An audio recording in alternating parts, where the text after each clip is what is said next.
all the different layers in there now.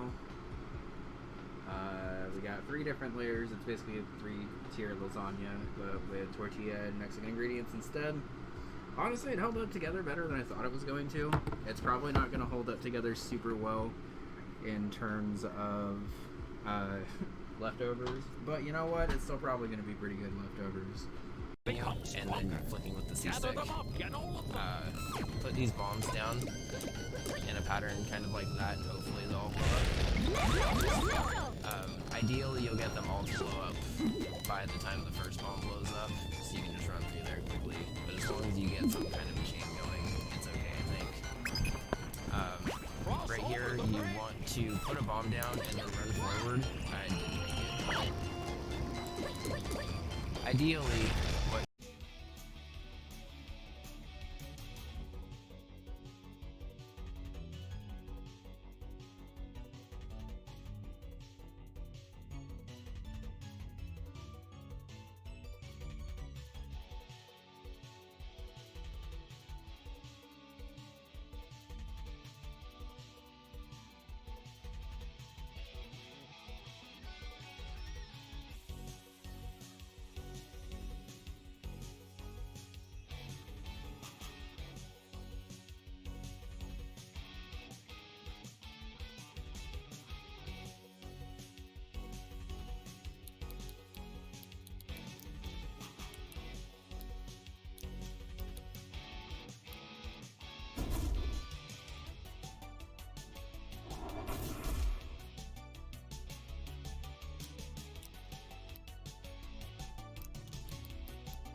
Alright, popping off mute to say, woo, we did it.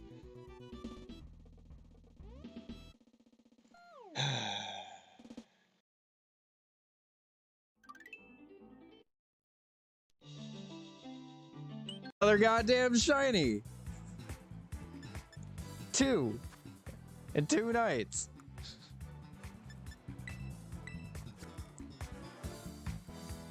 Thank you for pointing that out, because I absolutely would not have noticed that in any way, shape, or form. We will name that one Shiny Bun. Oh, we are dangerously close to over-leveling, though, so we need to make sure that we don't do anything else.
It's wild.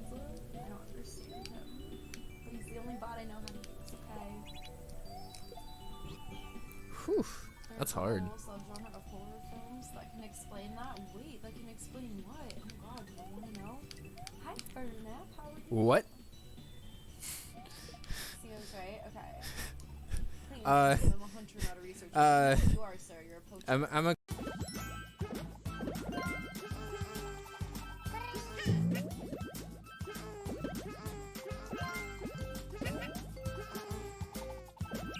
Okay. Good job. Thanks. This one's way way easier than the other one. Yeah, it is. Hopefully the other one will be easier though. Without having to tilt to aim. It's a little easier, but it's still pretty silly. Yeah. Not easier than this one, but easier than it was before. Yeah. That's what I should say.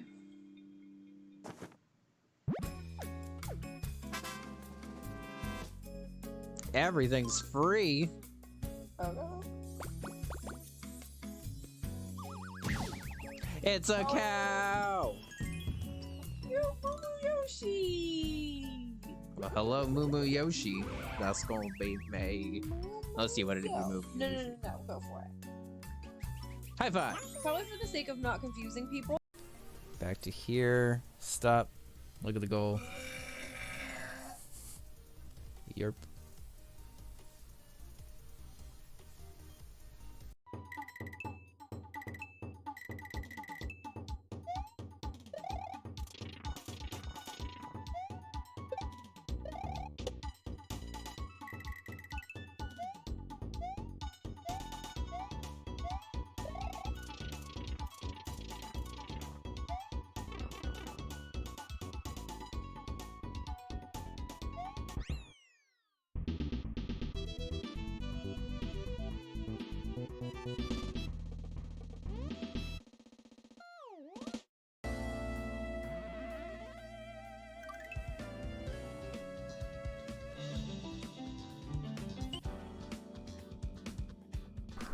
Okay, ba-da-da. How's it going, everyone? Welcome to a very important recap this week. We are going to be recapping quarterfinals, because as I mentioned at the end of last week's video, regular season is done, so we have nothing but playoff games ahead of us. I guess also as a friendly update to anyone who is interested, we did officially start the Underground Bingo tourney. So we will be continuing these recaps each week and just kind of shifting over to the Underground tourney here. The last couple weeks of the season are going to be a little weird here because we're going to be starting the Underground tourney at the same time that we're finishing up the regular season. So I'll probably just end up going through the regular season results first and then doing the Underground tourney stuff after. But I guess for anyone who doesn't know, while I'm still setting this up, we have a little bit of different rules. Not like super different, but we do have a little bit of different rules for playoffs. First and foremost is games do not end in a tie. The games just go on if the score is tied at the end of time, until one player either forfeits or there's a score marked off. The games are a little bit longer as well, but other than that, everything should be pretty much the same as we had it before. Okay,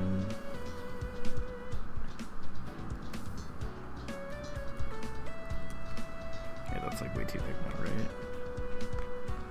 Yeah.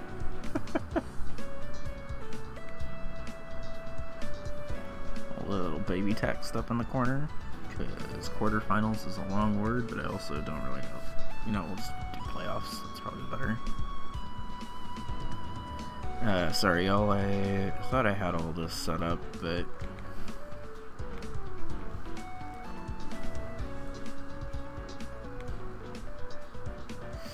oh man, I'm gonna have to edit this every time I change it for the next couple of weeks. At least for when we shift to the Underground tourney part. Which honestly might end up being like its own separate video. Like I might just highlight this on Twitch and have it be its own thing after.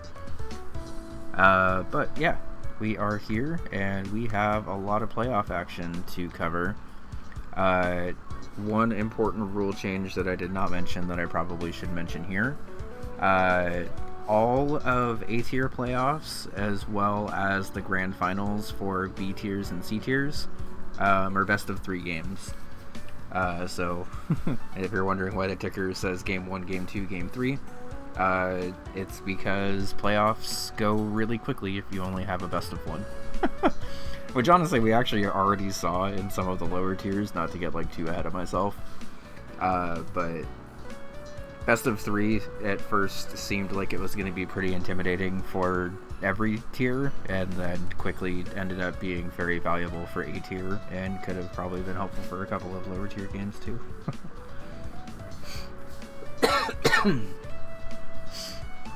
Okay, so with that said, I did watch a lot of playoffs live, but I did not watch like every second of it live. So we'll just go through game by game, watch it together like we normally do, kind of react to stuff as it's happening, and explain player processes here. So, starting off, we have Kana versus Spoody, which was a rematch from the beginning of the season. Starting off with the obvious immediate head-to-head in a Mortal 2 Gold Disc race. Mortal 2 Gold Disc is one of the fastest spaces in Bingo, and also contributes to Gold Discs / Cherry Discs that are on the card.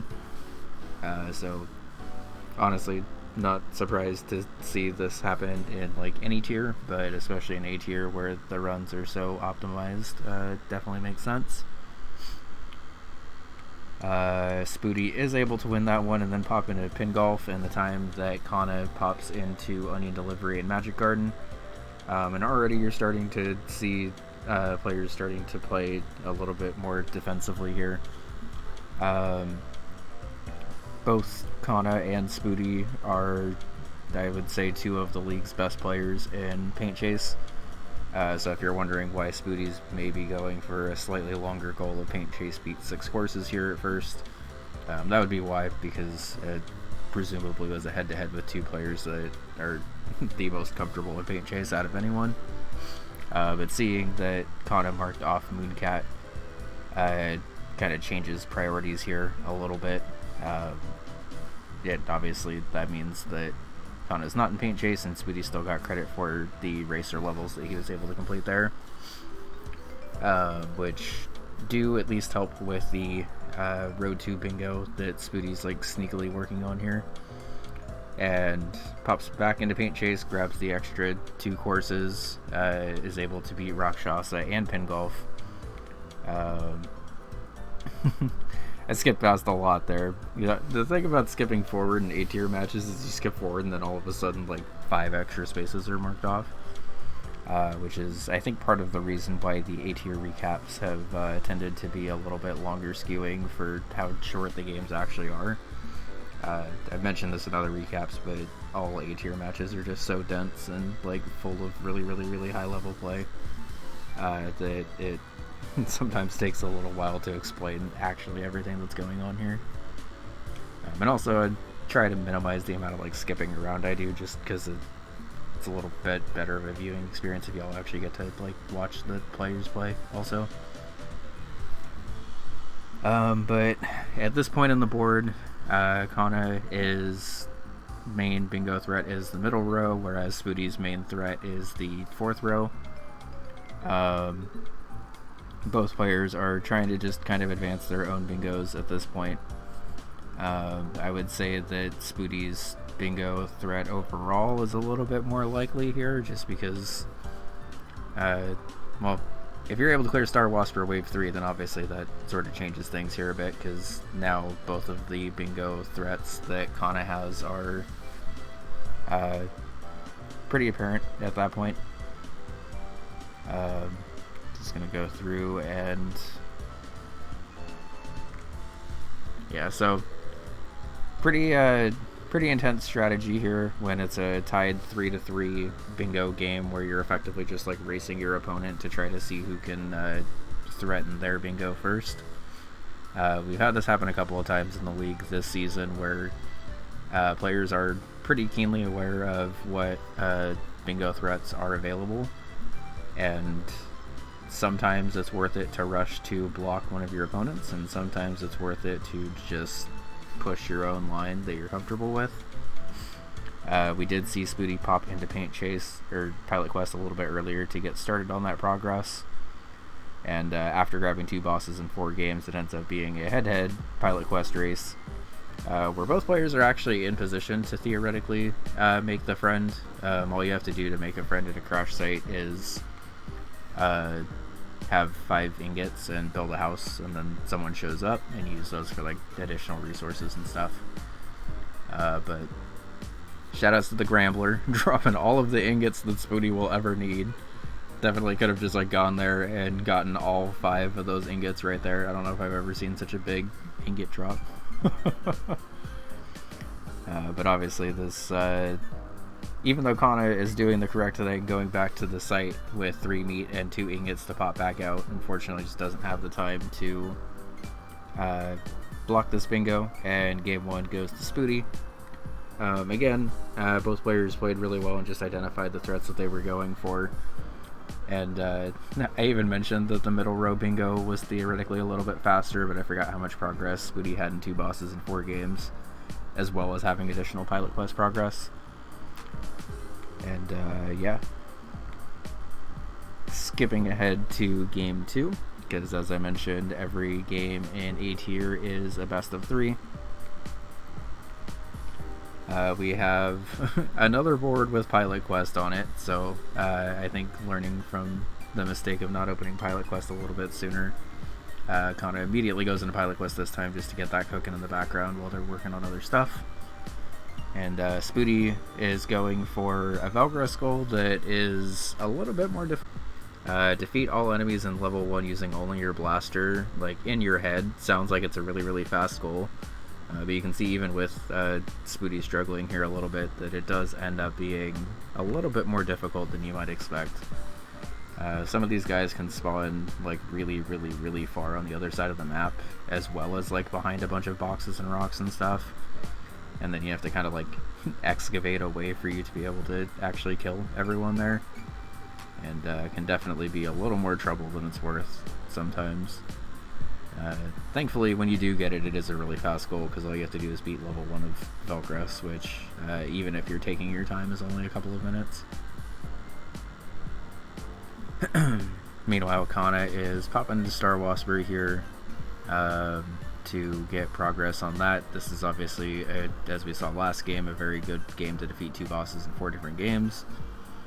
And also is in line with the have a 30x multiplier in Star Wasper. I didn't realize it was the exact same pilot quest goal too. That's really funny. So while working on that, Spoody is able to grab the Velgorus square, but not before Kana grabs a 30x multiplier in Star Wasper, spawns 3 different egg blocks in Mooncat, and is able to enter the shop with $20 or more in Fistel. 8 of those contested? No. So, while it did look like Kana had a pretty early advantage of just grabbing all of those spaces possible, Spoody is pretty aggressively working on this diagonal bingo here. Is able to defeat the Mimic, and all of a sudden, even though it's tied 4-4, obviously players are now gift rushing here to try to figure out exactly what they need to do. Oh no, so I just realized that I have been in game 3 this entire time instead of game 1. Laptop, you good? Please stop doing this. Thank you. This laptop is not doing so great lately, apparently. It's just trying to click over a tab in Firefox is making it hang.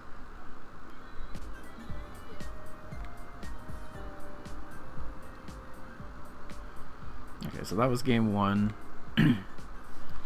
As we can see from the preview on the board here, though, Kana is able to block the 7 gifts. Just had a little bit of an advantage and was able to pick up 7 in the time that Spoody was able to grab 5.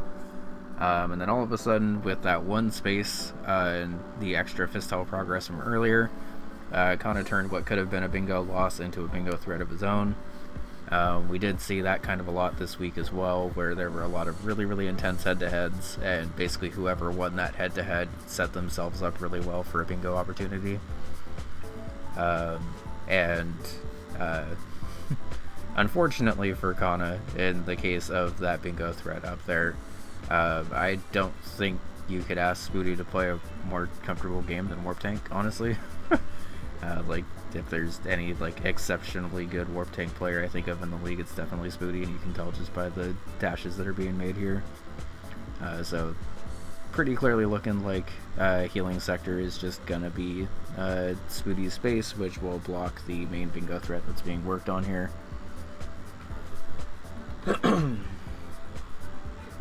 Meanwhile, Kana, equally adept in Valbrace, is going to be able to collect this Y-hander pretty fast.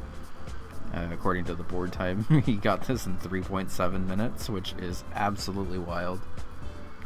And we do see a rare A-tier open of Rock on Island, which is always pretty fun.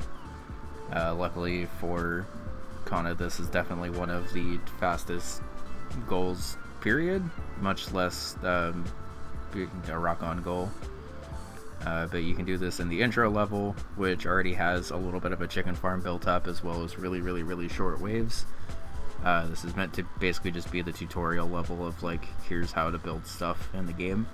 But it also works out exceptionally well for chicken farming and stuff, because you can see that you can just kind of build a small chicken farm and upgrade all your guys right away.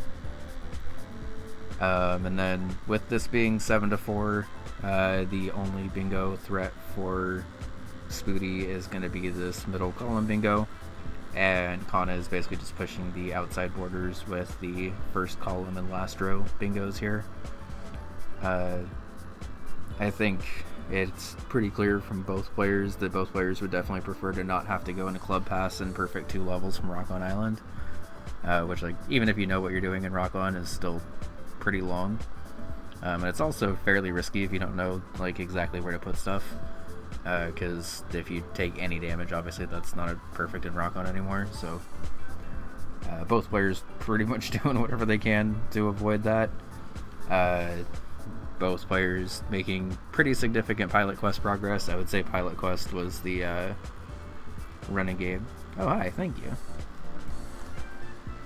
I'm not gonna lie, I didn't even know recommended would actually ever be helpful, so thank you for letting me know that. How's it going? Welcome in. We are currently recapping an A-tier match of UFO 50 Bingo, where both players met in the early part of the season, and it was a really, really intense game there. And as you can tell, both are very evenly matched, and also have games that the other is, like, I hesitate to even say not as good at, because both of these players are, like, really, really good at every game, but the strengths of one player are not necessarily the strengths of the other player, which is always kind of good for matches like this, because you end up getting a lot of high tier level on both sides, and that's really all you could ever want. But yeah, Kana is able to find the orange dungeon, which has a couple of hidden rooms in here to be able to stockpile basically everything that Kana would need for this goal. And luckily for Kana, both of those treasure locations are pretty near the start of the dungeon in general. So once he's able to make it back home safe, which by the top right corner you can tell that he was able to do, is now officially very, very, very much threatening this bottom row bingo, and more or less just daring Spoody to go into Rock On while Kana cleans stuff up. But being down by 4 points, Spoody does need pretty much every space on the board, so I think it definitely makes sense for Spoody to not be in there right now. If Kano did theoretically go into Rock On pretty much right away, he would have been able to do that goal more or less uncontested. But instead making the decision to kind of hop around the board, and by the time that Kana grabs the 11th space, Spoody just kind of calls it and says that we should go to game 3. Both players, if the game had gone on for the full hour 45, and if this is just like a standalone match or whatever, I think both players would have been able to clear this board kind of no questions asked. But given that this is a best of 3, it definitely makes sense that rather conserve energy for a game that you're like gonna start off fresh on, rather than just waste a bunch of potential energy for Spoody trying to come back in this game. and would need pretty much everything that's on the board. It is a little interesting, in my opinion, that the Magic Garden 50k and Arcade Ace synergy was a space that players didn't grab in this one, especially with 4 gold discs from games on this card being there as well. But looking through this, I guess I don't actually supersede 4 convenient gold discs. I see Velgress and Barbuda as like the gimme gold discs, and then everything else from there is kind of tough. So heading into game 3, there's a little bit of an intermission here. We did get a kind of rare intermission game that was pretty fun. I'll just kind of show that here, where Kana, Mora, Spoody, and Dom were all playing the same, or I think it was Spoody, Dom, and Mora were the ones in this. And all were playing the same seed of Planet Zoldath using the Bingo Sync seed from the previous round. And we got a pretty fun little race here out of it. I know there was one play that Spoody made. Was it that one? It might have been that one. Of trying to grab the thing and then damage boost through to be able to resource farm fast enough to be able to get all of the rare resources that were needed, and able to grab this seed in like 7 minutes, 8 minutes. Yeah. But more importantly, I guess, we do, after Kana was working on a potential cherry PB for Bug Hunter, do get to game 3. And wouldn't you know it, Pilot Quest is on the board again. It's at least a different Pilot Quest goal this time, so players aren't just rushing to make a friend as fast as possible, but it is in fact on the board again. And as we start to get into this game, we do see the classic Night Manor Gold Disc run. Night Manor Gold Disc was more or less a staple in Season 1. And you don't get to see it quite as often in Season 2. Mostly because the only space that like directly calls it out now is a Night Manor Gold Disc. And you, for some reason, don't really get to see a ton of like other Night Manor goals run on a board where there's also gold discs available. Like, just kind of luck of the draw, you haven't really had too many matchups like that this season. But we do get to see a pretty classic run for people who were here in Season 1, while Kana is working his way towards the Abyss, which is the lowest level in Porgy. Both of these are really, really, really fast goals, and it makes sense for both players to try to rush those as quick as possible. And as we get farther into this game, we do see a little bit of camouflage play, as well as the test bags goal from Hotfoot being the second thing that was done in the game, which the commentators were a little confused about, but I think especially given Kana's play in that level, kind of justified his decision to go into there, I think. And we do get to see some equally top tier play of Valbrace from Spoody here. Spoody is also extremely comfortable in Valbrace and moving around quickly, and is able to save a little bit of progress. Basically, you want to get through floor 0 so you can actually start to work on the Valbrace very hard if you need to, and that does give Spoody a potential advantage and a head-to-head later in the game, where if it does come down to that Valbrace very hard, he's already played through floor 0 and just needs to get through floors 1 and 2.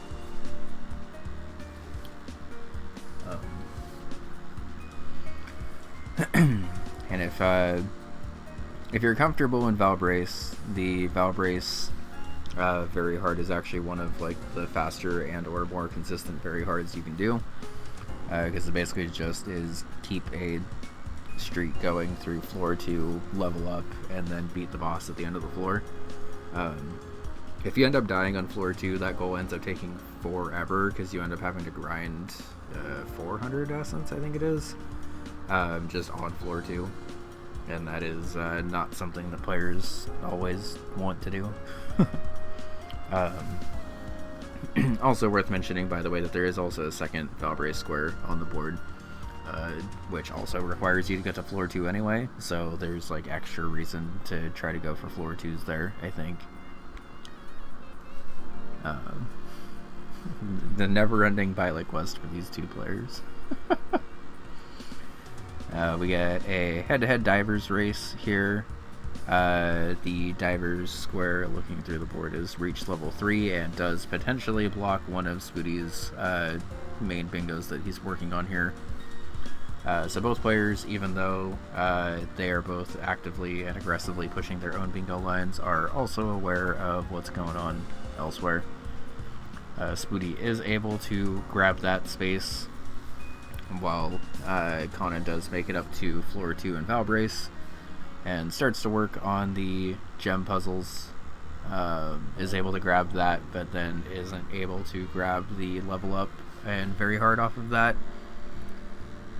So is now trying to rush levels to start to threaten his own bingo line and also grab gifts along the way. The golf area gift is one of the fastest gifts that you can grab, and just being able to synergize the games that are on the board with the gifts that you need is also pretty helpful. Looks like here we're actually trying to go for 3 eagles instead, which I think makes even more sense because that does actually push the top row bingo. And then after beating 4 levels in 5 different games and grabbing the golf area goal, suddenly Kana is more close to his bingo than Spooty is to his bingo. We get to see some A-tier level tactics racing to try to beat 8 levels in the campaign mode.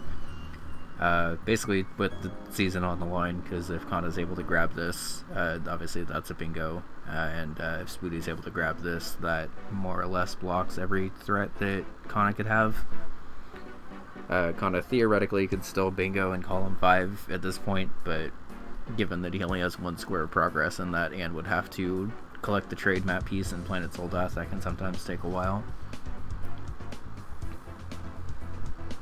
And this is a pretty intense head-to-head, but Spooty is able to grab that space, and then immediately seeing that column 5 is Kana's only bingo opportunity, he does start to make progress on that, and make his way through column 5 while also trying to bank up a little bit of pilot quest progress in the background. Meanwhile, Spooty is now going to much more aggressively push his own bingo line of collect the force mod and defeat Hongtomi. Is able to collect the force mod, and then we get the second head-to-head in pilot quest for these two players in 3 games. Yo, Val, welcome in. How was Windswept? It looked very good. We are still in the first game. We need to go faster. But, well, I mean, I guess we're technically in the 3rd game, but we're in the first matchup of A-tier finals, or quarterfinals here. And just showing off the head-to-head in Pilot Quest, where both players are desperately trying to make as much meat generation as possible to try to give themselves as much time as possible to be able to beat Hongtomi. The head-to-head and defeat Hongtomi was actually something that kind of happened a surprising amount this week. And a little bit of spoilers, but this is not even the only game that came down to a direct head-to-head in this. But with Spooty having 200 seconds and Kana dying on the overworld, Spooty is able to grab that, pick up the bingo, and win 8-8, and advance on to semifinals. So very, very well played by both players. Both games were really, really neck and neck the entire time. And as is the case, especially in playoffs, it really kind of just came down to one player winning 1 square over the other. I don't think there was really, especially in the higher tiers, like every game was pretty neck and neck the entire time. So hopefully the other games go a little bit faster so I can keep moving on this. But also, as has been the case with pretty much every recap A-tier takes a while to recap just because of how dense their games actually are. Does this work better? It's a little cut off, but that works better. And yeah, Pilot Quest is important for bingo. It's not a game that I always hop into right away, just personally. But it is definitely a bingo game that you have to be very careful about, because it can very quickly get away from you, and then all of a sudden your match is relying on progress that you may not have had any towards. Alright, so next up is game 1 of Flick versus Matt. I don't remember if these two played in the regular season, but both, again, extremely skilled players. Flick, I feel like, has a speedrun time and everything, and Matt has been in bingo since the very, very beginning and is very comfortable in every game that he goes for as well. We do see a pretty quick center square of win a 16-point match on hyperspeed, but not before an even quicker square of use 2 warps and Mooncat. Head-to-head Mooncat race early on is always pretty fun, but unfortunately for Flick, Matt is able to grab that. We then see Matt pretty quickly get eaten by a frog, gator, and bird in camouflage, and then hop into his comfort game of Velgress. Meanwhile, we will see Flick starting to make a little bit of progress here in Vanger. Defeat a boss in Vanger is also a very quick square, and I know, just having talked to Flick a lot, that I know he was probably pretty happy to see the Fistel very hard on here, because Fistel is one of his comfort games as well. So theoretically starting to work towards that, even with just like this one space here. In the first 5 minutes of a match, you're normally more centered on just trying to get the very quick spaces that are on the board, and then try to set up your bingo lines from there, which is definitely what both players are doing here. Matt able to grab level 2 in Velgress by stepping on all the bomb blocks, and then seeing how valuable the top left corner is for both him and Flick, Matt pops into Warp Tank to beat the 2, I guess, hardest levels. It's kind of hard to distinguish which is like specifically the hardest level, but this is definitely one of them, with the invisible like laser grates and stuff. And one thing that you don't super realize with Slim Tank until you're in the middle of it is that you don't get checkpoints in the levels, so you have to be a little bit careful and make sure that you're actually beating the levels that you're supposed to, and not doing it with a checkpoint can sometimes be tough. But we do see a pretty fun strategy here where Matt beats one of the 2 levels that he needs to beat in Warp Tank, and then pops into Campanella to get the bottom right corner square. It doesn't say in the Warp Tank goal that you have to beat both of those levels like back to back or in the same session or anything. So Matt very quickly and intelligently uses that to bank a little bit of progress in a Warp Tank, work on another goal, and then if it comes down to a head-to-head in Warp Tank, he already has that like level of advantage against Flick.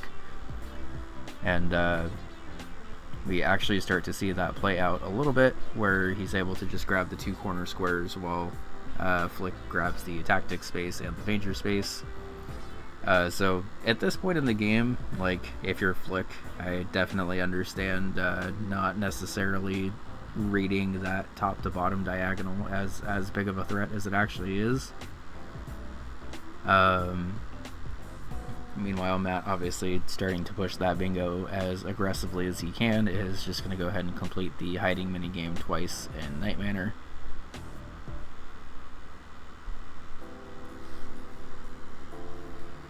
And then very quickly rushing through to defeat 2 levels in 8 different games. Having to open up 8 games is sometimes the longest part of this goal, to be honest, because the 2 levels otherwise is pretty dang fast.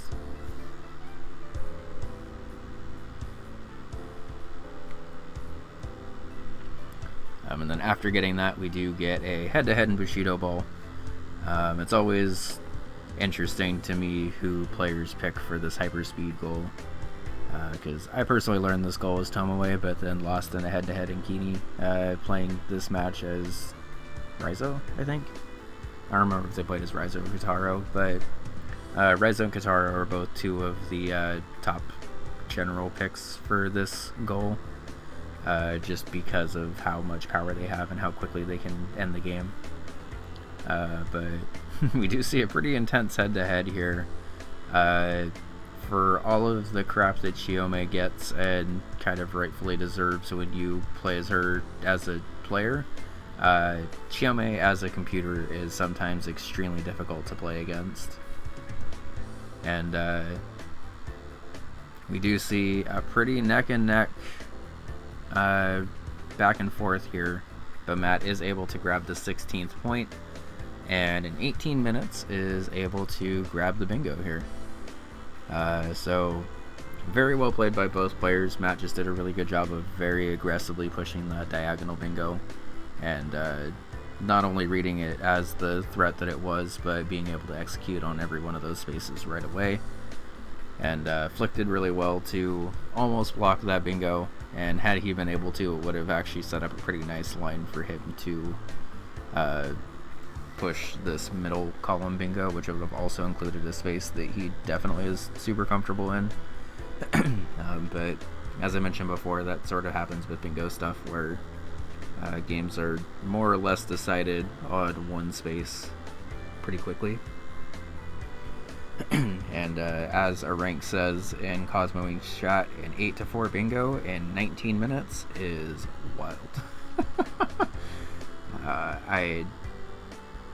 I don't think anyone's surprised that A tier continues to play really, really well, but even by A tier standards, being able to grab 12 spaces in 20 minutes and link a bingo to it is just super impressive.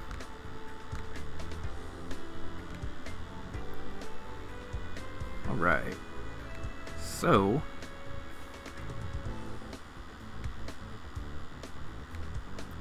for a little bit of an intermission here, we do get started on the second game.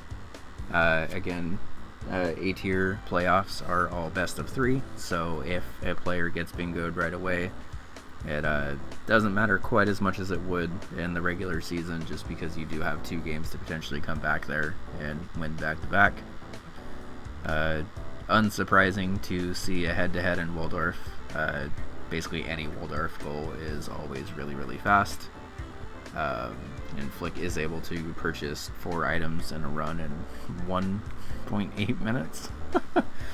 I wish y'all could see exactly how quickly all of these spaces are marked off, but the longest goal mark on this game 2 board is find an egg in 10 games, and it took 11 minutes.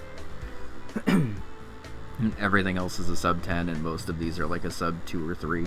So as you might expect in an A tier match, these spaces are flying off the shelves as quickly as possible.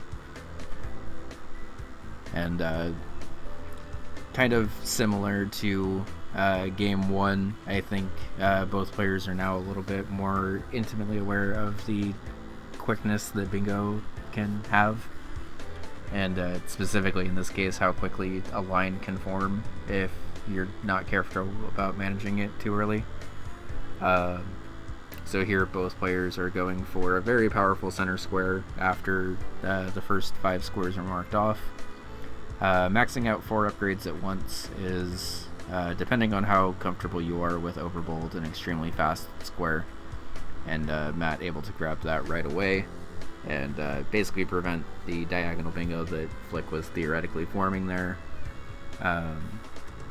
Interestingly enough, the middle space doesn't actually help Matt advance any of his own bingos given the first couple of spaces, but it's always better to have the center space than not have the center space, so especially when it means that you're blocking your opponent and forcing them to reevaluate and figure out where they actually want to go. So Flick reading his best bingo opportunity / only bingo opportunity right now as the column 2 bingo is going to take some time to go into Party House. This Party House square says beat a random scenario having purchased the max amount of old friends and rich pals. And depending on how quickly you're doing it, you can normally just reset until you get a random scenario that actually works out to have a little bit of extra popularity and money left over, and just buy 8 units that you don't really care about at the very end of the game. Honestly, it's like a harder goal than it is, but definitely a fast one. And even if you get kind of a weird random scenario where you're forced to rely on units that you're maybe not quite as comfortable with, generally able to get it pretty fast. And unfortunately for Flick, Matt already had progress with the cherries from either Waldorf or Magic Garden or Overbold. I guess I don't actually know which one he got there because I skipped forward, but with that space, the bingo threats from Flick are gone, and it's gonna end up coming down to majority here because Matt's bingo threats are also done here, if I'm reading this board right, except for the middle column. And middle column, if you aren't quite as comfortable in Valbrace, that goal can sometimes take a little bit longer, and winning a game in Planet Zoldath and beating 15 puzzle levels can take a little while. So we do get a head-to-head in Campanola 2, which is pretty fun. Oh, I didn't even read that, right? But this makes sense because Matt also does have this and this available. And I think if you're Flick, you're more correctly reading that the top row bingo is a very likely threat here. It's something that you could theoretically clear more woods quickly, get super lucky in Lords of Disconia, and then just rush in Valbrace and have this bingo wrapped up pretty fast. Fortunately for Flick, he is able to grab that space, and with that, the only bingo threat that's still around is the middle column bingo. And I think playing to that, both players are pretty much admitting that the bingos on this board aren't happening. So just, again, trying to grab the quick spaces while they're still available.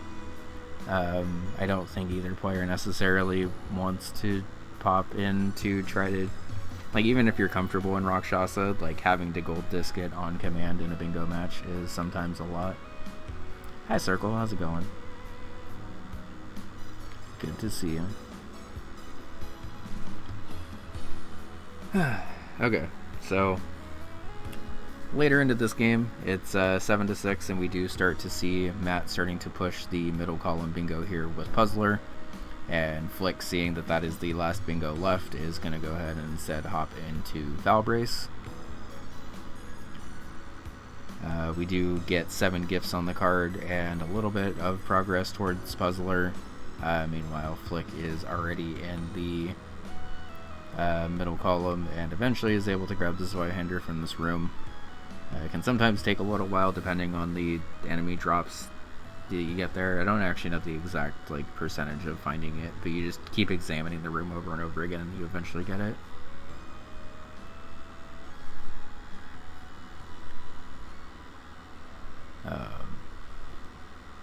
We do see Matt going for Onion Delivery, complete 4 days in a run with 7+ deliveries each.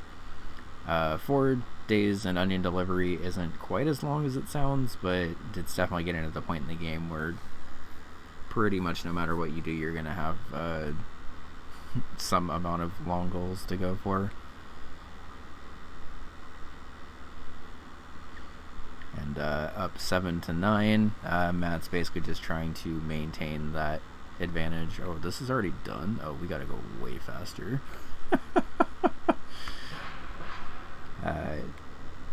As players are going back and forth in games, as you might imagine, both players are pretty much just grabbing the exact spaces that they're going for. There's not as many head-to-heads going later into the game, just because both players kind of decided to go in different directions here. Kind of interestingly, you either end up getting a lot of head-to-heads late in a game, or you end up getting 0 head-to-head interaction at all.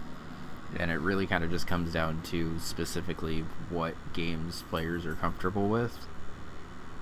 We do get to see Matt use a little bit of death abuse here in the weak shot goal. Basically, this is a goal with a terminal code where you have like the weakest gun possible, and when you die, that gets reset basically for a second or two, and you end up actually getting the powerful gun. Obviously, at the expense of dying, so you do have to be kind of careful with that. But is able to grab that, and that is a boss in 4 different games as well as the weak shot goal. Which is in the bottom corner. And it's a good thing that Flick popped into Lords of Disconia, because that theoretically could have been a pretty scary bingo opportunity where he would have had to race Matt head-to-head in Rakshasa. And I'm pretty sure Matt is a Rakshasa runner, if I remember right, so not necessarily a situation you want to be in.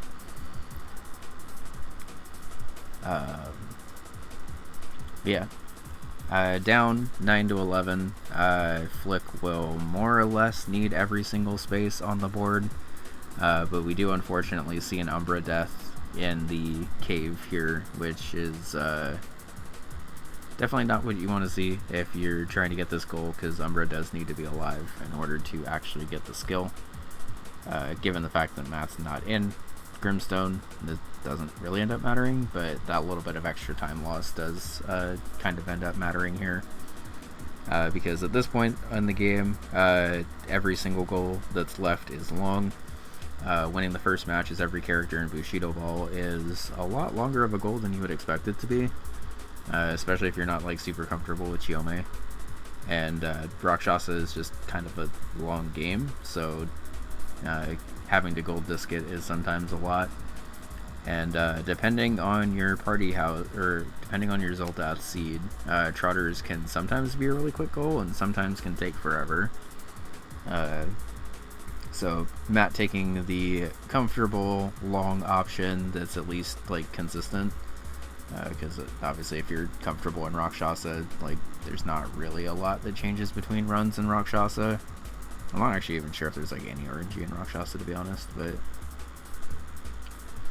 Flick is able to grab the Bushido Ball goal, and if you're Flick, you're basically just hoping that Matt was also in Bushido Ball and you were able to snipe him, but unfortunately that obviously was not the case, and Matt was able to grab the Rakshasa gold disc, move on, and pick up a majority win. So, as is the case when a board is filled out this much and this quickly, both players did a really, really good job of going for every goal that they were going for. It was a good back and forth game where both players were able to threaten their own lines while also being aware of each other's lines. And GG's to Matt. Moving on to semifinals, and we'll be playing the winner of the upcoming game that I'm about to show off. Good job to Flick for a very successful season. And same to Conant also, by the way. Oh, okay.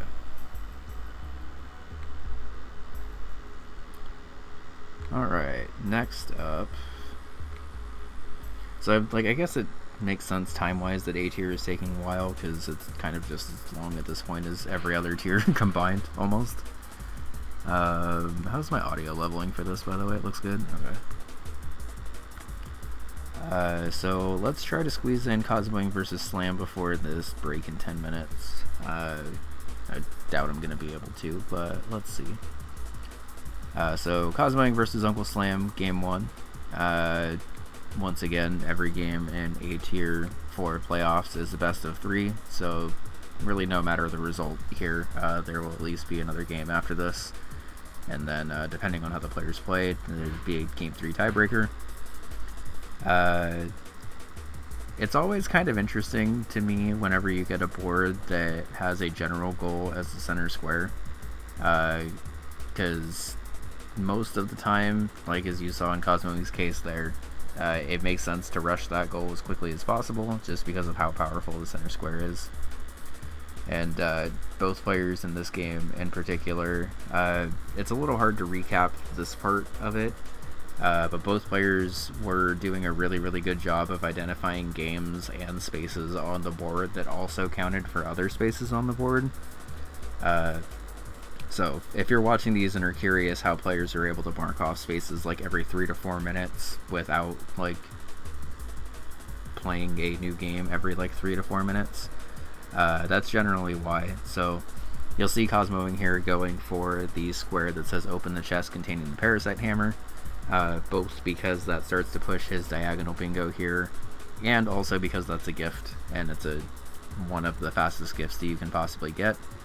So it also helps with the collect 6 gifts from games on this cardboard, which those synergies end up mattering a little bit more later into the game, and it's sometimes hard to cover that in a recap specifically, just because obviously I'm kind of skipping around and trying to make sure we're making progress on stuff. But doing the same thing with earn and continue from the bonus game, and grabbing the gift from there, and then immediately pivoting that into beat stage B and Campanella 3, and actually does it so efficiently that he is able to use it as defeat 2 bosses in 4 different games, and also saves the bonus game for the second round of this, just to save a little bit of extra time and make sure that he's able to get spaces as they're still available on the board. Friendly reminder, by the way, this match is 3-2 in under 10 minutes, so very important to quickly identify when spaces are available and go for them, and make sure that you're not only working on one space at a time in these cases, and especially on a board like this where you are able to have spaces that kind of count for multiple things at once. Just being able to identify that during the review stage at the beginning of the game and plan your lines and stuff are definitely helpful. But you can definitely see the power that the center square does have on a board like this, especially when you start making connecting lines, because it does sort of feel in the beginning part of this game like Slam is more forced into blocking stuff rather than just immediately grabbing. Like, the spaces that Slam's grabbing are still really fast, and he's still getting them within like 4 to 6 minutes and stuff, so definitely not like slow by any means at all, but unfortunately just not quite as fast as Cosmoing is, who is definitely proven through the first couple of seasons to be really, really good at identifying stuff like that.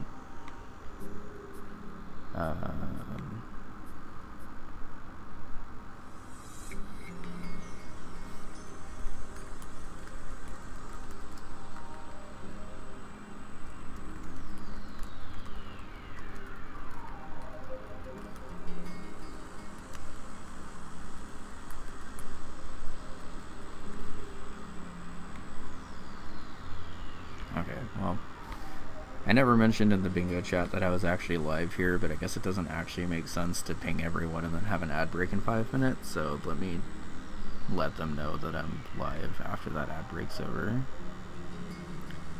But up 5-3, score-wise, Cosmoing is not really that much farther ahead of Slam, but again, the concentration of spaces that Cosmoing was able to grab and also start to make synergy elsewhere does definitely force Slam into a position where he's forced to go for slightly less optimal goals, and once you're behind in that position early in a game, and it's like really, really, really hard to get yourself out of that hole sometimes and just get to the point where you can push your own advantage. I mean, I think at this point the only bingo threat that Slam even has at this point is the column 1 bingo, so identifying that and making sure that Slam doesn't accidentally start to push advantage while blocking other bingos. Cosmoing hops in to grab 10 oranges, and if you're comfortable in camouflage, you can also just grab the babies for these and also grab a gift by the time you're done with the 10 oranges. And once again, able to identify that and execute quickly. grab the space.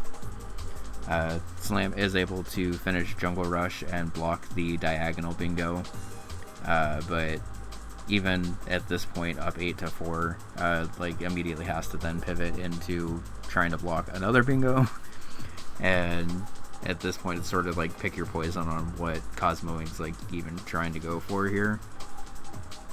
Slam reads the bottom row as the threat that is most likely to occur here, just because even 25% in golf area is not as long as you would expect it to be, especially if you like know the route and stuff. Eventually Uncle Slam is able to block that bingo, but at this point Cosmoing is already starting to push another bingo by pushing the column 2 bingo, and up 9-5 kind of just needs to keep as much advantage as he possibly can here. Luckily for Cosmoing, he's able to do that just by kind of maintaining his lead advantage here and grabbing spaces while they're still on the board. Friendly reminder that even though we skipped around this much, this is only 35 minutes into a match, and there's 14 total spaces marked off, so I've mentioned spaces kind of fly off the shelves in A tier, but especially in A tier playoffs, you will normally not see a space mark. Like, the longest time it takes for a space to get marked off is like normally no longer than 10 minutes, even with like some of the really hard goals. And thankfully for Slam, eventually is able to just pop into a comfort game and also block stuff and also make progress here. Slam is exceptionally comfortable in Vanger, able to grab some very quick bosses and start to defeat 2 bosses in 4 different games, while Cosmoing is working on clearing the screen of demons with 18 pieces remaining, which is a little bit of an RNG goal, but is mostly just like kind of a time-consuming goal sometimes, because you do need a little bit of good luck with the pieces that you get and also the order that you get them in. And luckily for Cosmoing, he has a little bit of extra time here. Being up 11-7 at this point in the game obviously gives a 5 squared advantage effectively, or technically a 4, but if you're Cosmoing, I think you're feeling pretty comfortable that Slam's not working on that demolition square right now, given that he's hopped around to a bunch of other goals since then. And rightfully grabbing the quicker spaces that are on the board here, it's definitely a good call for Slam and allows him to get back into the game a little bit here. But once Cosmoing is able to grab the demolition square, at this point Slam needs literally every other space on the board, and also has to snipe Cosmoing on every other space on the board. So as you'll start to see kind of a lot later in the game, rather than going for the quickest goals possible, player will go for a really long goal in the assumption that the other player is not in that very long goal also going for that item, and makes the correct prediction here, even though Slam is able to grab that Lords of Disconia space and make a little bit of decent progress in Planet Zoldath, and is able to actually grab the dungeon map piece. It's unfortunately oh no, actually isn't. Succumbs to Zoldath right as Alphazar is defeated.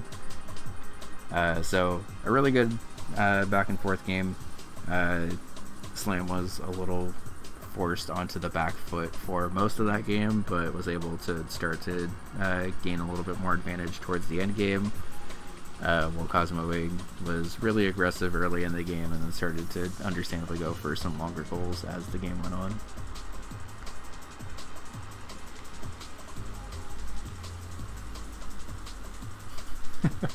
Okay, this is really funny. I hope this comes through on the actual board. But game 2 of this match has the exact same demolition square in the exact same spot, and that's really funny to me. It also has Vanger bosses, which are definitely good for Slam here.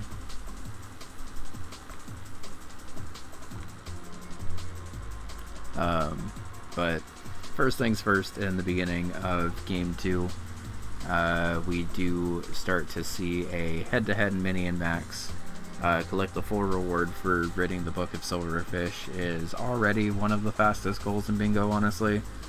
All you have to do is hop into the war book, grab the nuke at the end, and then nuke all the silverfish to be able to grab that and win.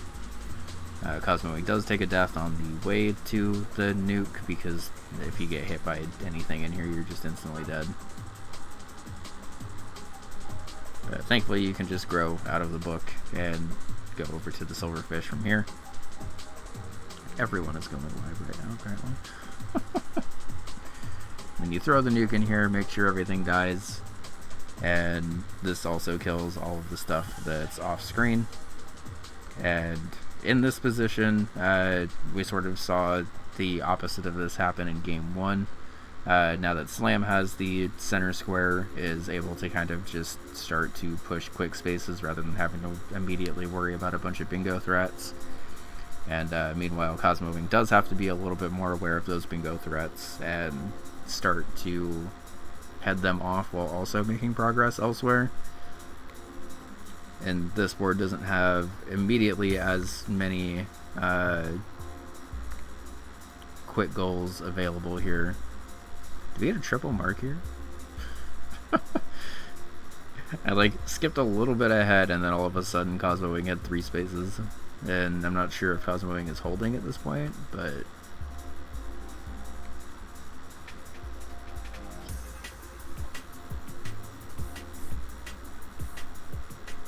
very nice chipping from Slam there, getting the clip off the orange guy.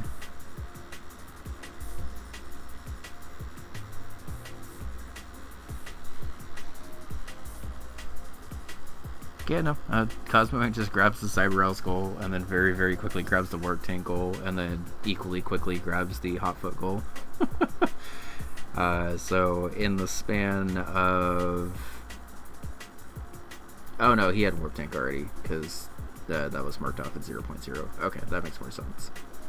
So I was able to grab the Cyber Owl's goal, and the Warp Tank goal, and immediately after that, we'll grab the Hotfoot goal. And then as we start to see... As this game goes on, Slam is able to block that bingo, but then immediately also sees the threat of the bottom row bingo and hops into slowdown and a tactics to try to win a rank 160 battle. Theoretically, this is just one level of a tactics, but the variance on this is pretty high, because sometimes rank 160 can be pretty tough. And then I think very, very immediately seeing the threat of the bottom row bingo, Cosmo Wing is going to pop in to complete 2 days of deliveries and onion delivery and grabs a gift, while Slam reads that a head-to-head and onion delivery is probably not the best way to block this bingo, and starts to defeat 7 bosses, 3 of which can be in danger for a double mark here.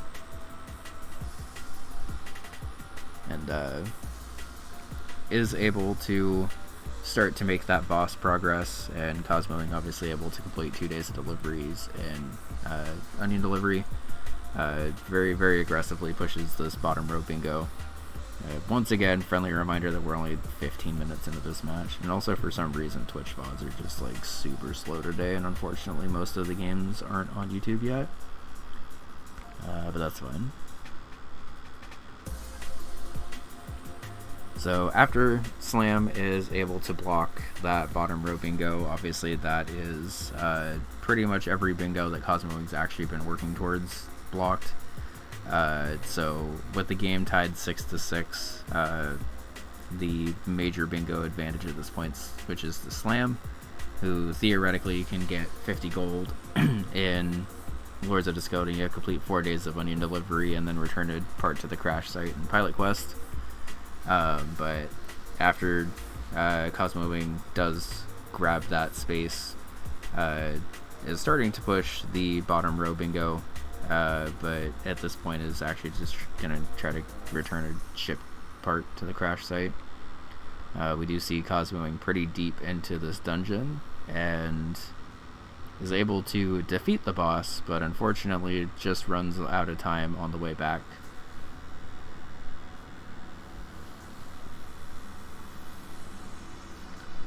Which does end up costing a little bit of time. Once again, pilot quests proving to be exceptionally important this week. After losing that progress, obviously backs out to try to get some other good general goals here. Looking like Slam is starting to push the top row bingo, which is also why Cosmo Wing was starting to work on that pilot quest ship part space. Cosmo Wing does grab the bell here, which will count as a 1-up. And eventually is able to win that race and bring this game to a majority win. Or, well, he does end up winning, but bring it to forced majority. And already has a 3-game advantage over Slam in that regard. Surprisingly, the gift space is still available on here, but also, unsurprisingly, the games are going so fast that I don't even think it makes sense to push gifts that early when you're trying to be aggressive about blocking everyone's bingos and stuff. We do see a little bit of a pilot party race here, which if Slam is able to win, will force a race into the bottom row bingo, which seems to be Slam's best way of coming back in this game, given that obviously he'll need a lot of other spaces first. And we see Cosmo Wing going for Untomi with all of the pilot quest progress that he has, which is going to be a gift for Pilot Party, even though the gift space has been marked off. And with that, the game goes to majority, at which point Cosmo Wing definitely has the advantage in spaces, and effectively just needs to work on long spaces that he does not think that Uncle Slam is in. We see a repeat of Cosmo Wing going for the cleared clear screen with 18 pieces left, and then see a very quick head-to-head in Golf Area 25%, which is always pretty fun. Normally don't get to see that space raced at all, honestly. But if you know where you're going, and honestly even if you don't know where you're going in Golf Area, it's still only like 3 excursions to get up to 25%, if I remember right. And it sounds like, looking at that space on the board, it definitely feels like it's a really long goal. But if you're comfortable in Golf Area, you can end up getting it pretty quickly. Uncle Slam is able to grab that. But unfortunately for Uncle Slam, after that head-to-head, still basically needs every space on the board. And Cosmo incorrectly picks Onion Delivery to go into, and at this point it's more or less over. Let me rewind a little bit just to see how that happened. Okay.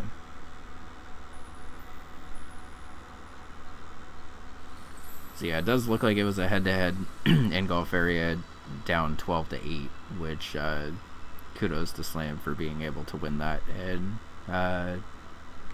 bring one of the snipes that he needed to be able to win there. And I think after this pilot quest run, there's no chance for Slam to come back very quickly, so this ends season with a little bit of Party House, which definitely understandable. And yeah, both players in that match played exceptionally well. It was a really, really, really good back and forth between both of you, so both should be proud of all 2 games that were played there. And yeah, definitely looking forward to seeing what both y'all do either later in the season or next season.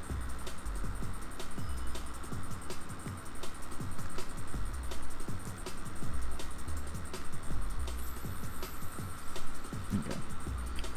Now I'm going to mention in the bingo chat that I'm recapping stuff because the ads are done. Alright, so next up is one of the few games that actually made best of 3 in this.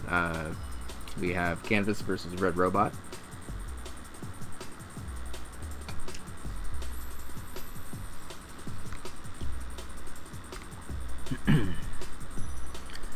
And first things first, we see what are maybe some of the fastest center squares ever. Buying 3 4-cost modules in Bug Hunter can be done in less than a job. And we do start to see that pretty quickly. This board in particular has a lot of exceptionally fast spaces. So we do see a little bit of a head-to-head here in Porgy. I'm just going to let this race play out because it's only going to be like 30 seconds. But just collecting 3 fuel tanks in Porgy is one of the fastest things you can do, especially when you know how to shot boost and dash as quickly as possible. Red Robot does start to take this race a little bit more cautiously. Meanwhile, Canvas knows how potentially behind he already is here and is able to rush forward. Is technically in the lead here and has enough fuel to be able to make it to the second base. But unfortunately for Canvas, runs into Lamia in literally the worst spot possible for this goal. When you're shot boosting a lot, you trigger Lamia immediately, and you do not want to see Lamia in that tunnel when you're doing this goal. And Red Robot did not, and is able to just make it all the way up to there. So point goes to Lamia on that one, but I guess technically to Red Robot. Yeah, I wanted to recap that race because I specifically remembered Lamia being available in the absolute worst possible spot there. Yeah, even if Lamia had been like a second or two later, you can normally like shot boost around her from there and be okay. But running into Lamia at the very end of that tunnel where you're kind of just hoping and praying that you don't run into her is like actually the worst place that Canvas could have ran into her there. And once again, also how's it going?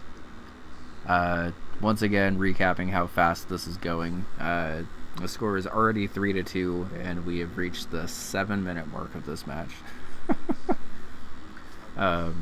It's sometimes a little difficult to recap A-tier matches just because of how much happens in such a short amount of time. But that's why I try to have the gameplay up for a little bit so y'all can see exactly how efficient everyone is while I'm yapping about other stuff. So seeing the threat of that column 1 bingo already starting to form, Canvas pops into Campanella. I think specifically just for Campanella Trilogy though, because he's not super life grinding here. And meanwhile, Red Robot is doing the tried and true method of just grabbing quick spaces kind of scattered around the board while they're still available. And just trying to block as many bingos as possible. I skipped over the Bug Hunter race, but Bug Hunter collect 3 4-cost modules in a job is definitely one of the fastest spaces possible, so having that available as a center square quickly makes your opponent sort of go on the back foot a little bit.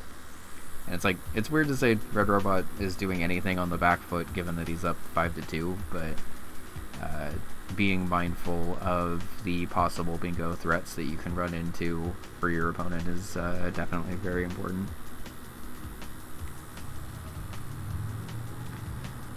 So after a quick Zoldath run and then also quickly defeating Dino Lord, suddenly Red Robot is immediately threatening the row 2 bingo. From experience, Red Robot is very, very, very comfortable in the Campanella 2 very hard. So is pretty quickly going for a gold disc rush here. Meanwhile, Canvas is just trying to grab spaces and start to advance his own bingos here. But it's kind of tough when you're early in the game and down 3-7 and it's only been 20 minutes.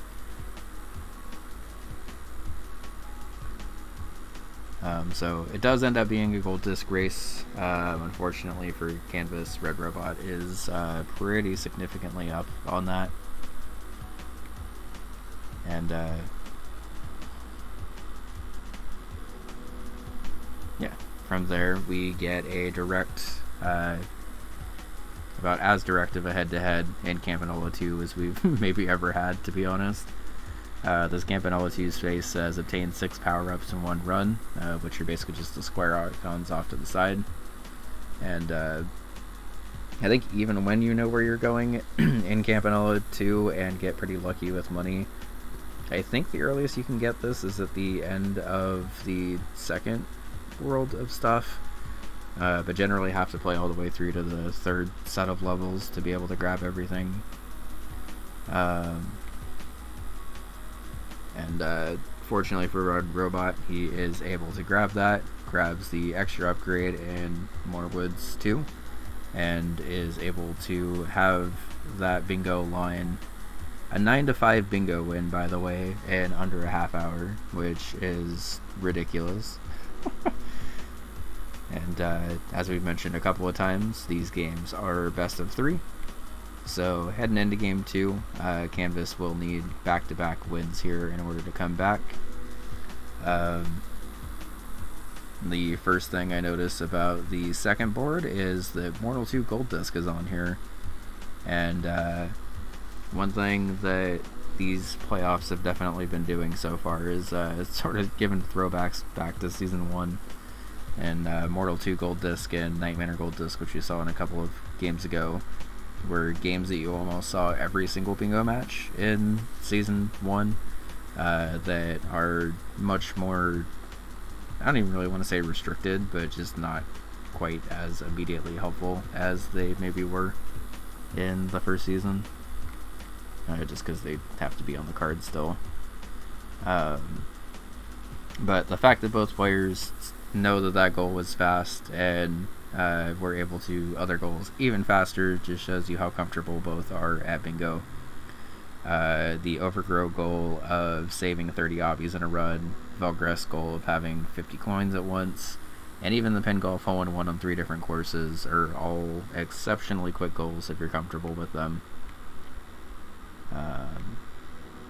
And all of these goals were done in under 2 minutes. Which is heckin' absurd. And obviously, if you're hole-in-one-ing on 3 different courses, you're most likely in first place after hole 9. Not entirely sure why Campus held that, to be honest, but was able to hold it and at least make a little bit of a delay here. And then after the first 6 minutes of the match, were both... in the first 6 minutes of the match, there's 5 points marked off, which is absolutely wild. We do eventually see the Mortal 2 Gold Disc race.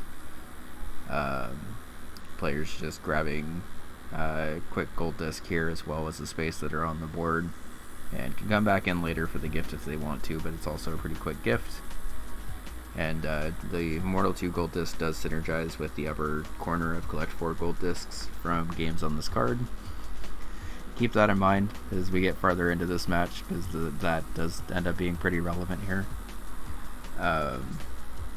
But using the scatter shot method pretty well here, Canvas is able to take a quick 5-3 lead. Seeing that Red Robot pivots into a goal that is a little bit longer but does advance one of his main bingo lines here. Defeat all 3 mini bosses without damaging them as the bomber can sometimes be a little tricky to do, and even when you're practiced in this goal, it just kind of takes a lot of hits for those bosses to get work done. Red Robot does complete this goal, but trying to hide the progress that he's making on it doesn't mark it off. In Red Robot's view here, if he's able to make a little bit of extra progress in Porgy and start to defeat a boss, and then also potentially collect a big shiny in Minimax, he should be able to instantly mark off a couple of spaces and kind of catch Canvas by surprise here. But as we see, Red Robot still has not marked off this space, and Canvas actually has some pretty significant progress on this goal. This ends up being a situation where it's Canvas that marks off that space because he's able to complete that goal in the time it took Red Robot to hold that space.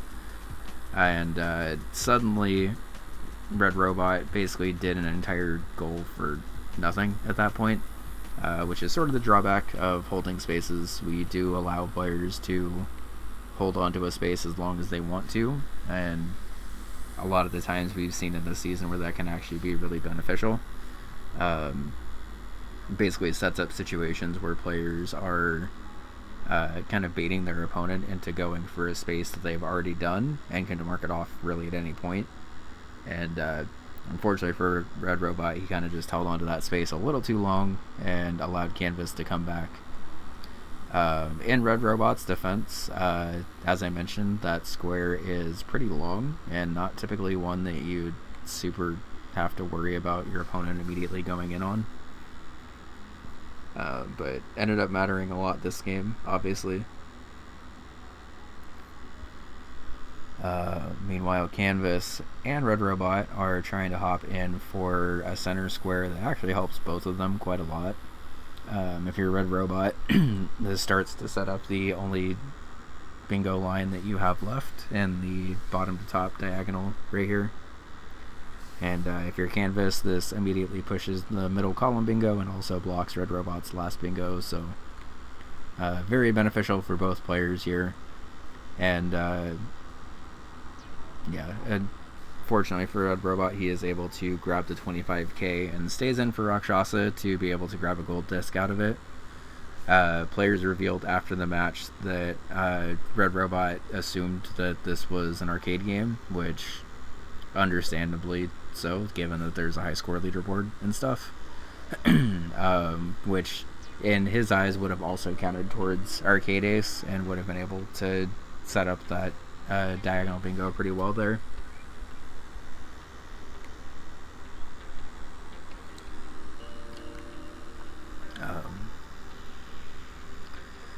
But seeing that threat forming, Canvas was able to grab the bottom corner square, and as we've seen a couple of times in these bingo recaps already this season, and especially this week,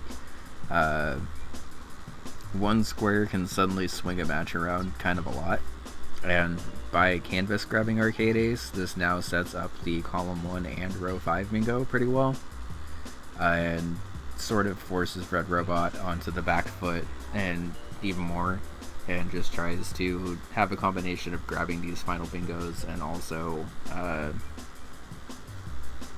getting whatever quick spaces are still even possible to do on the board in this time. And for his credit, Red Robot is only down by 2 points. We do see a pretty rare head-to-head Porgy boss rush race. I can't recall any time in my recap that we've covered Porgy being a goal that really anyone ever went for, much less a goal that people raced on. But Canvas is able to grab that, and then effectively daring each other to go into the Kit Club Gold Disc race for the final bingo. Canvas leaves that space open for a little bit while working on 8 levels in a tactics, and Red Robot is gonna go ahead and grab some rooms in Barbuda first.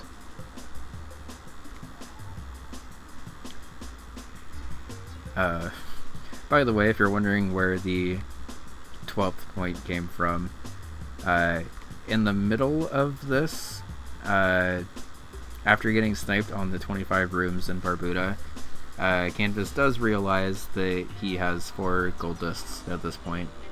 This is a goal that I think he's had since the Arcade Ace got marked off, and just didn't realize that he had it at all. But ends up actually kind of helping him here, in my opinion.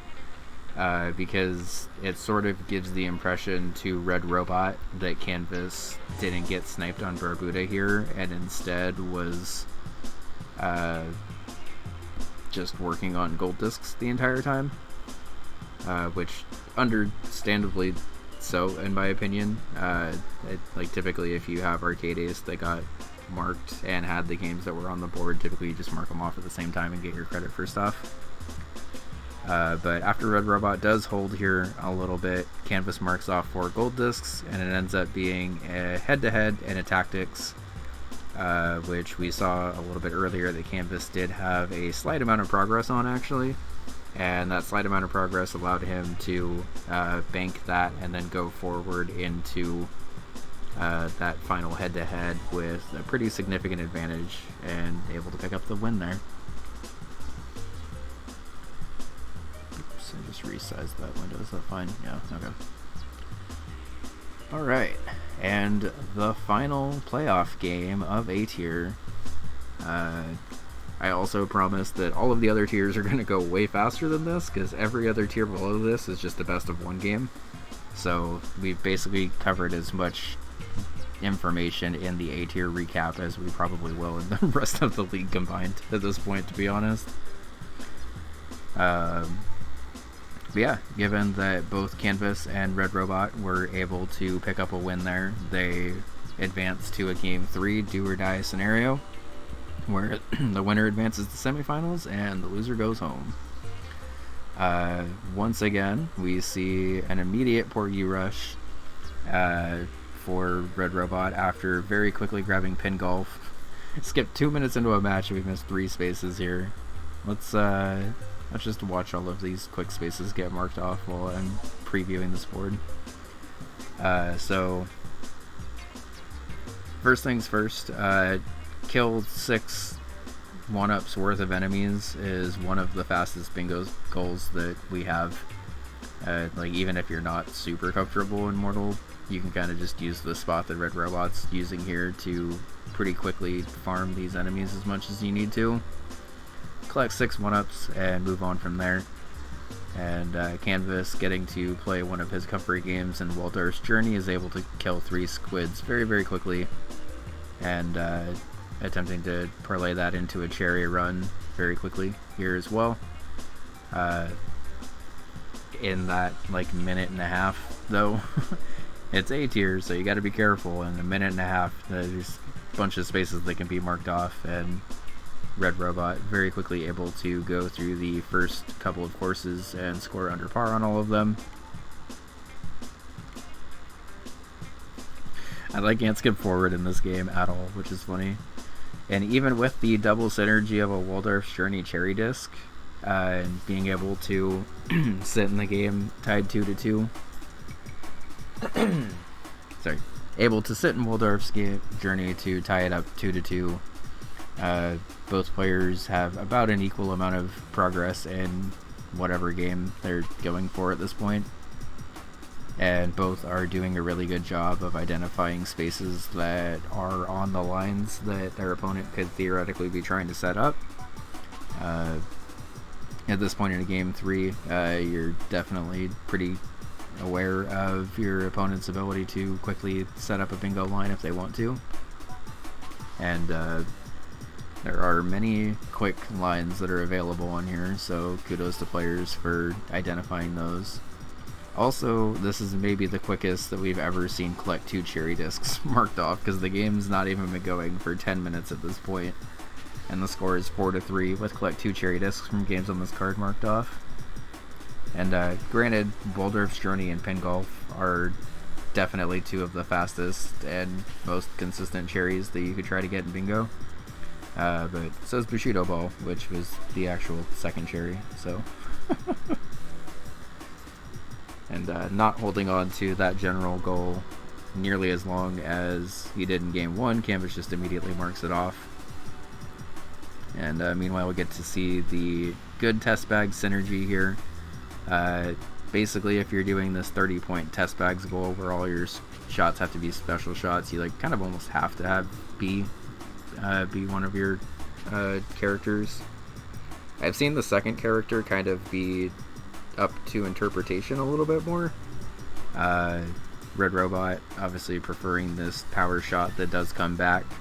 I've seen some people use Amy for the wave, and I've seen some people use July for the boomerang stuff. As long as you have B to be able to kind of feed special shots to yourself over and over again, this goal ends up being a lot faster than it maybe feels like it would be. But you do also have to be careful because your opponents obviously aren't restricted to that same thing, so they can kind of just score on whatever shots they want to.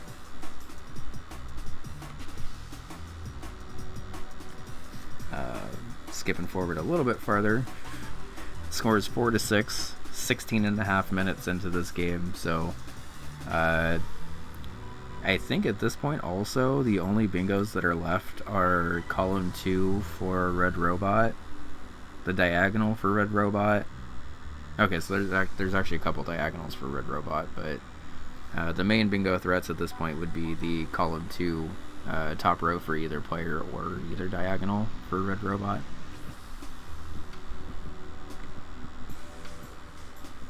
We do get to see a head-to-head in Warp Tank, which, to be perfectly honest, I feel like we almost never get in League play. Both because there's normally not two players super comfortable in Warp Tank going head-to-head, and also just because a lot of the Warp Tank goals are so fast that most of the time it's like one player popping and just doing it and being done with it. Yo, Flush with a raid, how's it going? Welcome in, everyone. How was Silk Song? I still need to play that. Are my alerts not on this scene? I don't have alerts on this scene. Well, welcome in. We are nearing the end of A tier recaps here. While I'm getting set up for B tier, I guess I will add alerts to the scene, which I didn't notice weren't on here. But welcome in. If you are in Flesh Dreams, I assume that you probably know what UFO 50 Bingo is about, but if you don't, two players are playing head-to-head and trying to mark off as many spaces as possible on a bingo board, and also trying to get a bingo. And we are currently recapping the A-tier playoffs, and it's been lots of fun. Oh, nice, yeah. I haven't actually played Silk Song yet, but I had similar moments in Hollow Knight where there would be like some days where I got like no progress at all, and then there would be some days where I got like 20% progress in a day, and I'd be like, hell yeah. I'm more explaining bingo to the possible Flesh raider rather than Flesh himself. I'm pretty sure Flesh is aware of bingo at this point. But also it's good to kind of do like a random reminder every once in a while in case people pop in.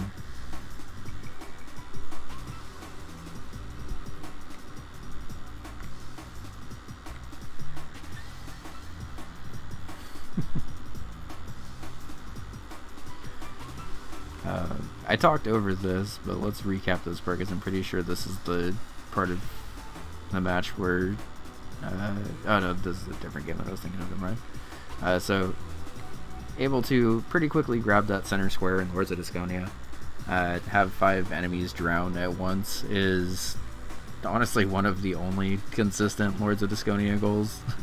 Every other Disconia goal can be fast, but is generally not if the AI decides to be that way. And luckily, since you only have to have enemy discs drowned, you don't have to actually like physically knock them in. You can also count times where the AI just decides to eat themselves into the water, which happens a surprising amount, honestly.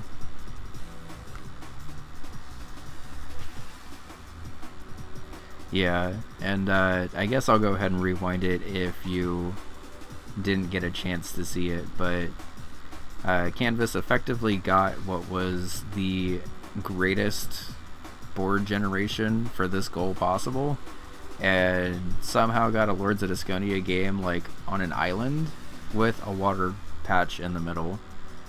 Sometimes when you're trying this goal, the enemies can end up getting into battles where there's just like no water anywhere. But as I was mentioning, the AI deciding to yeet itself into the water here still also counts. And the AI on initial difficulties is sometimes not the best at aiming out of the water.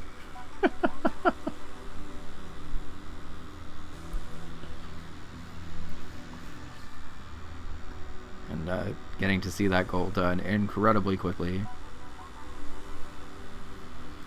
while Red Robot was working on the top left corner and block Koala to beat 5 story levels. Again, this board has almost nothing but really fast goals until you get to like the really hard goals, which are like really, really long and time consuming.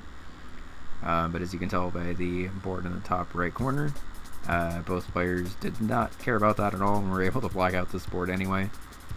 So, as has been the case, major shout outs to both players for reading this board, blocking each other's bingos, and pushing this to a blackout.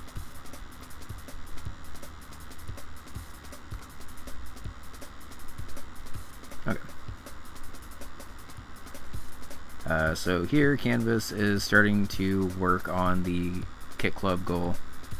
We didn't mention the Kit Club in the previous round, but Canvas actually had a pretty significant amount of time in...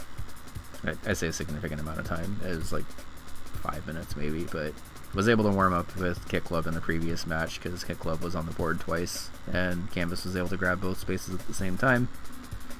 Here, just trying to grab the top 5 and 4 leaderboards while that's still available. And meanwhile, Red Robot is taking the time to grab the gift in Danger, as well as the multi-mod, which you kind of have to... You don't have to get the multi-mod, but once you've gotten the keep mod, getting the multi-mod's not really that much longer, so... And I think seeing that this game is going to go to time, or blackout at this point, because it's very quickly filling up. I said time, I don't think any... I think there's been like one match total in A tier this season that went to an hour 45, and clearly given that this match has at least an hour and a half left, and likely more if it's at that point in the game, this match like almost certainly isn't going to time. So tied 9-9, players are basically just identifying which goals they think they can do faster than their opponent can do, and either praying that their opponent's not in there to get sniped, or praying that their opponent is in there and gets sniped. Which is always kind of risky. Like later into a game, you're always a little nervous that you're going to spend a bunch of time in a longer goal and then just have your opponent either have been in that goal first or just doing it faster than you.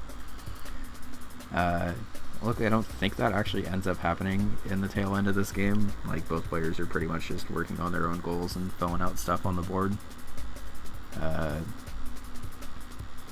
The bottom left corner here of Rakshasa, revive yourself 6 times in one run, theoretically is a really fast goal, but that assumes that you're basically dying right away every time and not trying to advance the game far enough to get bells to be able to make your death regeneration minigame a little bit easier.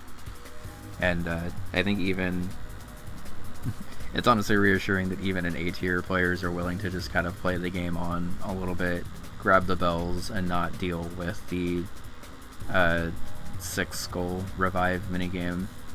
Because the Rakshasa death minigame is obviously designed to get harder and harder the longer you go into the game.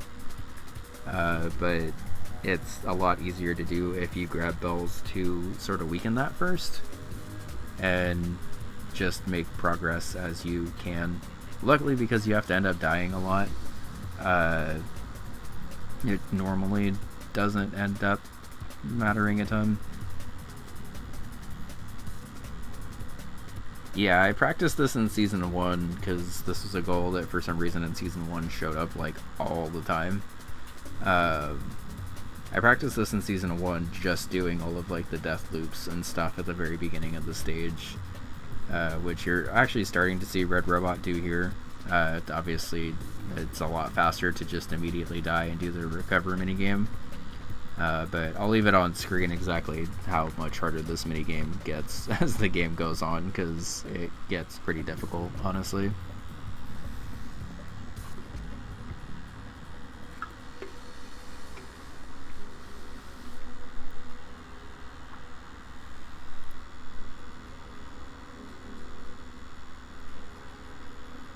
But Canvas was able to get a bell to spawn there, which does make this minigame a little bit easier, a little bit earlier than normal. You can already see on Red Robot's side at 5 skulls how much harder this minigame gets early on. And luckily, if you're dying a bunch at the very beginning of the game, like it doesn't really take that long to restart, but you definitely can get caught in a death loop here in terms of how long the game actually ends up feeling. So got to be careful about that. Meanwhile, Canvas definitely knows the Pine route for enemy drop manipulation stuff, so you can see how much easier, even with it being much easier, that purple snake wanted Canvas's blood there. But now at the point where he is finishing up the revival portion of this, theoretically, had Red Robot been able to one-shot this goal, I think would have been able to snipe Canvas on that, just based on the amount of time that was left. But seeing absolutely no hesitation whatsoever, we immediately go from a head-to-head in Rakshasa to a head-to-head in the Combat Ants Very Hard, which I don't think we've ever seen, really. Most of the time, whenever this goal is attempted, it's kind of one player who's like really comfortable when Ant's going for it. But obviously this game is very neck and neck. As a friendly reminder to anyone watching this that's not a part of the league, players don't know where the other player's at. In typical league matches, both players are muted and deafened on Discord and aren't allowed to watch the stream or anything. So they don't know that this is one of the most intense head-to-heads that they could have possibly had. Also, shoutouts to shoutouts to Overworld movement and ants actually mattering here. You don't really get to see that very often. But for those that don't know, this is the final story level in Combat Ants and is understandably very long. Difficulty maxes at 4 skulls. I thought it got harder, but maybe I'm wrong on that. I definitely don't know Rakshasa as well as most of the bingo players, so I could definitely be very wrong on that. But to me, it definitely felt harder on 5 and 6 than it did on 4, but maybe it's just the enemies that happened to generate. It just got a little more annoying. So we see a little bit of diverging strats here. Canvas is working on building up the army and just trying to push that spider on the top right up to the queen that's up on the top left, and is also working on building up the community just calls murder balls for ants, where you have a bunch of soldier ants right next to each other. There is an available queen for you to be able to use up here. Sometimes you'll see players grab this right away, and sometimes you'll see them wait on it towards the end of the game. Canvas definitely knows this ant goal extremely well, though, so pretty understandable for him to play this route. I don't even want to really say safer, because this level's really never safe no matter what you do. This bottom spider down here, for instance, can sometimes just decide that it wants to either attack either of your queens or just not do anything all game. And you can kind of already see the difference that the spider RNG can make on the gameplay, because now this spider is not helping Red Robot in any way, shape, or form. Thankfully, with the way that Combat Ants hits work, he's able to just sit inside the ant and kill it for additional resources. But if you can, it's ideal for you to be able to bait that ant or the spider all the way over here and start to work on this army. It's a little inconsistent having to like actually rely on the spider to get through this, so I definitely understand both players just going for the more direct routing of this. Also, this might end up being 2 videos because I didn't realize A tier recap alone is taking 2 hours, but as I've mentioned a couple of times, these games are exceptionally dense and there's a best of 3, so I just wanted to make sure that all of the tiers are getting their credit here. Thankfully, I'm off work today, so it's not like I have to end this and go to bed immediately like I normally do for Monday Night Bingo.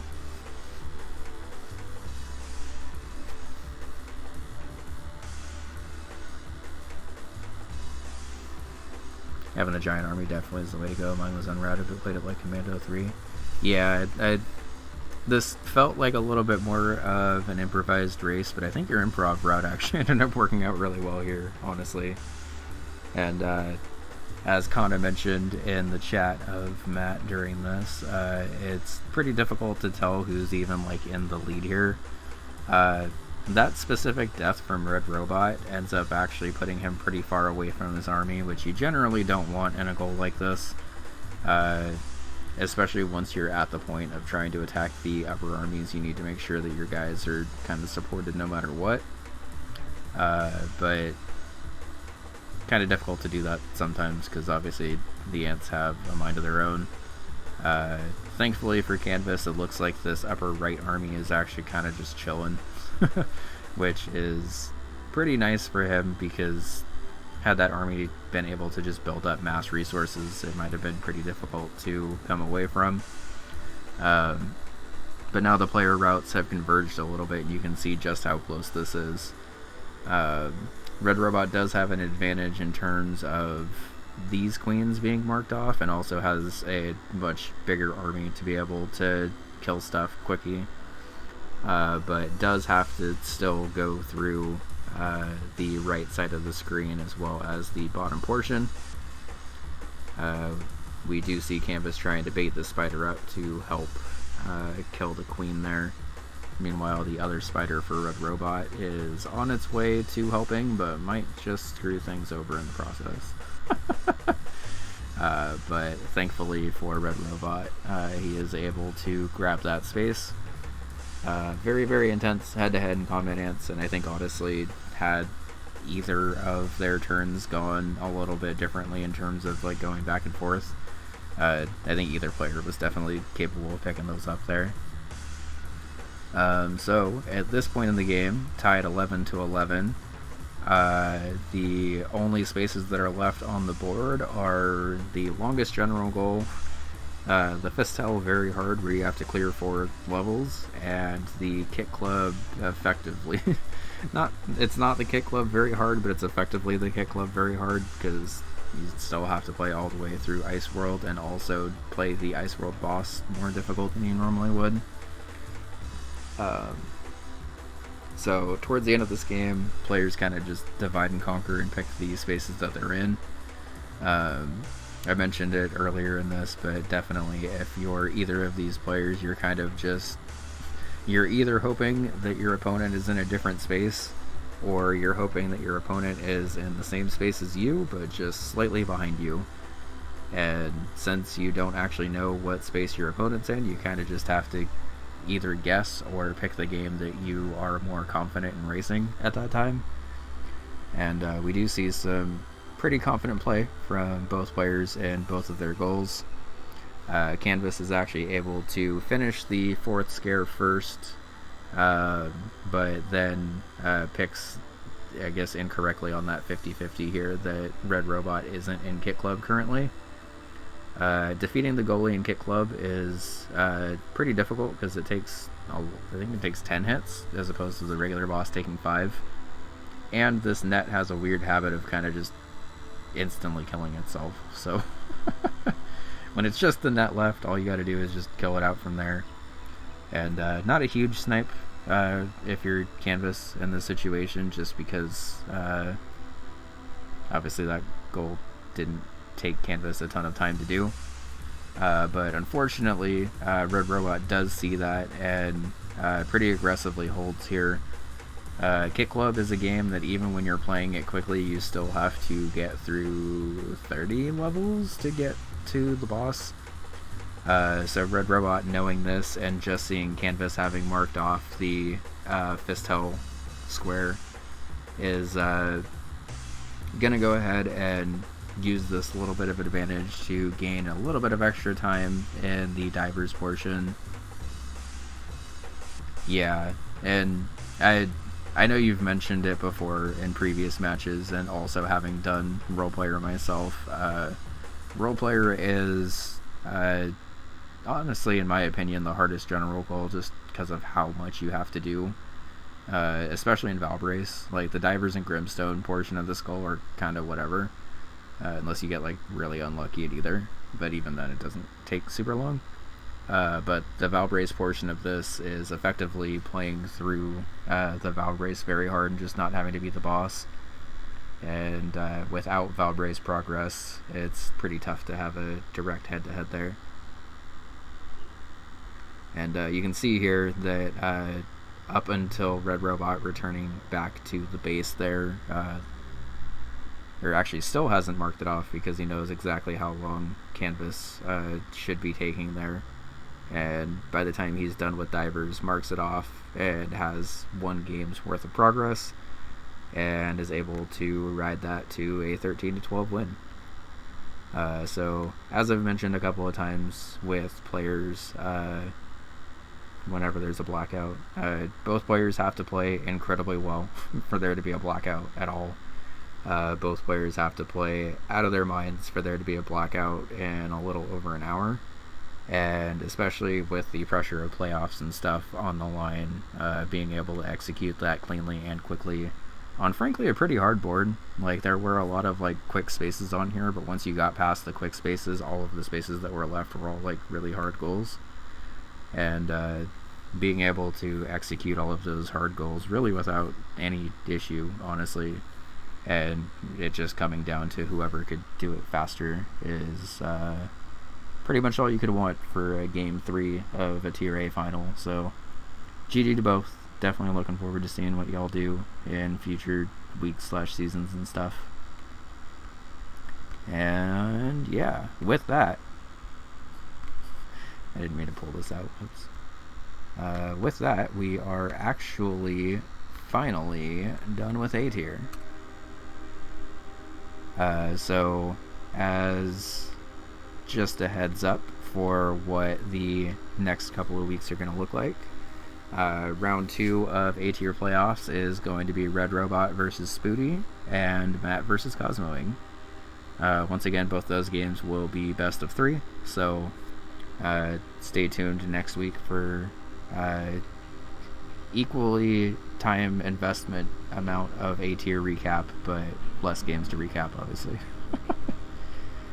Okay, so as I am gonna get set up for the other tier, I'm probably gonna take a little bit of a quick break because I didn't realize that took almost 2 hours, but as I've mentioned a couple of other times, all of the other tiers of playoffs are just best of 1.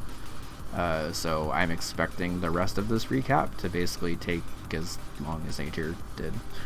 Because even though those games are dense, there's only one of them to recap per matchup. So feel free to sit tight. I will run the ads over this break while I'm getting stuff set up over here. Might mute and run to the bathroom and stuff once I'm done getting set up out here, but sit tight and I'll be back in a couple of minutes with B1 recap.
You don't want it to end here, do you? What? You appear to have a reason for living. That's impossible. If I grant you power, could you go on? I propose a deal. In exchange for this power, you must agree to make my one wish come true. Accept this contract and you accept its conditions. While living in the world of humans, you will live unlike any other. A different province, a different time, a different life. The power of the king will condemn you to a life of solitude. Are you prepared for this?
Alright, we're back.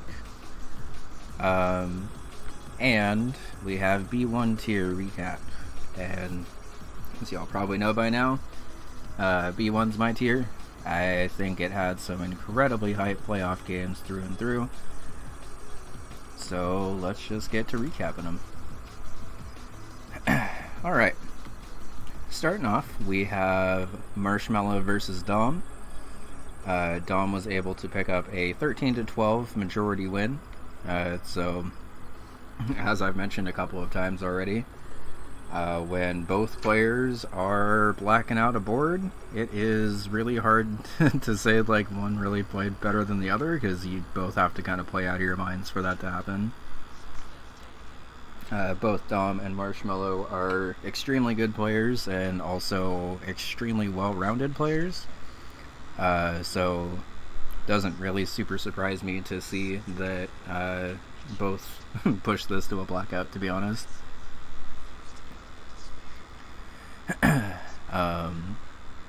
Starting off in this game, we do see an immediate Mortal 1 gold disc while Marshmallow pops into Party House and then into Campanella 3. I do really feel like these playoffs had a lot of like Mortal 2 gold disc and like Night Manor stuff, and it was a nice little throwback to Season 1. Not intentionally, obviously, but it's just kind of the way it ended up working out. So Dom is able to pretty quickly grab the Immortal 2 gold disc, grab a bell, and Rakshasa, and working toward beat the first stage. One thing about this board that may be a little hard to read, but is a little more obvious when you're like looking through every single square. This board is one of those boards that either has really, really quick spaces or really, really long spaces, and kind of nothing in between, especially if you're not comfortable with the longer squares. Like, for example, beating Antarctica is pretty difficult even when you know what to do. Having 350 plus shinies and mini and max is really time consuming even when you know what to do. And honestly, I need to practice the route for that personally. Yo, thank you for the follow. And hey, we have alerts on the scene now. Let's go. I'm not sure why alerts weren't / have never been on this scene before. I'm actually really not sure, but should be showing up if we ever get any raids and or follows and stuff. Follows are kept anonymous, but thank you very much. Obviously, if you want to pop out and say hi or whatever, you're more than welcome to, but you also aren't pressured to with them being anonymous, so. So, getting a little bit farther into this game, I mentioned it in the A tier recap, but I'll mention it in this portion in case people are just skipping to specific tiers. The A tier playoffs and B tier and C tier finals and playoffs are all best of 3. But otherwise, this is a best of 1 game going forward for everyone. And I think, honestly, I think a lot of these games could have gone to best of 3 and would have been pretty damn interesting. But also the best of 1 format is also interesting in its own right, because it basically just makes every game a game 3 anyway. So, once again, as I was mentioning, we saw Night Manor Gold Disc and Mortal 2 Gold Disc in the same run. I don't remember if this is actually the Gold Disc run, but I'm pretty sure we saw it. Oh, actually, there's no point for a Gold Disc on this because it's cherries, never mind. But we do get to see Night Manor and Mortal 2 at least. While Marshmallow is working towards Bean Drip scores 6,000 points. This is the bonus minigame in Campanella 1, where you get, in this, 100 points per diamond that you slash. And basically everything just DVD menu bounces off and stuff. Marshmallow does lose a little bit of time there, just from that snipe, and even though Dom is only up 3-2, Dom is a player who is exceptionally good at identifying, like, square clusters, I would say, and, like, not even necessarily if they're, like, directly touching in, like, 4 in a square or whatever. But just identifying squares that are all really quick to do that are also like right next to each other, and forces really, really early pressure. And especially after my game with him, but then doing the recaps and kind of looking back on stuff, he's definitely just really good at that in general.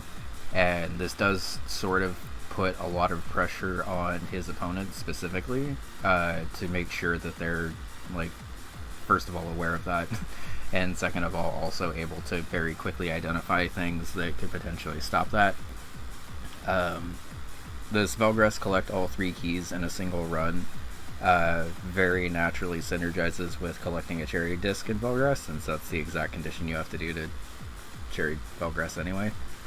And identifying that plus just having that all in a row that you're already immediately threatening puts an incredible amount of pressure on you as an opponent. Like, not even in just playoffs, but just in general. Like, it's really hard to be able to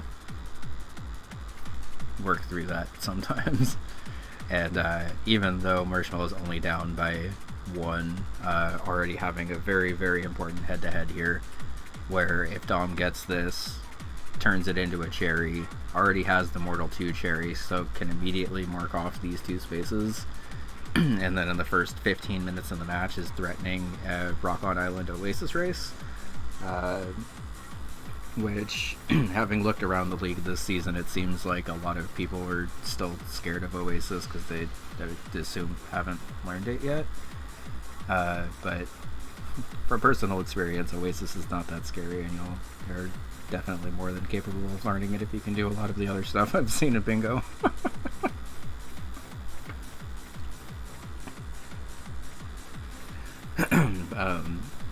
But mostly just trying to leave this head-to-head in Velgrus running, because I do kind of want to portray exactly how close this actually was. Like, there was a point there for a little bit where they were literally on the exact same floor at the exact same time. Both players are unfortunately a little struggling with the goal. So after a little bit, Dom pops out and realizes that he kind of just wants to use that pressure that he's clearly putting on Marshmallow to be able to get the match. And unfortunately for Marshmallow, has that very, very unfortunate death where the third key was on screen, but then everything scrolled up slightly because of bouncing off the squid, and all of the ground that she was planning on landing on popped. And from a lot of Velgrus experience, that's kind of just Velgrus sometimes. Like, sometimes the game just decides you're done. And not much you can do about it.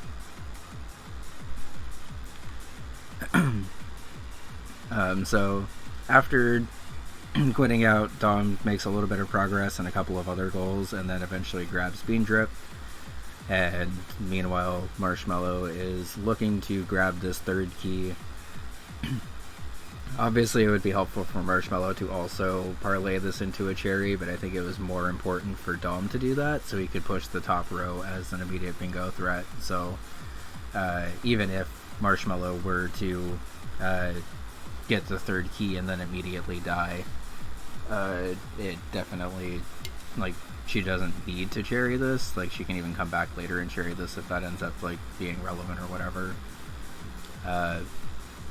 Meanwhile, Dom is able to use that advantage to kind of start to threaten a pretty interesting bingo pattern here, where the top row is being threatened, column 2, or the row 2 is being threatened, and also he has a lot of surprising progress on diagonals already. And especially since he already has the Mortal 2 cherry, like, obviously Marshmallow can go back and grab that whenever she wants to as well, but with that, Marshmallow relieves a lot of pressure off the match and is able to block that top row, which was looking like it could happen at pretty much any moment, and get back to just playing quick goals. And meanwhile, Dom's basically just playing some camouflage right now. What was this one for? 2 levels? I was just trying to make sure there wasn't, like, food. Yeah, okay. So, Dom seeing the threat of that diagonal bingo and kind of wanting to put Marshmallow in a similar situation, but defending an even harder square in Antarctica, is starting to beat 2 levels in 8 different games. Hi, winner. It's going well. It took us 2 hours to recap A-tier playoffs, but also I realized in the middle of me doing it that A-tier playoffs were basically just as many games as, like, the rest of the league combined. And also, being A-tier had a ridiculous amount of stuff that I had to recap for each game, so hoping the second half of recaps goes a little bit smoother so I can get started on my Nuzlocke again. But I'm very excited to recap B1 stuff. Honestly, I haven't gotten to watch back any of these games. Like, I haven't even gotten to watch back my game against Hugo yet, so I'm always very excited to watch B-tier stuff, and I can tell just based off, like, the final results and the little bits that I was able to catch that the playoffs did not disappoint at all.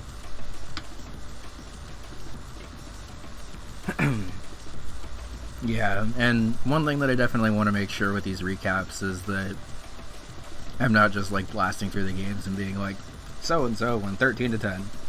Okay, moving on. Like, because that's not really doing a service to how good the players are actually doing to mark those squares. And also isn't really explaining, like, how these squares are being marked off, which I think is kind of hard to visualize as a new player sometimes. Because especially when you're just starting off in bingo, obviously your priority is just kind of trying to identify spaces that you can even do. And as you start to get more and more comfortable with more and more spaces, the board kind of starts to open up more. And I think especially in, well, honestly, actually in every tier. I was going to say especially in the higher tiers, but thinking through the results and the play that I saw in lower tier playoffs, that's also true there. Once you have space like knowledge to the point where you can like more or less do most spaces that are on most boards. Like a switch kind of flips in your brain, and you actually start being able to like identify these quick bingo lines and stuff that you can do, and it's a very cool, rewarding feeling.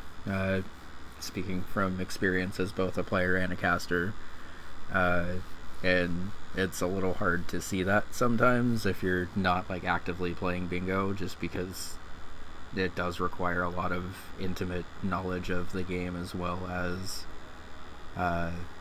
just intimate knowledge of like how long anything takes in the game, and also kind of what your opponent's good at and also what you're good at.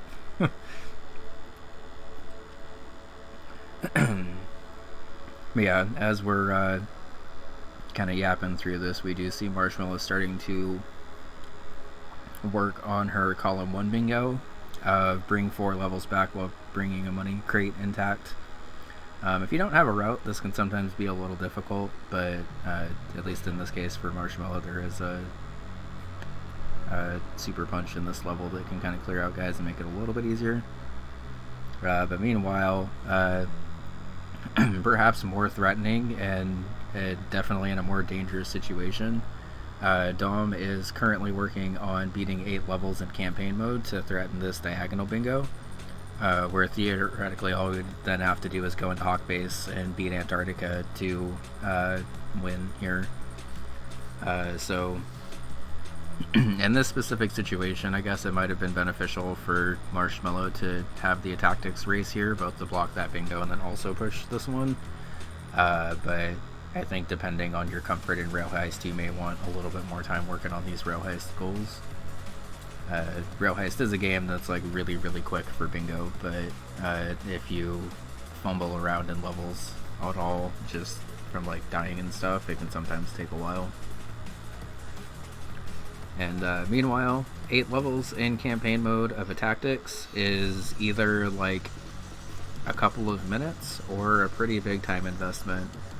And it sort of just depends on how lucky you get at building a battering ram in a tactics, and also if your AI opponent just kind of happens to get the same thing against you and cut you off on a side or something. So while both players are working on these goals for a little bit, Marshmallow is able to grab the Rail Heist square and then hops into a tactics, but since Dom's been in here like a lot longer, is able to mark that off pretty quickly.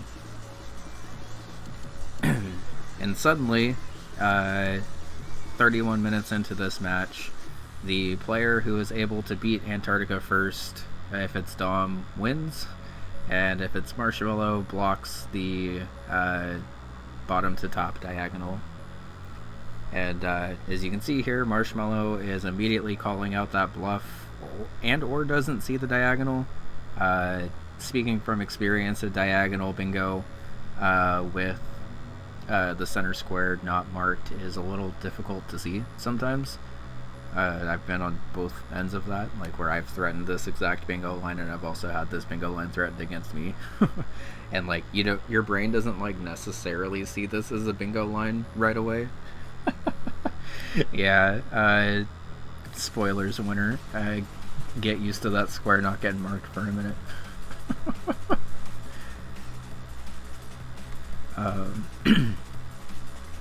So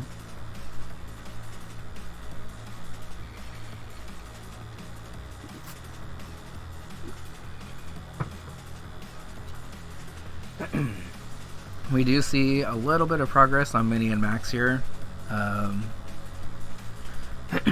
Obviously the Mini and Max very hard is not really what Dom's working on here, but able to identify the synergy that increasing his base HP in Mini and Max and then coming back later in the match if he has to do the 350 shinies, having any amount of time advantage that he can have, and that would be helpful. So, and here Marshmallow is working on the diver's goal. I think also just trying to increase her max HP, actually. I think this is an HP race now that I remember. And we do have some pretty different routes to max HP here.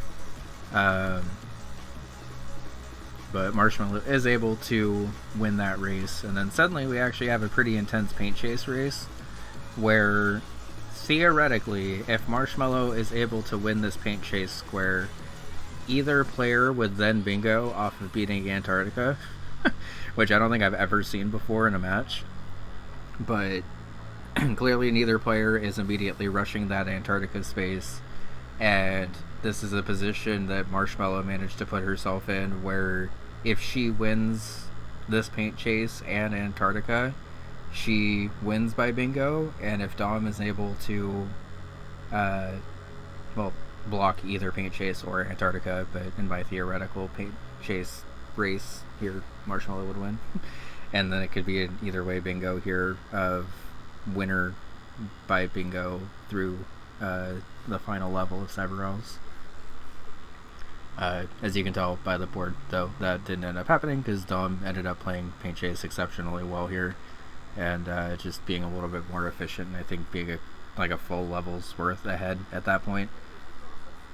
And then suddenly Dom is in a pretty interesting situation here where he's again starting to threaten multiple bingos here. Currently is working on general paint chase progress, or pilot quest progress, because defeating Borg is a pretty fast square. And then starts to set up a top to bottom bingo that is still reliant on Antarctica, but that's okay.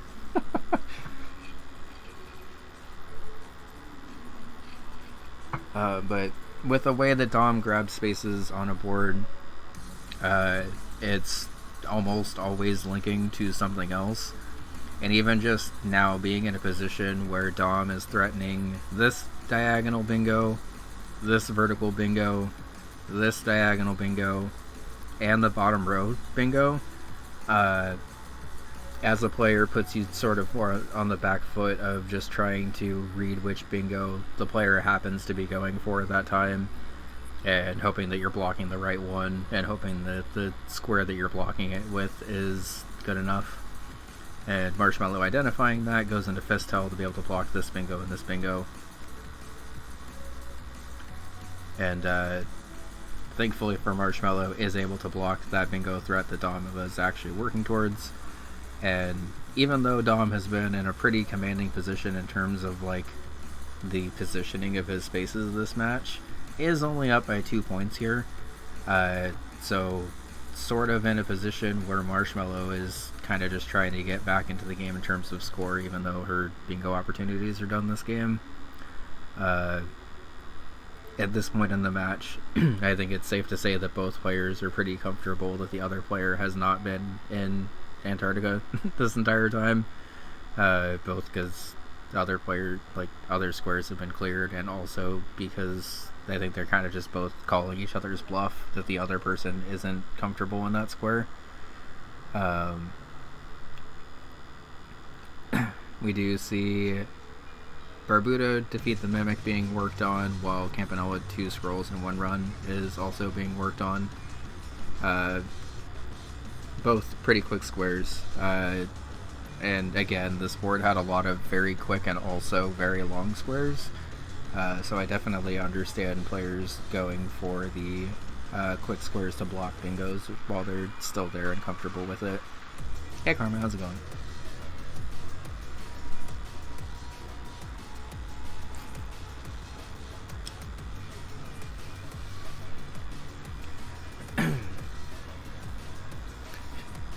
Yeah, using Hawkbase to skip to Antarctica means that you are pretty limited on lives, and most likely need to know where that one life is in the final level if you run low, because some of the bosses in Antarctica are very, very rude to do on like one life.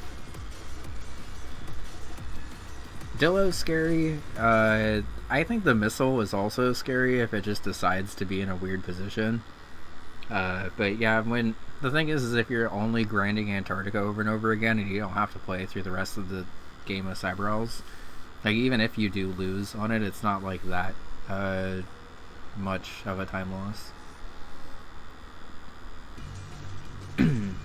And yeah, especially if you're at the point where you've cherried Cyber Owls, which I'm going to be honest, I don't know if either player has.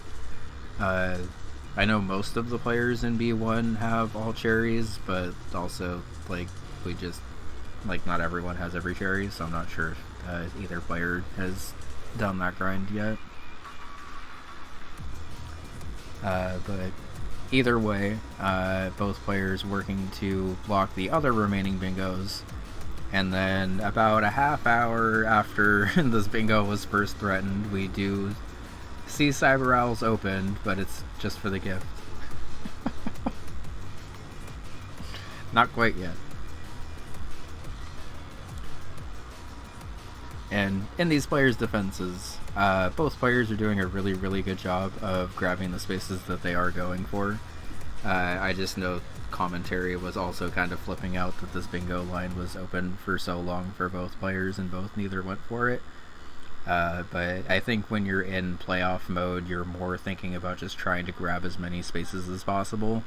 And sometimes the direct bingo lines, if they're on a square that you're not personally super comfortable with, can be a little harder to go for. Dillo damageless? Okay. I'm like at the point where I can now do Dillo without dying, and I'm like, alright, I'll take it, whatever.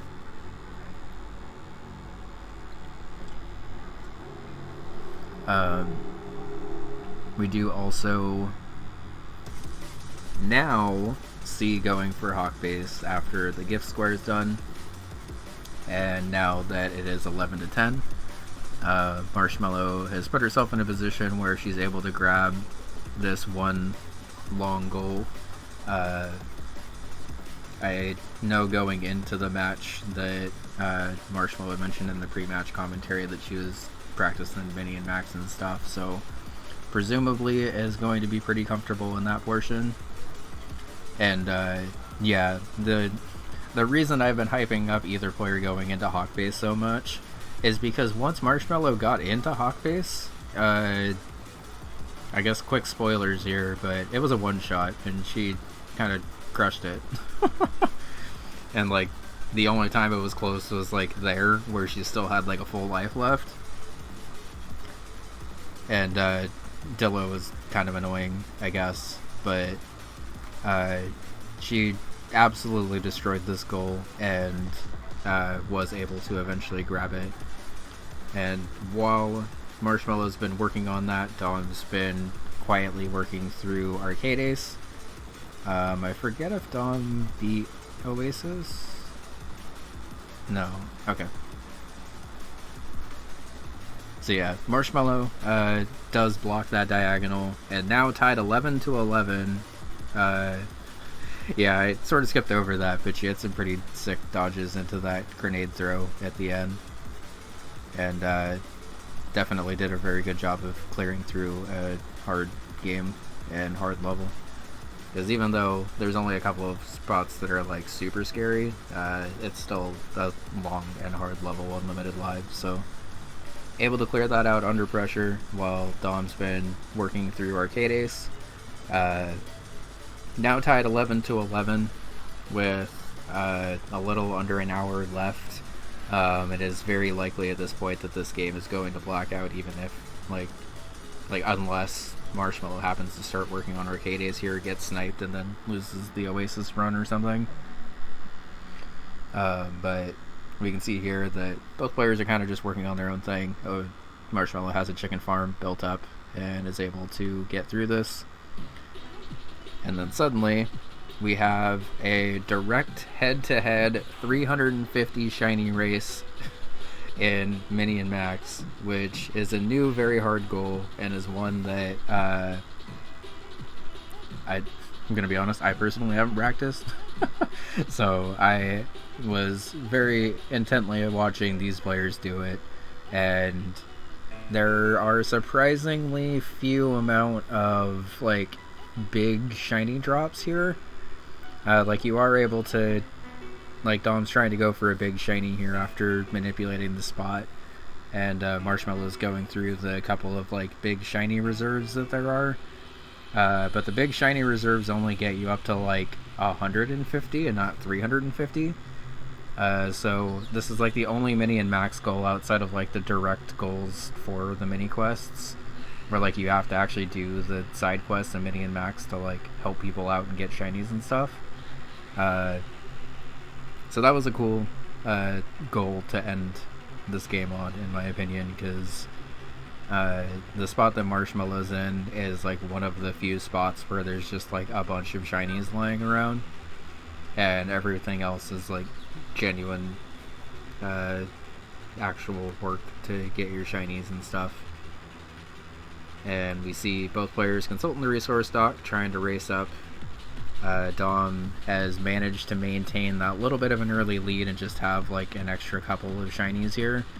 And I think at this point still hasn't even used some of the caches that Marshmallow's used. Skipping farther a little bit ahead, Dom is now about 50 shinies up. And while both players definitely have like good pace for this, Dom did also find the coffee grounds to run faster, and I think that overworld movement actually in this long of a mini and max head-to-head ended up actually letting him pull pretty far ahead here, because it was pretty much neck and neck at the start of this, but as this started to go on more and more, Dom's mini moving slightly faster than Marshmallow's mini and using the same reserves and stuff. Marshmallow does eventually grab this one and brings the score, I think, to both of them up over 300. I forget exactly how many shinies are in this spot, but Dom is eventually able to grab this, and yeah, wins 13-12. It was a very, very good back and forth game. Dom did a really good job of threatening, like, I think 6 different bingo lines in this game, and forcing Marshmallow to react and block to all of them. Kudos to Marshmallow for being able to do that while also threatening her own couple of bingos that she was able to threaten, while also pushing this to a blackout. And definitely played well, and like both players played really, really well in every goal that they went for. Major shoutouts to being able to one-shot that Antarctica space after clearly not being like rushing into it right away. Like, you still kind of played like you could have rushed into it at any point and knocked it out just as fast. So big kudos on that, because it was cool to see this go to a blackout. The very hards on this goal, or on this board, were definitely ones that required a lot of game knowledge, and to see this board specifically go to a blackout was cool, and even under the time of the original like non-playoff time. And yeah, both players played really well. Both players are also playing in the either the semifinals here and or the underground bingo tourneys, so we should still be seeing more of them in the coming weeks, and definitely looking forward to it.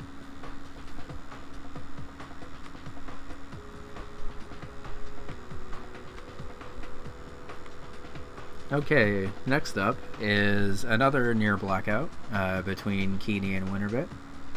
This game was another game that was definitely very back and forth, and Keeney was eventually able to pull out a majority win and move themselves into semifinals.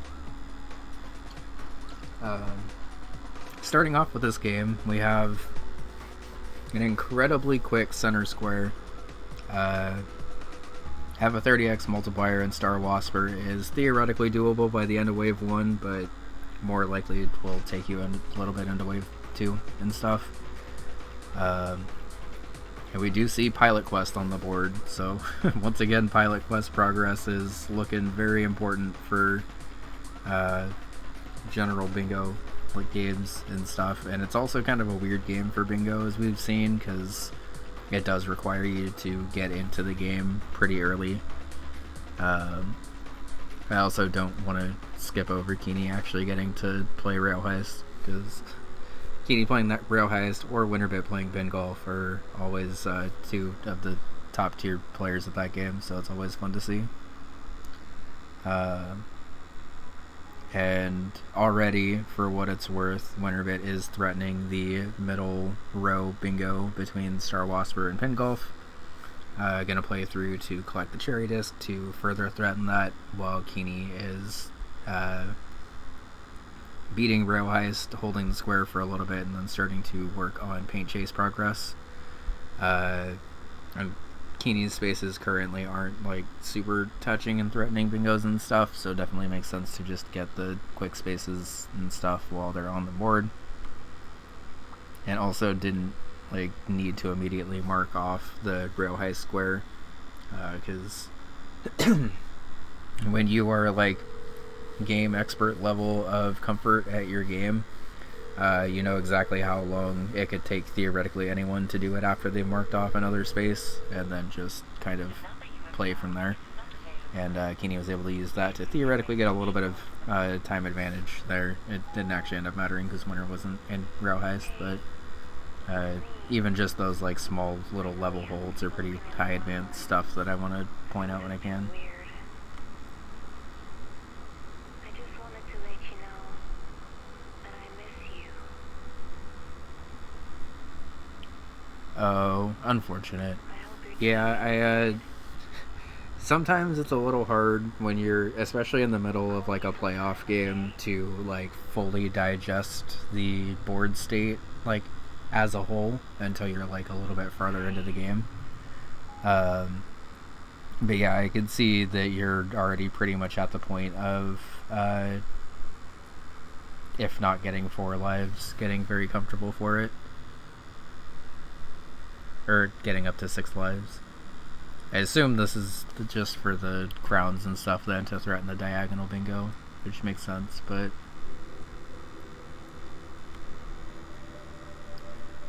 so at this point, after grabbing the Paint Chase goal, Keeney is able to do what looks like a triple mark there. Let me confirm.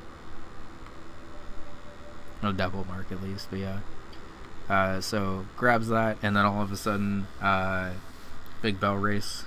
For some reason, it feels like every match Keeney has, there is a bingo being threatened by a Big Bell Race, and I'm not sure how that happens. But like the same thing happened when I played them too, and I think that's funny. But we see a pretty important, interesting situation here, where if Winner is able to win this Big Bell Race, they are threatening this diagonal bingo pretty aggressively. And then if Keeney wins this race, it's a triathlon race, which is one of the longer general goals, because 2 of the sports games are really, really fast, and then one of them takes forever. And theoretically, it can be Big Bell Race, but I think that makes more sense if you are Keeney and are immediately threatening the bottom row bingo here. But this give an opponent a head start on a lap and then win on 3 separate tracks goal is pretty demanding, and sometimes the AI can be a little mean about it. But we do see even like 4 courses in or whatever, that both players are still neck and neck for this. I think at this point I want to say that Keeney had 1 race where they weren't able to win, if I remember correctly. But being this neck and neck, just efficient driving in Big Bell Race matters quite a lot. And Winner able to grab that, and then as I mentioned, immediately form this diagonal bingo threat. Keeney working on another quick space of successfully hiding in the Night Manor minigame twice, which even if you end up getting the long variants of those hiding minigames is pretty quick. We do see a head-to-head in Bushido Ball, which is actually another game that I feel like Keeney ends up in head-to-heads with quite a lot. It's funny how similar this match was to my game against Keeney, because we had a lot of very similar head-to-heads. And Keeney again showing their comfort in Raizo, while we do get to see some very clean Kitaro play from Winterbit. I skipped a little bit farther ahead, so I don't actually know which game both of you are on. But it looks like both of you are on stage 3 as Keeney is able to mark that space off and then tries to stay in for the triathlon gold disc of Bushido Ball. At this point, it looks like all but the column 4 bingo, or the row 4 bingo and column 4 bingo, I guess, are blocked. So seeing that as well as that fast line there, Winner does hop into Campanella 2 to obtain the talisman, which is pretty far into the game, unfortunately, but can be manageable. It does look like Campanella 2 was giving you the business a little bit this week, which it is sometimes known for. Sometimes Camp 2 is so chill, and then sometimes you're in Camp 2 for what feels like forever. So it looks like after that run, Winner did pivot out and head back into pin golf.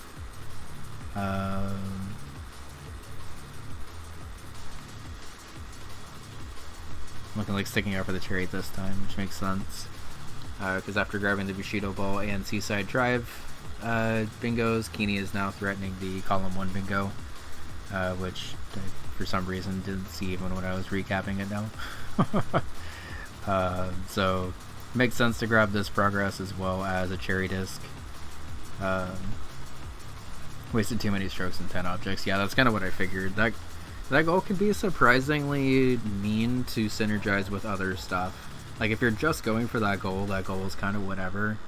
But even, like, the normally pretty free, like, be in first place after hole 9 goal is actually pretty tricky if you're trying to get all of the orange objects right away.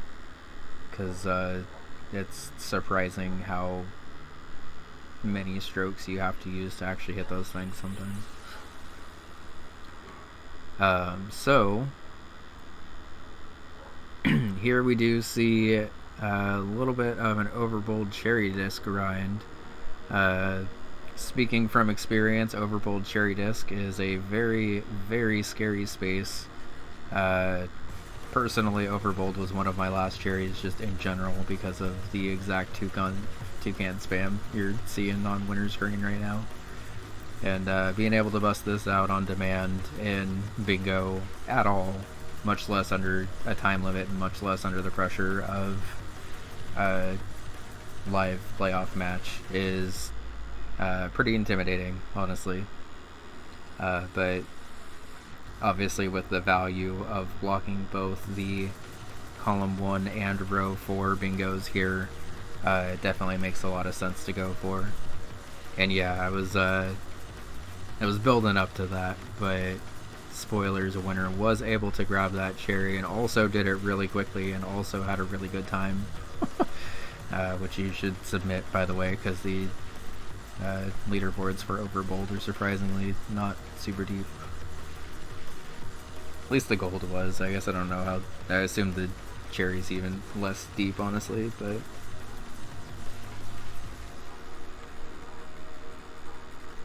But we do see here that Winner is able to take down this guy and have the money to grab the cherry disc. I don't know offhand how many overbold cherries we've seen this season. I know I've seen it like once or twice, but it's definitely not a very common space for players to go for, much less get under the pressure of playoffs and stuff. But with that, Winner gets an incredibly high value space, blocking all but the last bingo opportunity. I was gonna say, I know I saw it at least once this season, and I think it was you actually. It was my match against you, because I remember seeing overbold cherry on the board and laughing. Because I was like, yeah, at that time I like didn't even know the like bomb route and stuff. Like I at least know how to get through it now with bombs, but like at the time I didn't know. And I remember seeing you specifically mark that off now that you mention it. I'm not sure if that was the only other time this season, but Overbold Cherry is definitely a pretty rare one to get, and especially busting that out second try is really cool.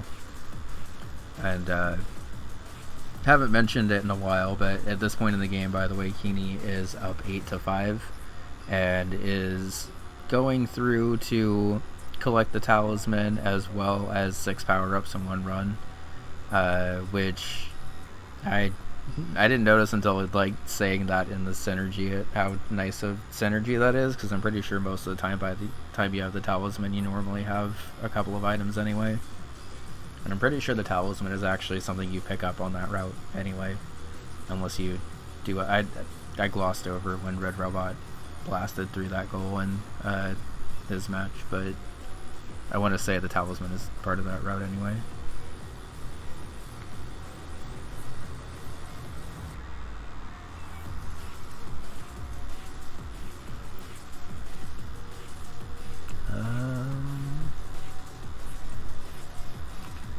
So yeah, it looks like Campanella 2 was equally mean to both players in this game, which at least feels a little bit better than it just being one player getting stuck in Camp 2 a long time in a match. Like if Camp 2 is going to be mean, it might as well be mean to both players, I guess. But we do start to see the score deficit from Winterbit start to narrow quite a bit here. Only down 9-7. There are still a decent amount of quick spaces left on the board, notwithstanding the Camp 2 synergy here. We do see a quit out of Onion Delivery. I think that was working on the 4 days goal. I'm not sure how far into that we were, but understandably, if you don't get that goal, it makes sense to pivot into another goal and move on for a bit. And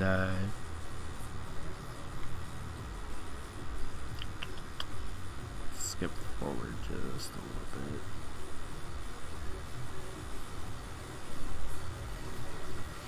We do get to see some pretty interesting synergy here. I believe Keeney is using Rail Heist to beat 8 levels in 3 different games, which if you're Keeney specifically makes a ton of sense. If you're anyone else, this is not typically a game that you see 8 levels done in. Yeah, so shoutouts to Keeney for being able to do that, because obviously Keeney playing Rail Heist is always fun, but you almost never get to see Rail Heist in that situation. And being able to mark that off now, and going up 10-7 there, it looks like 2, 4, 6, 8. Yeah, is gonna chill and play some Party House again. The random scenario with max amount of Rich Pal's goal popped up, and winner is able to grab the Paint Chase square of beating 7 levels without power-ups. Also, honestly, the only time where Paint Chase synergy would have also worked with 8 levels, but Keeney just able to bust that out a little bit faster.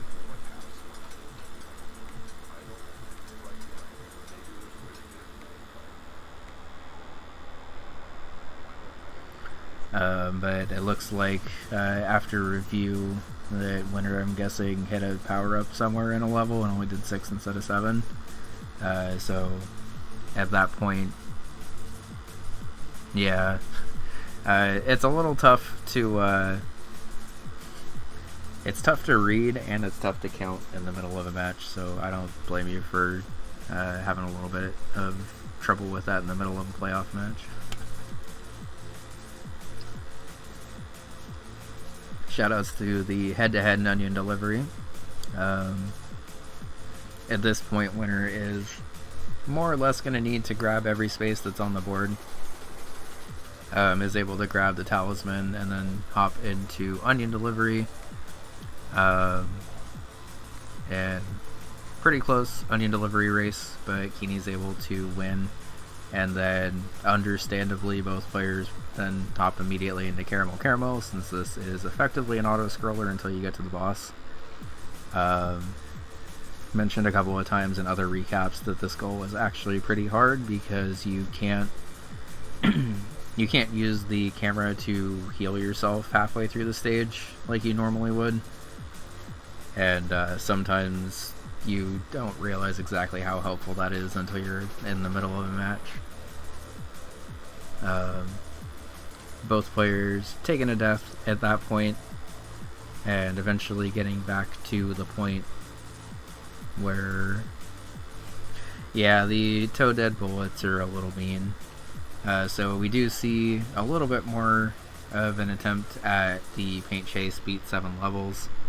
Unfortunately, since even code's not on the card, you're not able to just level select to the level that you needed to beat again, and unfortunately going to have to beat everything up till there again, which gives Keeney enough time to chill in Camp 2 and almost get that goal, but then unfortunately die pretty far along the way before hopping back into Ninpak and grabbing the 6 extra lives at one space.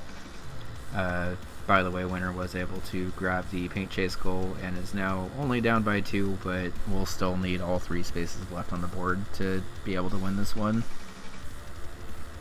And we do sort of see the drawback of Winner not seeing the have extra 6 lives at one space here, because it theoretically could have been just a direct head-to-head race in Campanella 2 Very Hard or Triathlon here, which would have been more or less guaranteed to be a lockout unless Camp 2 just continued to be really, really mean to both of you. But with that final space that Keeney's eventually able to grab,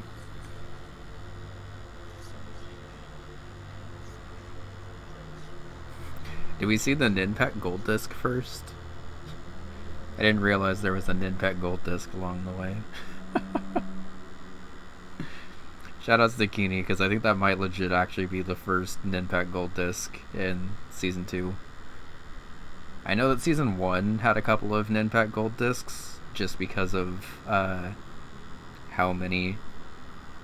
Like, I think Ninpak, like, almost beat the game was a goal last time. But I think that might actually be the first Ninpak gold disc of Season 2 that we've seen. And thankfully, at the beginning of the bonus round, you are given a ton of a ton of extra lives here.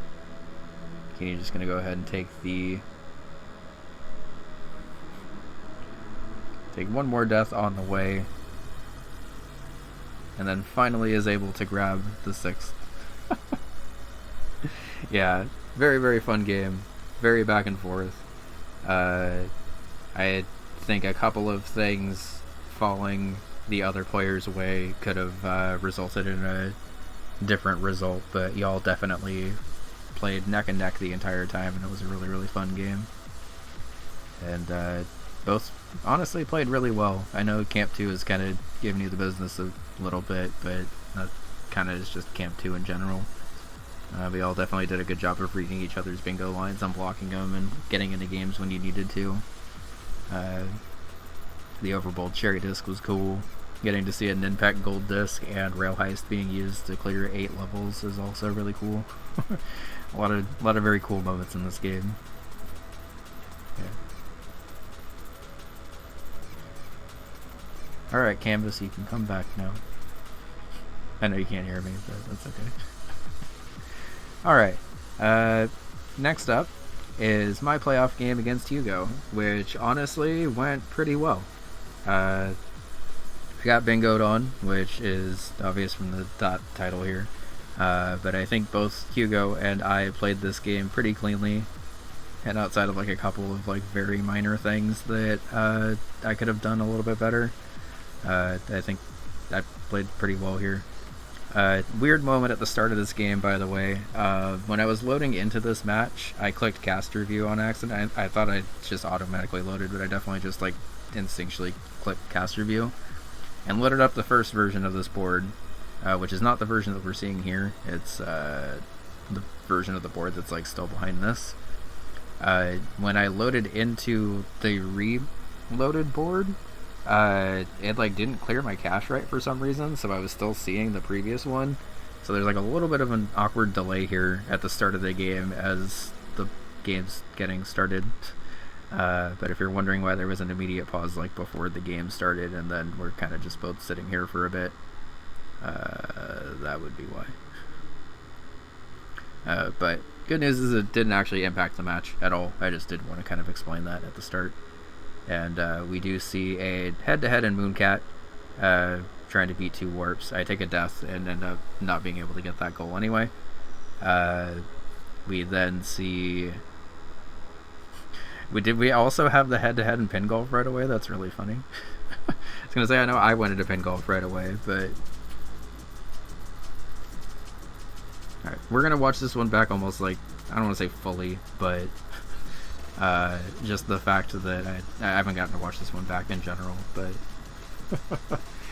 I didn't realize we immediately started this game with back-to-back races. That's really funny.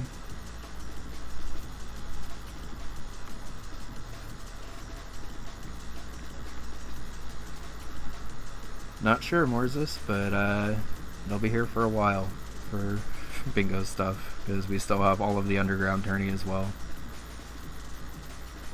Gonna be honest, this was kind of a weird game of pin golf for me. It was both like really, really good and also really weird, so... Like, I had some like ridiculous shots in this, and then I specifically remember hole 18, I just like dunked into the water like 5 times in a row, and that's literally never happened before. And then I shorted that shot, which has also never happened before when I've been in that position.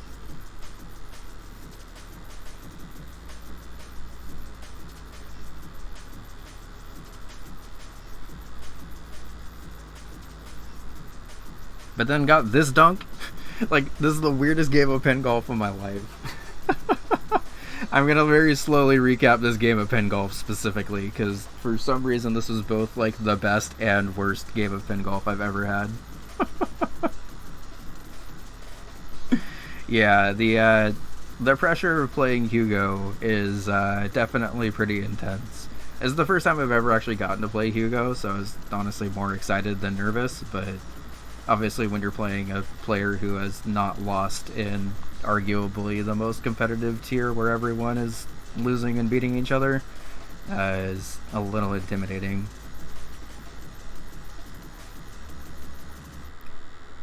Thankfully, I would consider myself to be pretty comfortable in pin golf, so eventually am able to grab that space and stick around for the cherry, because the cherry's not like significantly farther away from where I'm at now, and could potentially theoretically threaten the column 5 bingo here.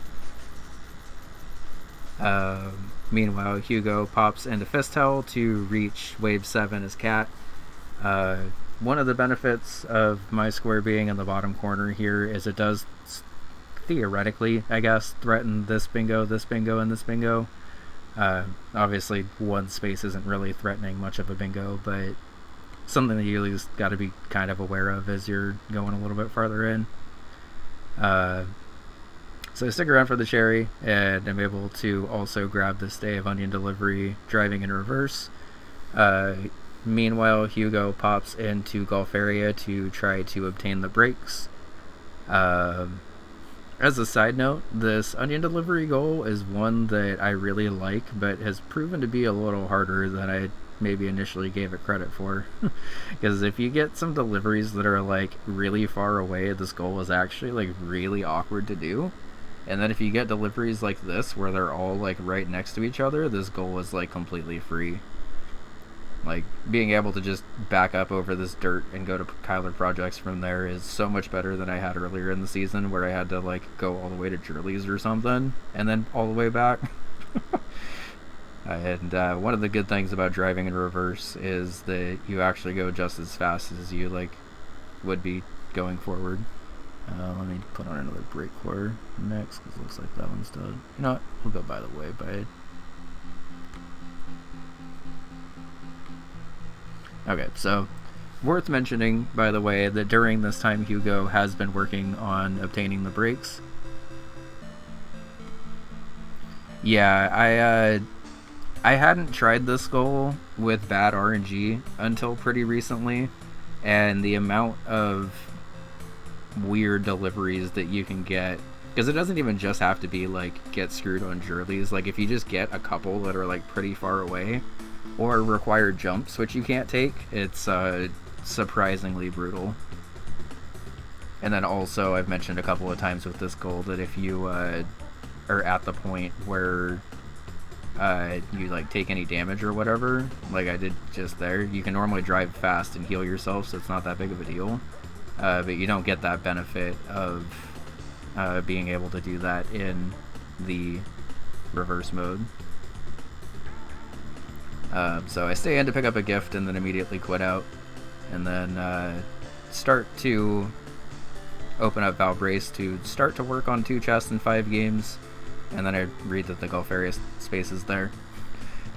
So in the first 10 minutes of the match, we've had 3 direct head-to-heads, which is honestly ridiculous. Like, I could tell while playing this game that there was a lot of head-to-heads, but I guess I didn't even realize some of these spaces that I got were also head-to-heads. So Hugo's down to 2 strokes here, and eventually down to 1 stroke. And at the start of this, I'm not gonna lie, I got nervous and started immediately going to the Blockbuster.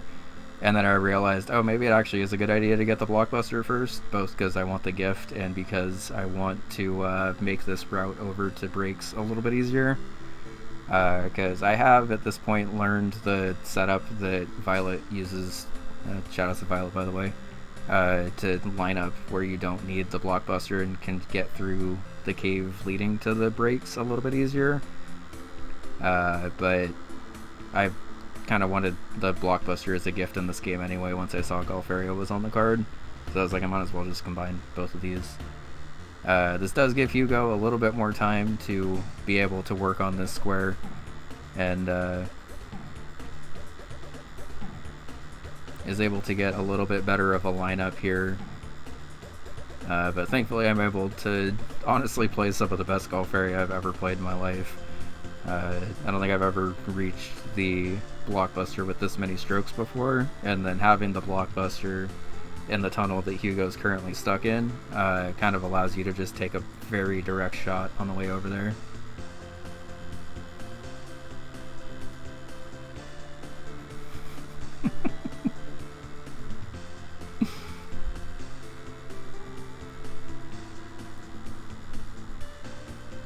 So eventually does quit out, and shoutouts to Michelle.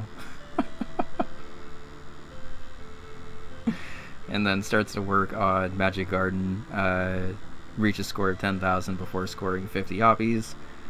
Basically just means you have to be pretty efficient with your Oppie drop-off and build up a couple of potions, and then just do your score grinding a little bit earlier.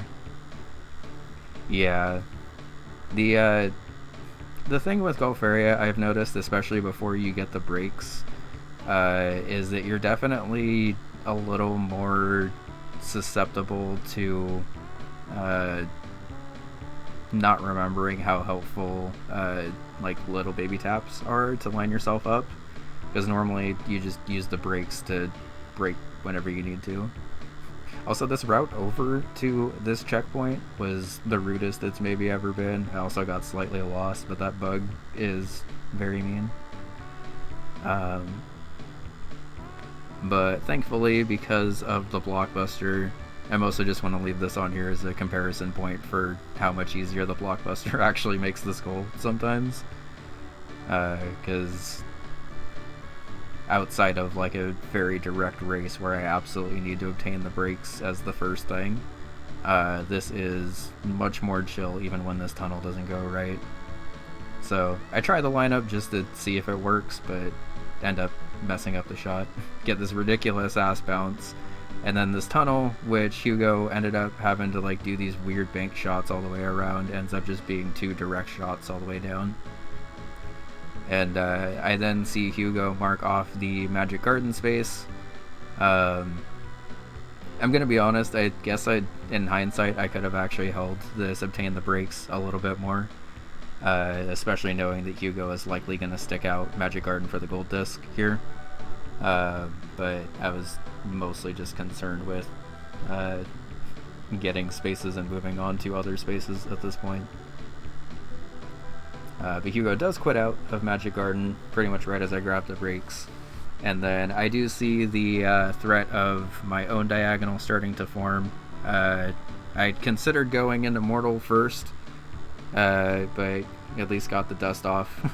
And then race number 4, Mooncat Pin Golf area, technically in Grimstone, yeah.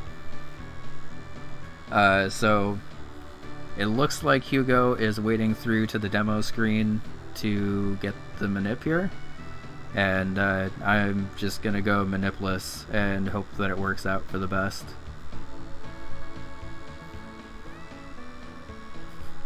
Yeah, so we do see Hugo doing the RNG manip here, it looks like, while I take the more natural route of just trying to get my way down there.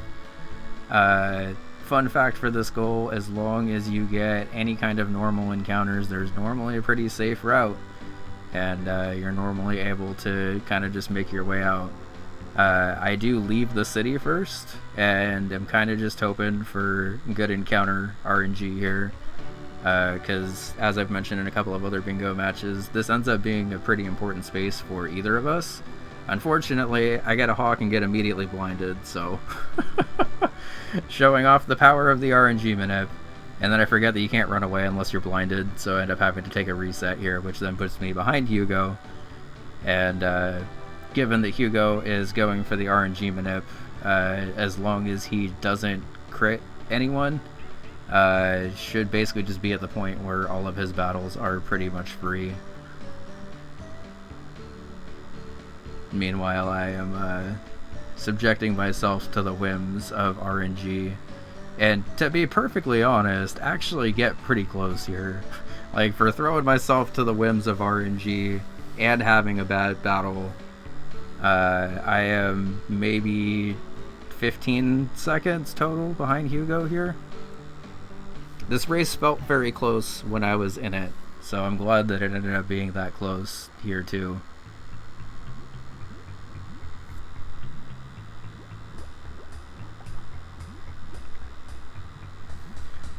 So yeah, Hugo's able to feed the dog treat pretty much right as soon as I reach the church.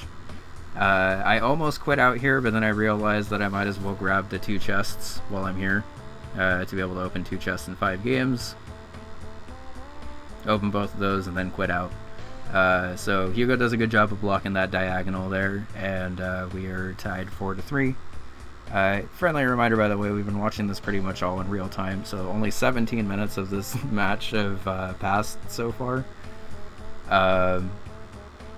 I am very happy that I get to play Mortal 1, and I actually got to use something that I had specifically learned from a bingo chat, where you can use Open Tomb to skip the opening cutscene to be able to get into level 1 right away. But then I realized that if I'm going for the goal where I kill enemies, I should probably not kill enemies and have to restart anyway. Meanwhile, Hugo's going for score 50k in Kit Club, which will start to threaten the middle column bingo a bit here. I'm able to grab 2 levels in Mortal 1 pretty quick, and I see that column starting to form. Hugo starts to threaten with the party house space, which will, spoilers, end up getting back to in a little bit. But I do want to rewind and pause so y'all can take a look at this party house seed, because in my practice of any party house thing I've ever done, this was one of the most weird seeds I've ever seen, where there's no real way to very easily get popularity outside of like 2 kind of not very common at all units in Mr. Popular and Werewolf.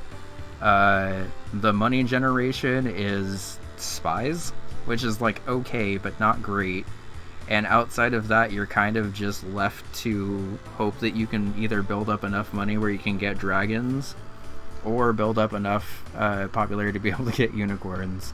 I want to bring this up because Hugo and I were both in Party House, spoilers for a little bit here, but I really just wanted to like highlight how awkward of a seed this was for both of us.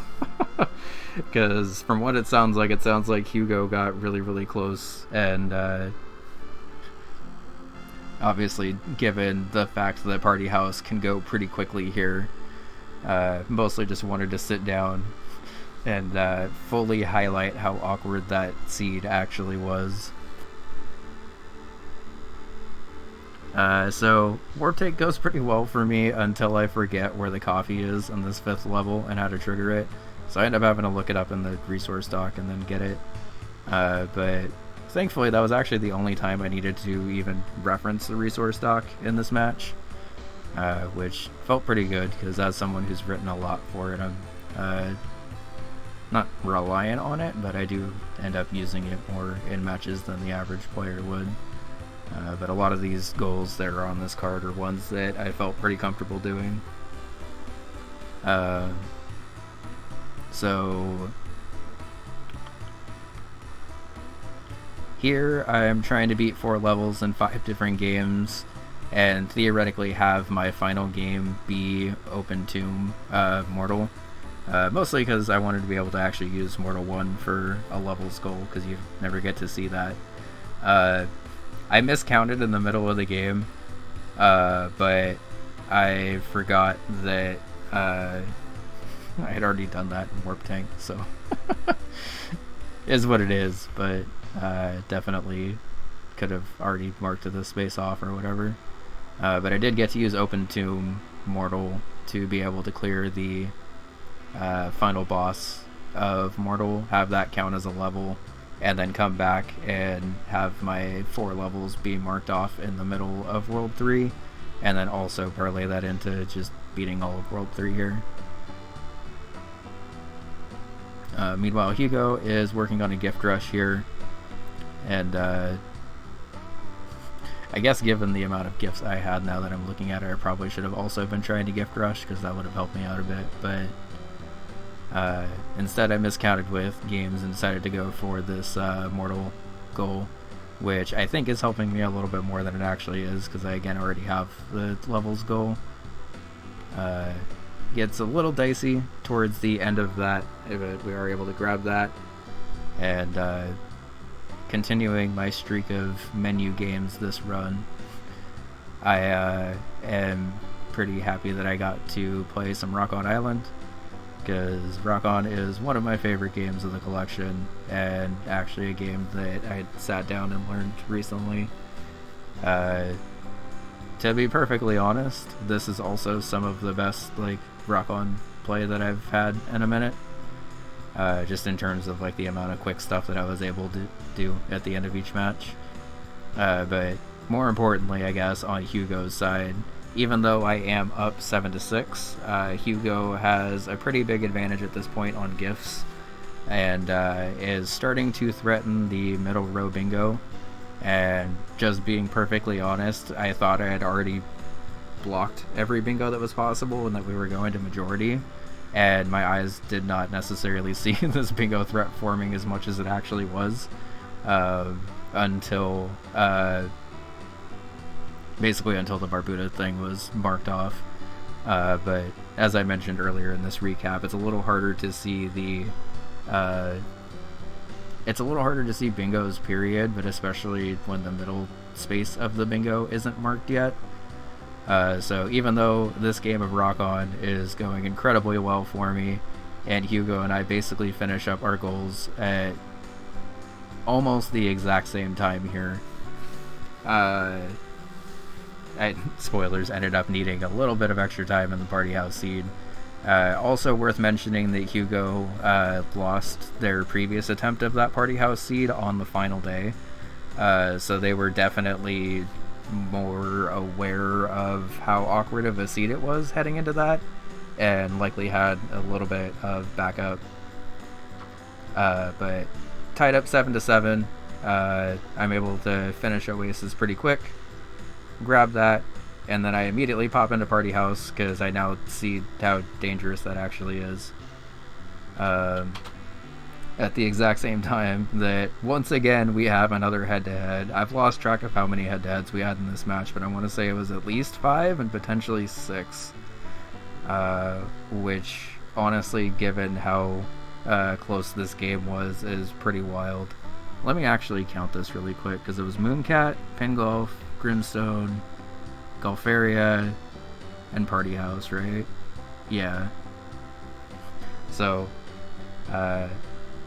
honestly, given how close of a game this was, I am absolutely stoked that I was able to play Hugo as close as I did and have 5 head-to-heads here. I am also happy that we ended up getting to play a direct head-to-head in the same Party House seed as what ended up being, I guess, my final score of the season. But just having a direct head-to-head Party House race at any point in the season has been pretty rare, to be honest. And having it on the exact same seed is even more rare, because I think the only time I've seen a head-to-head in Party House might have actually been another Hugo game that I was reviewing this season, now that I think about it. But should have, or when I reviewed that, it definitely was players who were doing 2 random scenarios. So, like, obviously the RNG of the scenarios also played in. So, honestly, it was really cool to be able to end this on head-to-head Party House VIPs only. Actually, rather serendipitously that I just noticed, my season started on a good foot, because my center square victory against a rank was the Trotters Bingo Sync seed, where you have to win in Trotters and win. And I guess my season ended on a center square of also using my Bingo Sync seed. And yeah, I want to say it was a game with Hugo. I couldn't remember who was playing, but it definitely was Union that I remember. And both of you were like super, super close on your Party House seeds, and definitely came down to RNG. Yeah, and this is me in the middle of the game begging for a crumb of popularity to be able to actually win this in time. Because, like, I'm only a couple of days behind Hugo, but I also don't have a ton of, like, good popularity units. And I'm considering going for wrestlers and stuff. But I end up actually kind of pulling an audible that I've literally never done with any Party House seed that I've ever had. And I'm like, you know what? If there's ever a scenario for werewolves to be good, it'll be here. So I start stocking up on werewolves, and then have to remind myself of how spying works with werewolves, which I have learned at some point, but was not knowledge I was expecting to have to bust out in the middle of the season. But for anyone who's wondering, if you have a werewolf and you use a spy, or a driver, I guess, and spy's in the specific scenario, use spy on the previous form of werewolves. So if a werewolf is like in werewolf form when you're spying on it, you actually want to invite it in then, because it's going to turn normal. And if it's normal when you're looking at it, you have to be careful about if you invite it in, because it'll turn into trouble. And yeah, I see that someone in chat was mentioning why I wanted to go for security over werewolves. But I'm gonna be honest, security is like a top tier unit to me, and wrestlers are kind of like whatever. Like, wrestlers are fine, and in this scenario specifically, I think wrestlers were probably better. But in almost every other game, I prefer to just cycle out security if I don't need them, while also using them as either a deck filler or a way to get rid of a trouble where I don't have other trouble mitigation and stuff. So, like, for this specific seed that I have, I'm basically just able to insta-security out any kind of issue here, and then scan with spy here. Yeah, so Hugo played a little more aggressively here heading into the final couple of days.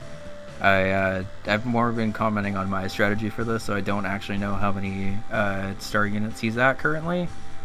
But given that it is coming down to more or less the final day here, it's a pretty risky situation. And I think both Hugo and I are in a position where we can win. Yeah, so security is nice for how cheap it is, but I also kind of like that it's 0 popularity because you can then cycle itself out really easily. And it's a little harder to justify that with Wrestler because you can obviously still do that, but a lot of the times you kind of need the 2 popularity from Wrestler. And in most scenarios, just getting 2 popularity is kind of whatever. In this specific scenario, I think getting 2 popularity actually ended up being pretty big here. But we do see the final day Dragon Rush as Hugo's basically in the situation where he needs to pull both of the dragons to be able to win. And then with me having 9 days left, yeah, I mean, I guess so, but I mentioned it to our rank at some point when we were both watching Party House, and security specifically kind of reminds me a lot of Upstart Goblin from Yu-Gi-Oh, where you're basically cycling a nothing card to be able to get like more consistency and stuff. And for the cost of 4 specifically, like you can kind of just have that in your deck and immediately not really worry about as much trouble, even if you don't have like standard trouble mitigation or whatever. And given the like 2.5 cost of that basically for Wrestler, it like doesn't really add that much more. But I will say in this specific scenario, I think Wrestler probably would have been better. Obviously you have to save up to get to the point of getting wrestlers and stuff more, but with how limited popularity generation was in this one, and also how restrictive the money was, because typically you have one or the other, right, in a Party House seed, where like either your popularity's not really doing great but you have like the best money generation in the world so it doesn't matter, or your money generation's not great but you have a bunch of like high pop units and can like move stuff around. And this is one of those seeds where like you didn't really have either of those, and there was nothing either of us could do about it, and we just had to sit down and figure it out. And I think that's a really cool way to have a playoff game end, because Party House otherwise is not really a game that we ever really see extended bingo play in. Like, it's pretty much only if there's a specific Party House space on the board. And even then, I would say 90% of the Party House that we get to see in bingo is just people beating Best Wishes really quickly. So I'm honestly super stoked that my season was able to come down to a weird fucking Party House seed where Hugo still had to win on the final day, and I was in, I don't even want to say a better position, but like I was in a good enough position where I could have won that round if I had had like an extra couple minutes. And honestly, just a really cool game. I hadn't gotten a chance to actually watch that back and realize that we had 5 head-to-heads in that, but really, really back and forth game. We can imagine how, if any of those head-to-heads have gone differently, this board would have looked like completely different. So getting a way where, yeah, GG Hugo. I did not realize we had 5 head-to-heads in that game. But very, very well played. That is a really, really cool highlight of the season, honestly, and I might even end up just highlighting this as a specific thing for my YouTube to be able to recap that game specifically, because both of us were neck and neck the entire time. And honestly, if I was able to get that Party House seed in the end, this game absolutely was going to majority, which would have been hilarious, because I've only practiced that Vanger very hard once. So we could have gotten to see a little unscripted Vanger of me running around hoping I get to 25%. But like every other space on this board was still pretty fast, honestly, so yeah, very, very well played, honestly. The fact that we got to end it on a weird seat of Party House race is pretty much all I could ask for. And you'll see both of us more in. You would have had a big advantage if it went to majority. There was a lot of squares I was not comfortable with left. Yeah, so Metroidvania I've practiced enough that I think I would have been fine with that, especially with the Vanger synergy. Bug Hunter I spent like 6 hours earlier in the season to do. Night Manor Diamond is pretty fast, but I would have probably needed to use the guide for that just to remind myself. I'm going to be honest, that Hyper Contender Hyper Difficulty Square is one that I've never actually practiced, but I've seen enough that I think I know how to do. But yeah, the Hyper Contender Square and the Waldorf's Journey Square are the ones that I would be most scared of not completing in this one. And then trying to figure out 4 gold discs, actually. Let me look through, because I saw the 4 gold disc square and kind of just like immediately threw it aside. But there's Mooncat, Magic Garden, Pin Golf. Oh, and Night Manor. Yeah, no, that would have been a perfectly fine board to go for gold discs on. I think honestly, if I would have sat down, that might have been the next square I invested Diamond. Or 2 chests, since we both had or I had 1 game of 2 chests from Grimstone and you had 2, so. But yeah. I was really excited because this was my first game against Hugo, and if this is any indication of any future games I have against Hugo, they're all going to be really fucking good. You never tried the RNG minute before? Alright, well, yeah, that's based, because I threw it to the wind and got severely punished by one hawk that immediately blinded me and put me just behind. But going for the RNG minute live in a match is extra cool, so I'm not mad about that in any way. Okay. I said I was gonna go faster through these matches, and then I sat down and just basically did a let's play of my match, but it's okay.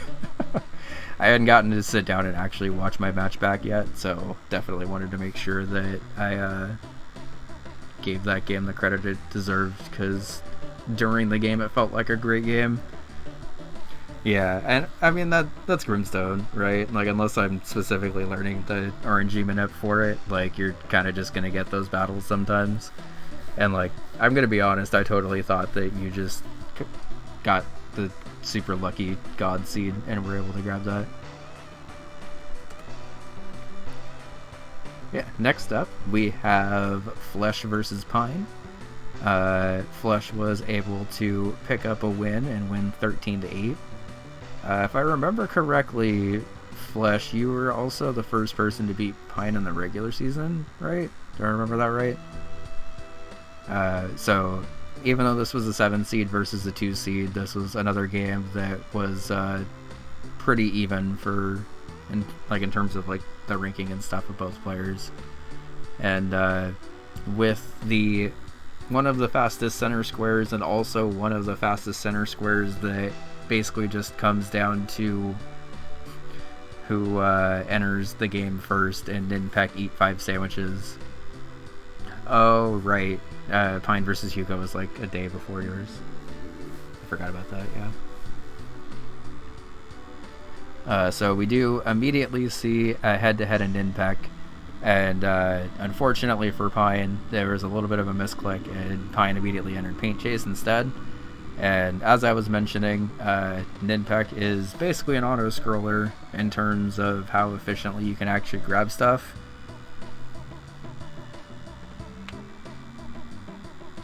More fun fact, all the top 4 players are me and 3 people I lost against this season.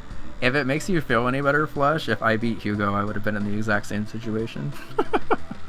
Because I lost to you, Dom, and Keeney as 3 of my 4 last games of the season, which I also lost to Winterbit. Damn, I really ended the season against nothing but playoff teams. Chat, this is so sad. Yeah, I'm sorry, Pine. It's tough when a game comes down to a misclick, and especially at the start of a match, and especially for a center square, it's pretty tough. Yeah, we definitely will, Winter. I mentioned in your chat yesterday, but I'm trying to get a little bit better about having more like friendly matches and stuff. especially now that the season's done. And yeah, I honestly, like, it felt during the season like B1 was just a bunch of playoff teams playing each other, like even against the teams that like didn't make playoffs. So it's pretty cool that it ended up actually being that way, to be perfectly honest.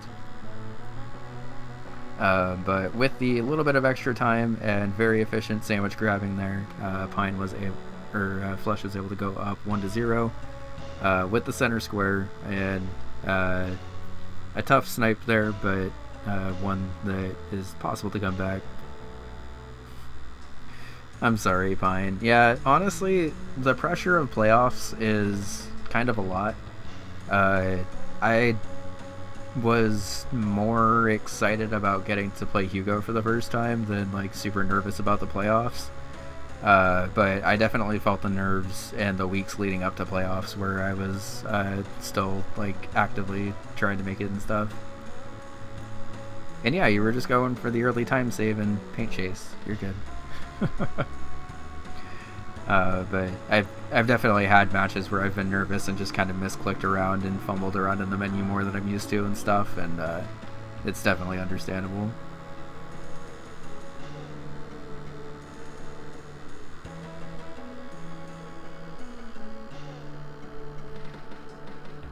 Why is this paint chase scary faster than going to the bottom corner? I think they're basically about the same.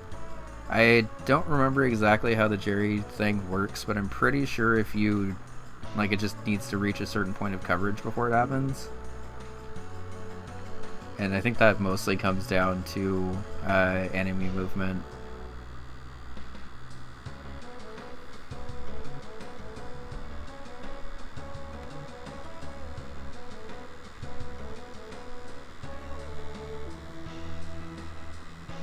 Yeah, so if you instant fail the level 1 and don't kill as many guys, it instantly does the Jerry's the best programmer thing. And enemy movement is based off of like specifically where your car moves and stuff. So if you're in that position, or with that movement specifically, you're able to have the enemies move in a way that more efficiently covers the board and stuff.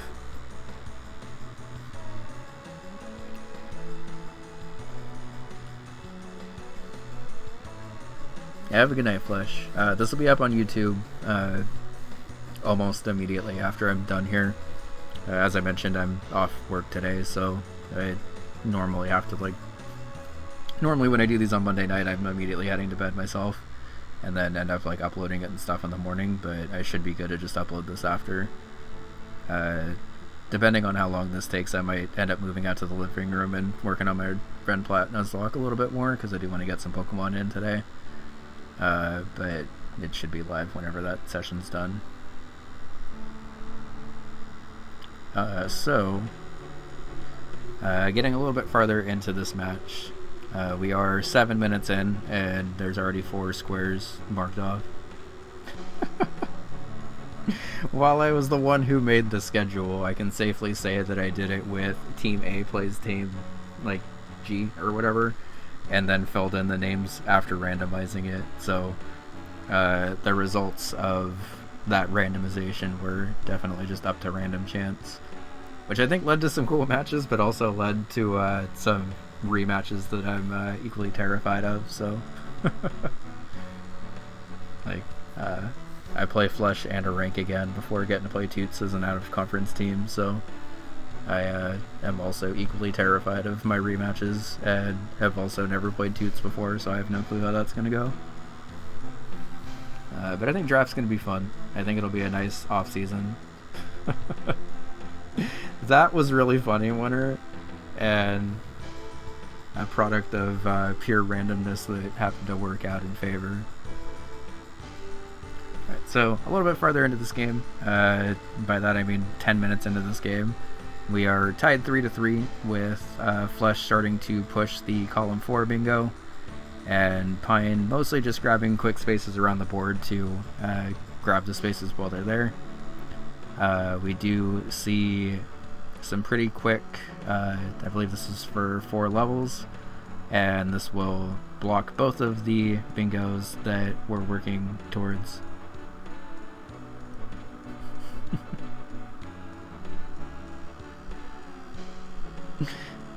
I appreciate that you two are just both so terrified of each other, because I'm going to be honest, that's how I felt about everyone I played in B1 this season. And I think it's pretty accurate of the tier as a whole.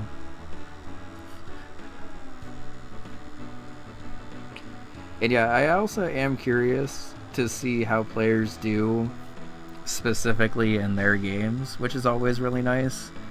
Because, like, for instance, I personally am a more like well-rounded player rather than having like one game that I insist on playing like every single time if it pops up or whatever. But the power of having that one game that you're like better than everyone in the league at is in the underground tourney like this, where you're like guaranteed to have part of that game show up. You do already have like a little bit of an advantage heading into most boards.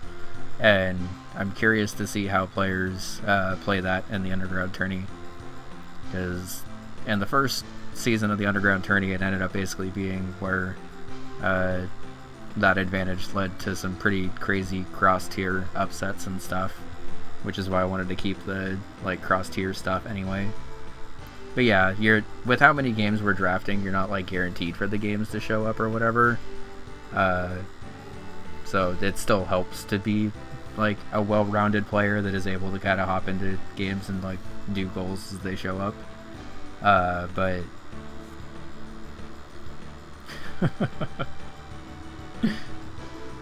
I mean, the thing is, with all these VODs and stuff and all of the highlights and even Monday Night Bingo and stuff, I think there is an advantage to doing tape review and seeing what games your opponents are good at and what they're not good at.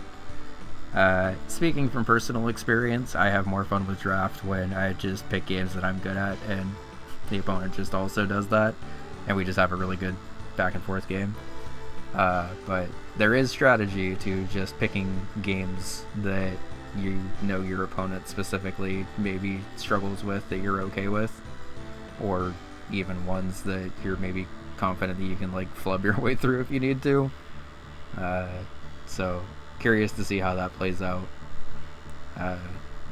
As I mentioned it like once at the start of the stream, but the undergrad bingo tourney started this week, so the end of playoffs will also have a little bit of overlap with the beginning of the underground tourney, and then once playoffs are done, it'll just all be underground tourney coverage.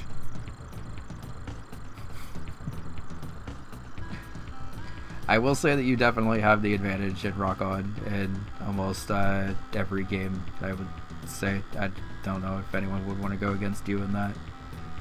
There may be some times where I'm picking Rock On as well, because with a little bit of practice, Rock On is a good game to have under your belt, just because of how many people are uncomfortable with it still. And also, to be perfectly honest, because high-level Rock On play feels really good. Like, being able to do the end of wave, like chicken farming and stuff, is pretty high skill menuing and stuff, and feels really satisfying to do. So Pine is able to kill a couple of different squids and starting to threaten a bingo of their own with the column 4, and seeing that is going to go ahead and make additional progress in Racer. I skipped past it earlier, so I'm not 100% sure if Pine beat all 4 levels in.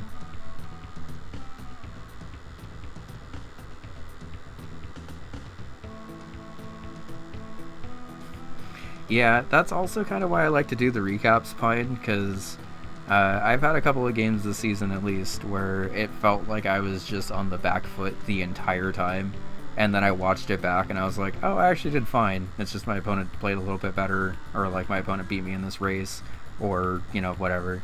And like, that's gonna happen, because especially in B1, we're all pretty comfortable with like most squares on the board, I would say.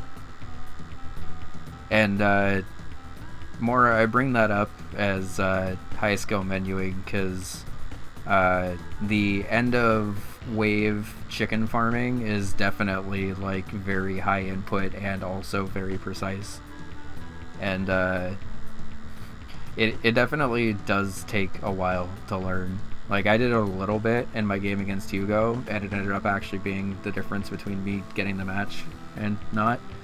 Because I was able to mark off my space before Hugo marked off theirs and get, like, 1% of an advantage heading into the party house race.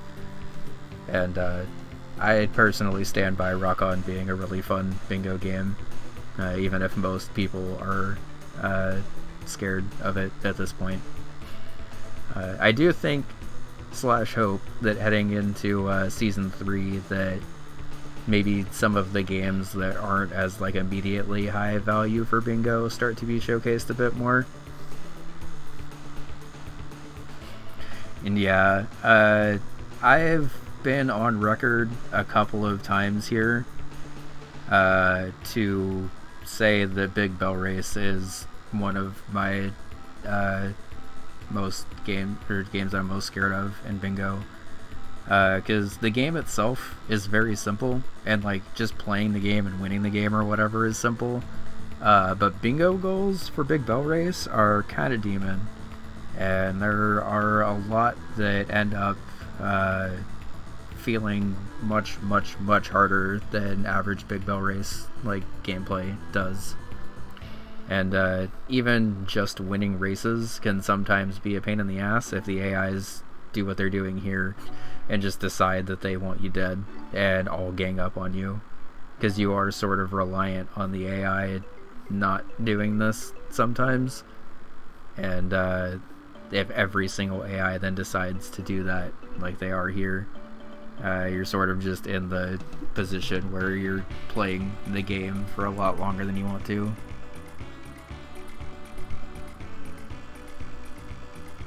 Yeah, I figured this was just for Racer, but it's still, unfortunately, a little tricky. And Flesh was able to grab 4 levels in 5 different games, while Pine is trying to finish up the Racer portion of this, and immediately hops into Alphazar's hat. And rather ominously, I actually asked the question of what happens if you collect 3 tickets, die, and then collect 3 more tickets. And that ends up actually being exactly what happens here, as we do eventually get a head-to-head in Alphazar's hat. Pine enters it with like a little bit of disadvantage here, but Flesh does die in stage 3, which ends up kind of eating off a lot of that advantage. And stage 3 of Alphazar's hat under pressure, while also remembering to grab the tickets and stuff, can sometimes be pretty mean. Those snowmen in particular are just not very nice at all. And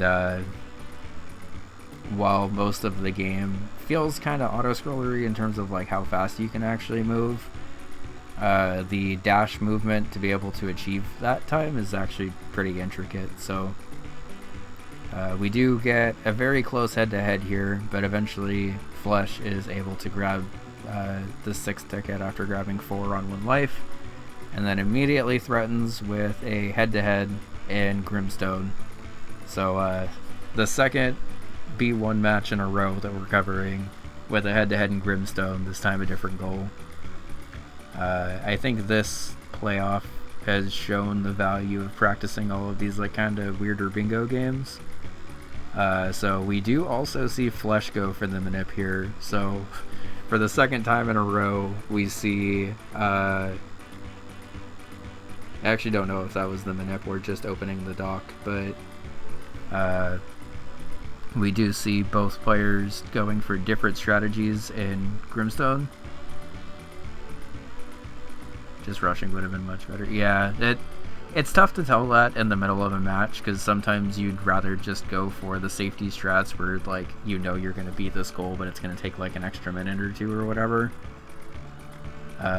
We do see Pine making their way up to the top town, and despite Umbra being in 2nd slot, gets targeted twice in the opening fight. Umbra's only 25% likely to get hit on each shot there, I'm pretty sure. So getting that back-to-back-to-back is absolutely brutal. You do unfortunately need Umbra alive for her to be able to learn the spells from the animals. And we do at least see a save and Maria learning Pilfer here. But given that Umbra is dead, we unfortunately have to go all the way up to the church in this town, which ends up taking a little bit of time. And meanwhile, the exact same thing happens to Flesh. I'm not sure why Umbra has been so viciously targeted by these mole rats, because these mole rats are typically the enemies you actually want to see in these encounters. Because they don't really do a lot of damage, they don't have a lot of HP, and they give you like just enough experience to get up there. But an interesting thing we see here is Flesh actually skips grabbing heal from the top left animal first, and makes his way directly to grabbing the spell from the bat in the cave. Meanwhile, Flesh is understandably Pine is just restarting from the checkpoint and trying to make their way back over to the bat and then back over to the animal that gives you heal. So this is pretty much about as direct of a head-to-head race now as you could possibly have for this goal. Pine is very slightly ahead here, at least until he pulls into this battle with two Hawks, and then at that point they're kind of just stuck at the mercy of Hawks. Flesh does grab the enemy from here, or grabs the skill from here without running into any enemies, and was able to just walk straight up to there. But unfortunately then notices that he skipped the other spell and has to go back and grab it now. And if Flesh was just able to die and death warp out of here, that would have still kept the spell for Umbra and would have allowed him to death warp back to the main town. But after this long of a battle and getting blocked, we do see a reset here, and if you reset, you lose all your progress since your last save, which means that Flesh does lose that spell, which gives Pine just enough time for them to be able to block this. And now down 6-5, the major bingos that are left are actually Pine's threats and not Flesh's threats, where Pine can threaten the bottom row bingo or the column 5 bingo. And neither player has made any progress on the column 1, so I guess both could still be threatening that bingo specifically too. But we do see a pretty rare double play here where Pine sits into Caramel to get the gold disc and also the cherry disc to be able to get both of those spaces at once. And we definitely have not seen a Caramel Cherry in League play, at least this season. I guess I don't know if it happened in Season 1. But Caramel is definitely a game that you don't see played through the entire way all the time anyway. And we do eventually see Dino Planet going down and then the final boss going down, which does allow for the double play of Caramel Cherry and also getting a cherry for a game that's on this card, and still having a couple of pretty clean cherry options available. You can pop in a Waldorf, you can pop in Pin Golf, and seeing the Pin Golf cherry disc without going over par on more than 2 holes, yay indeed. Pine tries to go for that synergy, which if they are able to get, would allow them to mark off this space and this space simultaneously and tie the score back up 8-8. And also will block the column 1 bingo that Flesh has been able to start building towards. I think both players weren't able to see the Grimstone defeat 15 enemies goal, like as they were going for the head-to-head race for the season. And understandable, but Flesh was able to pop back in and grab a couple more enemies for that. And yeah, unfortunately, Pin Golf was a little mean to Pine, and we had a couple of pretty deep runs here, but eventually were forced to quit out and pivot out. And thankfully, still at that point, only down 9-6. Flesh had a little bit of a hard time in Avianos, and then was starting to make progress on Racer. So both players are able to grab another space and Flesh more aggressively pushing the column 1 bingo now, while Pine is popping into Bug Hunter to complete a job with energy maxed out. And eventually also, finally, both players are popping into Pilot Quest. I haven't mentioned it through the first hour of the match, but Pilot Quest, obtain the blaster, is a pretty long goal and one that requires a lot of both general Pilot Quest knowledge and also knowledge of how the game generated for you.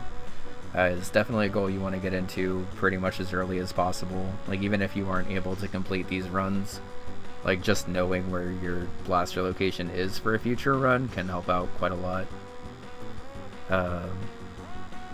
So after that, Pine quits out and attempts to go back into pin golf. Flesh also isn't able to get that goal, but then is able to grab a little bit more information, if I remember right, on where everything was at.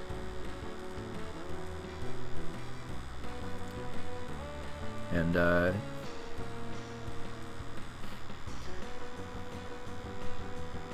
given the intensity of this match, it's not surprising to see this Vestel square on there.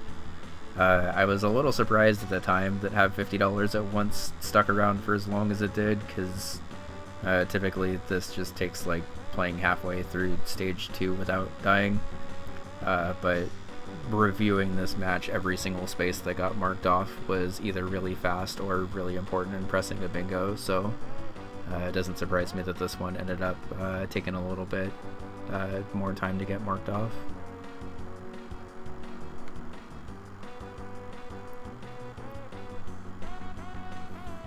Oh, right. I might have skipped past that, but I think I remember that happening when it was live. But yeah, they are eventually able to grab it, and Flesh being up 11-7 now just kind of needs to close out the game with whatever squares he feels comfortable not getting sniped in.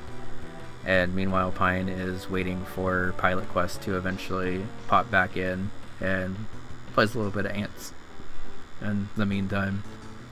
I don't think Ants directly contributed to anything else that was on the card outside of that, but did allow Pine for a little bit more time to allow resources to build, grab some stuff for future runs, and start to build towards the blaster.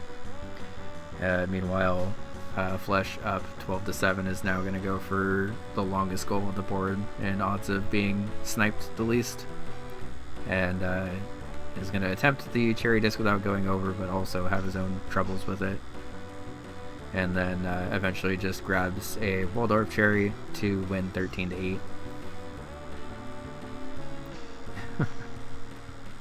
So it was either that or mental recovery, and both were pretty equally valid there, I would say.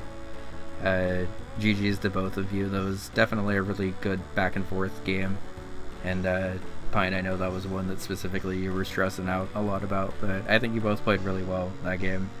There were a lot of moments where really either of you could have won that game, and I think again, a couple of head-to-heads going a little differently there could have completely changed the way that game shaped out, and it was a very fun one to watch live and also recap. Okay, so I said I was going to go faster through this. We at least finished within the hour, but I do need to kind of pick up the pace a little bit here. So let's go ahead and make a marker here, and I will set up for B2. Thankfully, the lower tier playoffs have a couple of games that for one reason or another haven't been played or haven't been played yet, so we should be going a little bit faster here, but I guess for stream as a round 2 recap, semifinals will be Hugo versus Keeney and Dawn versus Flesh. 4 exceptional players, and any of them are deserving the title at this point, I would say, so really just gonna kind of come down to the boards, I think, which is all we could have really asked for B1 playoffs, I think. Okay, let me grab these links really quick.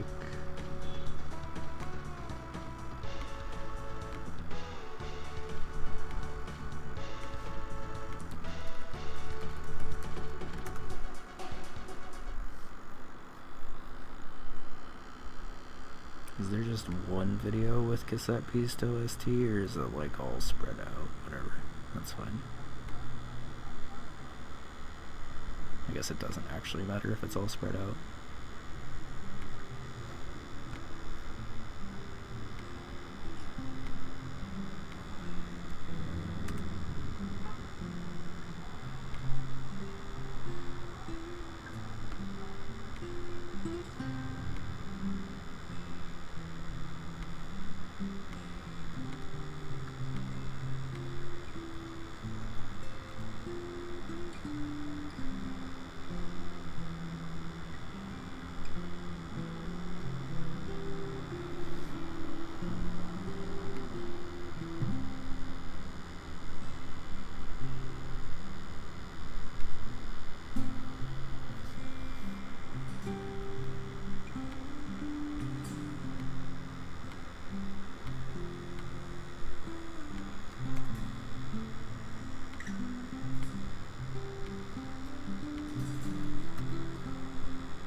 Okay, let me run the ad now, actually, because it looks like it's trying to start, like, the second I get back to this.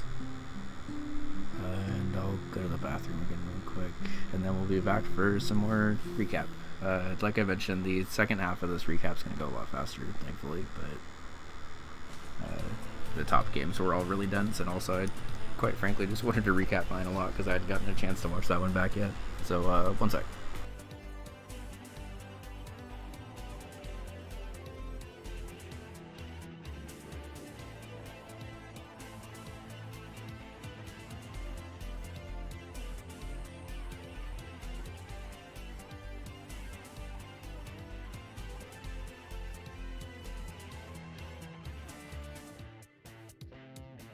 Are you in need of assistance?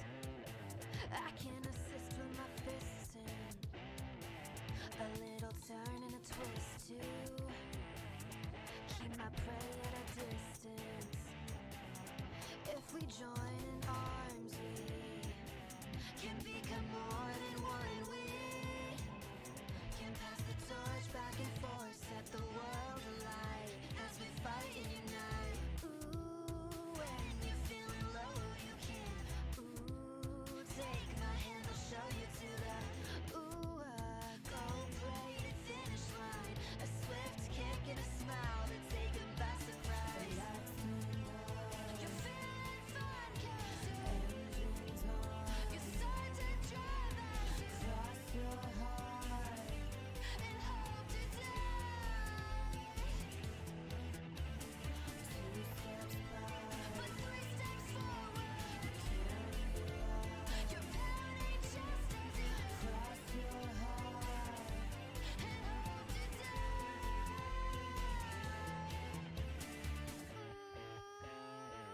Like a polluted twist, I crave the taste of it. A little slice of bliss. Oh, and feeling this. So put me back in the mix. See all the painted flips. See all the boxes ticked. Better rush your steps. You're feeling fine, 'cause you start to drive as you cross your heart and hope to die. 2 steps back, 3 steps forward. You're pounding just as you cross your heart and hope to die.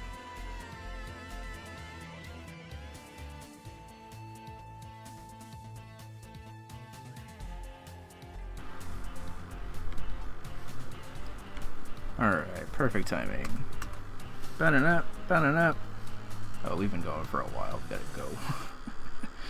Alright, so we are here for the second half of the recap. First up, we have Hackeroni versus Evanilos. Hackeroni was able to pick up a 13-10 majority win. Friendly reminder, by the way, we are now in Tier B2, so these are players who are pretty comfortable with the game, but do start to have more and more knowledge gaps, I guess. So the fact that the players are still able to fill out boards this much, even farther down our tiering list, just really goes to show how well everyone's been playing this season. So we start off immediately with a nice head-to-head in Mini and Max. As we've seen a couple of times in boards, collecting the reward for really doing anything in Mini and Max right away is relatively pretty fast. And both players are immediately gunning towards saving the brainwashed mouse, and our Heckaroni's eventually able to grab that before hopping into pin golf.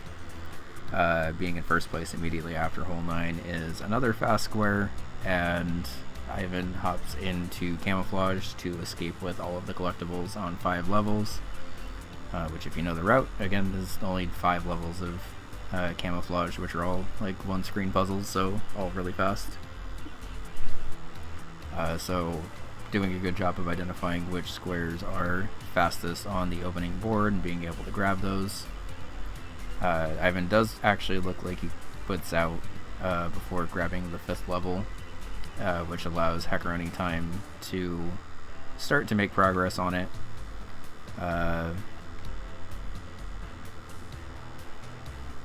Was that a hold? It might have been a hold, actually. So it looks like Ivan actually held that for a little bit, as he was able to then make a little bit of progress on Magic Garden, sniping Heckaroni and putting Heckaroni down 3-1, opening the game. Heckaroni just trying to grab spaces that they are able to grab, completes 2 days of onion delivery, and goes back to 3-2. And then eventually 3-4 as both players grab their paint chase and impact goals respectively. You can already see that most of the focus this match has just been on grabbing quick spaces that also happen to block a majority of the bingos that have been present so far. As the game starts to go on, though, by Ivan grabbing the bottom right corner with the general goal, it does sort of force Heckaroni into a position where they have to block 2 bingos at the same time now. Getting 15 kills at the end of day 4 in Bug Hunter is theoretically pretty fast, and grabbing the bottom row honestly is full of a lot of really fast goals as well. So players just trying to make sure that they are staying aware of what the opponent is doing while also blocking stuff. Something we've seen kind of a lot in these playoffs, honestly, where players are pretty routinely aware of what they need to do to be able to clear spaces. We see another head-to-head, this time trying to win a 16-point match on Hyperspeed and Bushido Ball.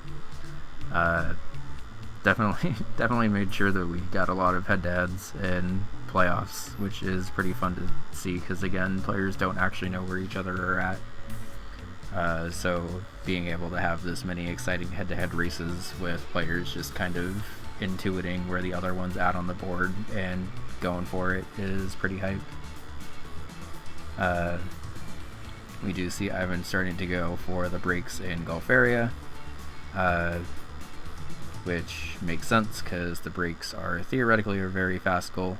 If you know the route to get to breaks and can do it in one shot, it's basically just one outing in Gulf area, which can be like under a couple of minutes. Meanwhile, we see Heckaroni and Ninpeck to try to have 6 extra lives at once. At this point, the only bingos that are left are Heckaroni's, because we can either see a top row bingo or a column 2 bingo. So I think it makes sense for Heckaroni to start pushing that while Ivan is just trying to grab spaces that are available still. It doesn't look like we were able to grab the Ninpeck square, but we do grab the gifts, which is honestly even more helpful for that, because it does force Ivan to stay into Gulf area and make sure that he grabs the breaks here, which he's able to do with a really nice bank shot there. Also, shoutouts to the Cassette Beast soundtrack. It's very good. If y'all have not played Cassette Beast, go do it, because it's very fun. So now at this point in the match, the only bingo that is available is this column 2 bingo, and Ivan, seeing that, decides to hop into Big Bell Race to try to KO an opponent with 3 unique power-ups.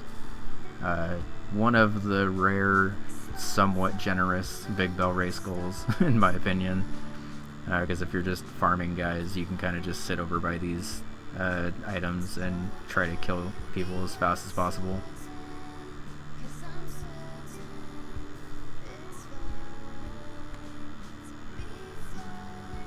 And meanwhile, Heckaroni pretty efficiently roots around and destroys every barrel. Even though that bingo's topped, it's still quick spaces, and gotta make sure you grab those while they're still available. So now 8-7 with only 37 minutes off the clock. Most of the spaces that are left are kind of time investments. Now 9-7, excuse me. We do see head-to-head in Kit Club. Eating 10 hidden desserts still requires you to play through about the end of World 2, and a little bit farther if you miss one or whatever, but it's normally the end of World 2 that it ends up being marked off. And then we see another attempt at having 6 extra lives at once in Ninpeck, which we are going to go ahead and grab once this balloon gets popped.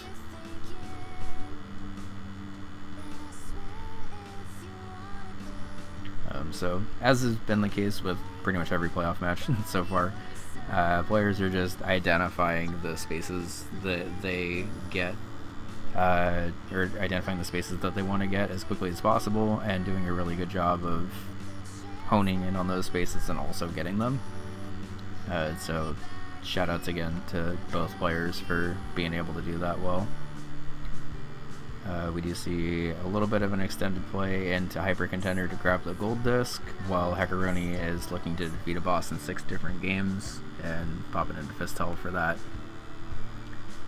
And 11-9 is normally a situation that you feel pretty comfortable in if you're the 11th, because the second you get to 12, your opponent has to black out to be able to win. And still the case in playoffs, but I guess a little less so because of the tiebreaker not being as relevant. So Heckaroni will still need another 2 spaces off this board to be able to comfortably win by majority. Otherwise it might go to time. So looking around Zoldath for trade map piece for a little bit while Ivan's starting to work on War is Bad. Both players in their goals for a little bit. And Ivan is able to bring it back 11-10. The trade map piece is a very long map piece to get in some scenarios of Planet Zoldath, and when you're trying to rush this, it can sometimes be a little difficult to farm everything you need. But Heckaroni eventually able to grab that, and then basically just gets to decide on what they want to do to end the game. Intelligently staying in here to attempt the Planet Zoldath cherry, because at this point they are going to need 2 cherry discs from games on this card, and I'm pretty sure they got the cherry right. Yeah, they're at 12 minutes, so able to pick up the, I believe, first cherry for either of them in a Planet Zoldath unseeded cherry, which is pretty cool. Oh no! They thought they had the thing and then didn't, so they just succumbed to Zoldath instead. Never mind. Zoldath taketh away again. So we do see head-to-head for the Night Manor cherry disc here, because obviously that synergizes pretty well with collect 2 cherries from games on this card. I think this is the first time we've maybe ever seen a head-to-head Night Manor cherry disc race, so that's pretty cool. If you speed run this route, it's still like an 8-ish minute route, I'm pretty sure. Maybe it's a little bit faster with the, actually I think it's closer to like 6 if you do it like optimally. But more likely in a bingo sense, it's probably around like the 8 to 9 minute mark if you speed run it and know exactly where to go. And can manip the killer and stuff like the way you need to.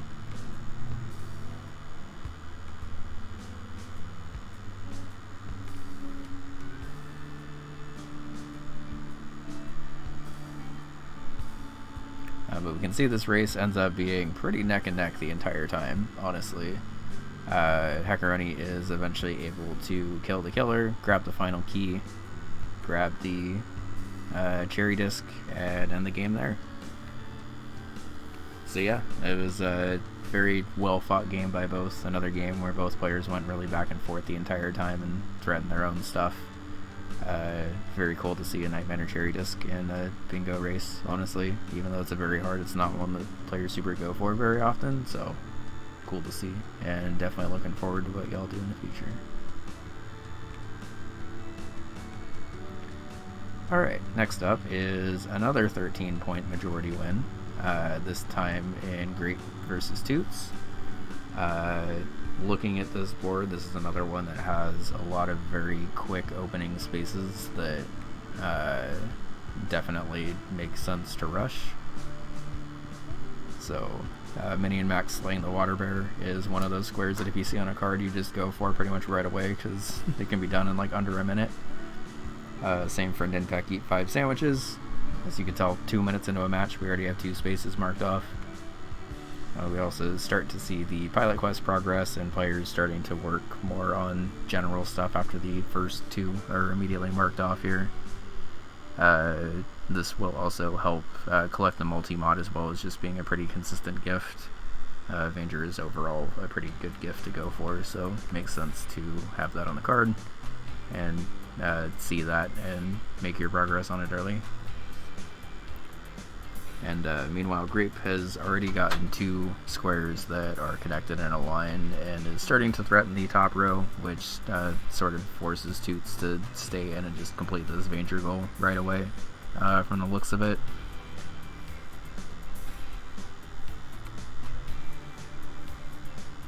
And now doing the same thing, but to the other column, Grape was able to grab Barbuda while threatening the top row.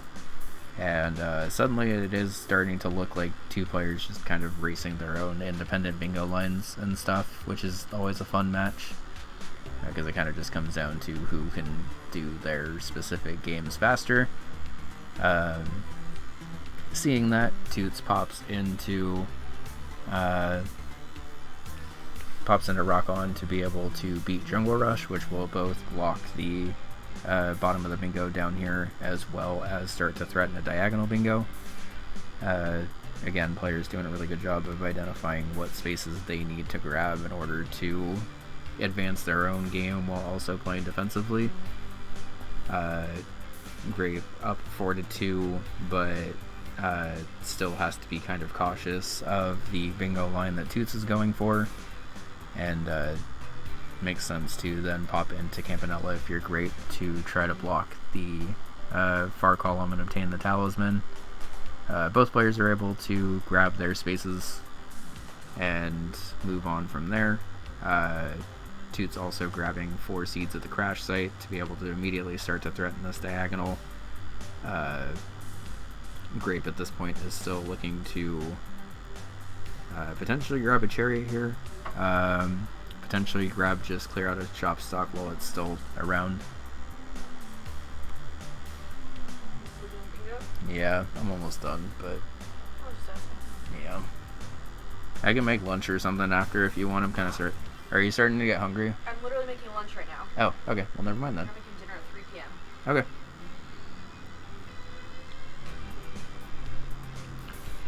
So with that, both players are now working on different goals, it looks like. So it looks like Toots is now popping in to clear out a shop stock, and Grape is working on Avianos for something. I don't actually see what Avianos super... No, it might just be a gift, I guess, but we do get to see a little bit of an extended Vanger playthrough because after Toots has already grabbed the multi-mod. This game is a good game to grab bosses in if you are in the middle of it and already powered up a little bit, because bosses go down really quick. And there's also the square of Vanger defeat 3 bosses, which will advance the bottom row bingo a little bit more. Oh, Avian's the center square, right? So, Grape now seeing the threat of that diagonal bingo is just trying to win a custom game with 8 mountains. which can sometimes be an easy goal and sometimes is not an easy goal at all, and looks like it's on the mean RNG side today. Toots is now starting to pretty aggressively push the bottom row bingo, because either Porgy 20% or Role Player will be pretty long goals to get Grape stuck in, and now basically forcing that while also trying to stay in for the Overbold cherry to try to collect a cherry from a game on this card. Also, since you have 4 maxed up power-ups, it definitely makes sense to try to go for. Toots down to his final life here, so a little terrifying, but... or final bar of life, I should say. But thankfully, with maxed out upgrades, this final boss can sometimes be pretty chill. This boss, like with regular upgrades, is kind of a nightmare, and even then, you kind of saw that the babies can sometimes be a little rude there.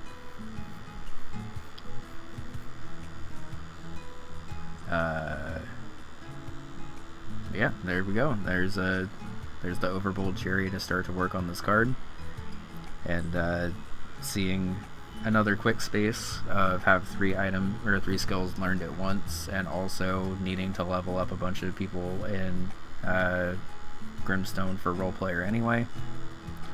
Gonna try to knock out 2 birds with 1 stone here, looks like. But unfortunately for Toots, Grape has already been working on divers for a pretty significant amount of time here, and Grape is able to obtain the lance and then move on to the Grimstone portion, which signifies to Toots that there's already probably a decent amount of progress in Role Player. So Toots correctly pivots and goes to Campanella to try to have 25 lives, and also defeat levels in different games and stuff. But up 9-8, at this point it is still definitely either player's game. When you're within a point or two, your mindset's normally just focused on trying to grab quick spaces and stuff, and if you're Grape, you're definitely more focused on just trying to block this bingo so you can get back to the point where it's definitely going to be a majority game. And eventually is able to do just that, and then suddenly this game, no matter what, is either going to blackout or time. Players just identifying which goals they want to go for at this point.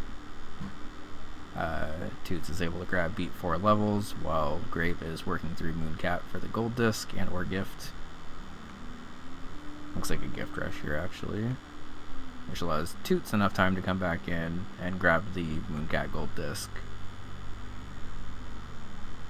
And then seeing that the Porgy 20% is a pretty likely target for either player here, Grape is going to go ahead and start to make progress on that.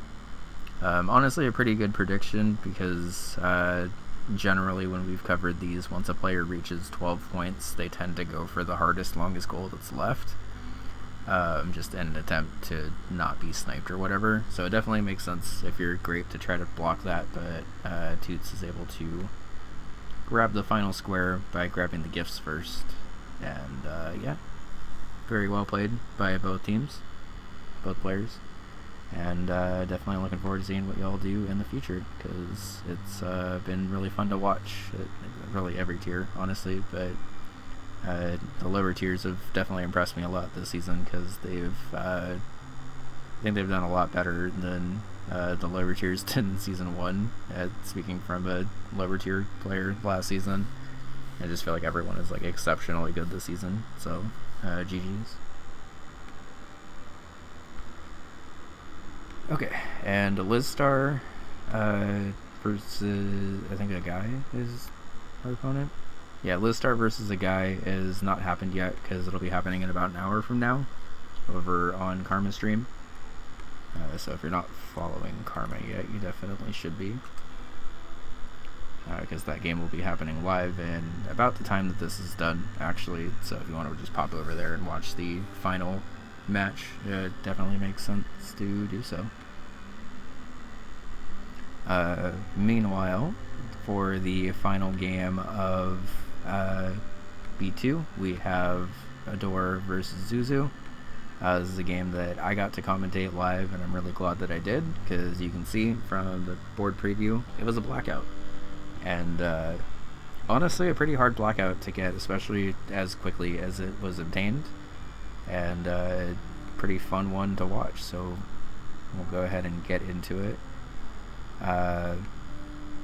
Starting off, Adore is able to grab back-to-back very quick goals and collect 3 fuel tanks in Porgy and be in first place in pin golf, which allows him to immediately start to threaten the top row bingo. Unfortunately for Adore, Zuzu was also immediately in divers and able to block that almost instantaneously, allowing Zuzu a little bit of time with trying to get the pin golf gold. Zuzu was able to also grab Barbuda and then pop into Velgrass to try to grab all 3 keys in a run. And is able to do so and goes up 3-2. Neither player really has like a bingo forming. Zuzu's closest with the bottom to top diagonal here, but neither is like super aggressively pushing it. Still seeing that threat, Adore is going to go ahead and play through Danger a little bit to block that, and also start, like, corner spaces are pretty helpful for threatening your own bingos. And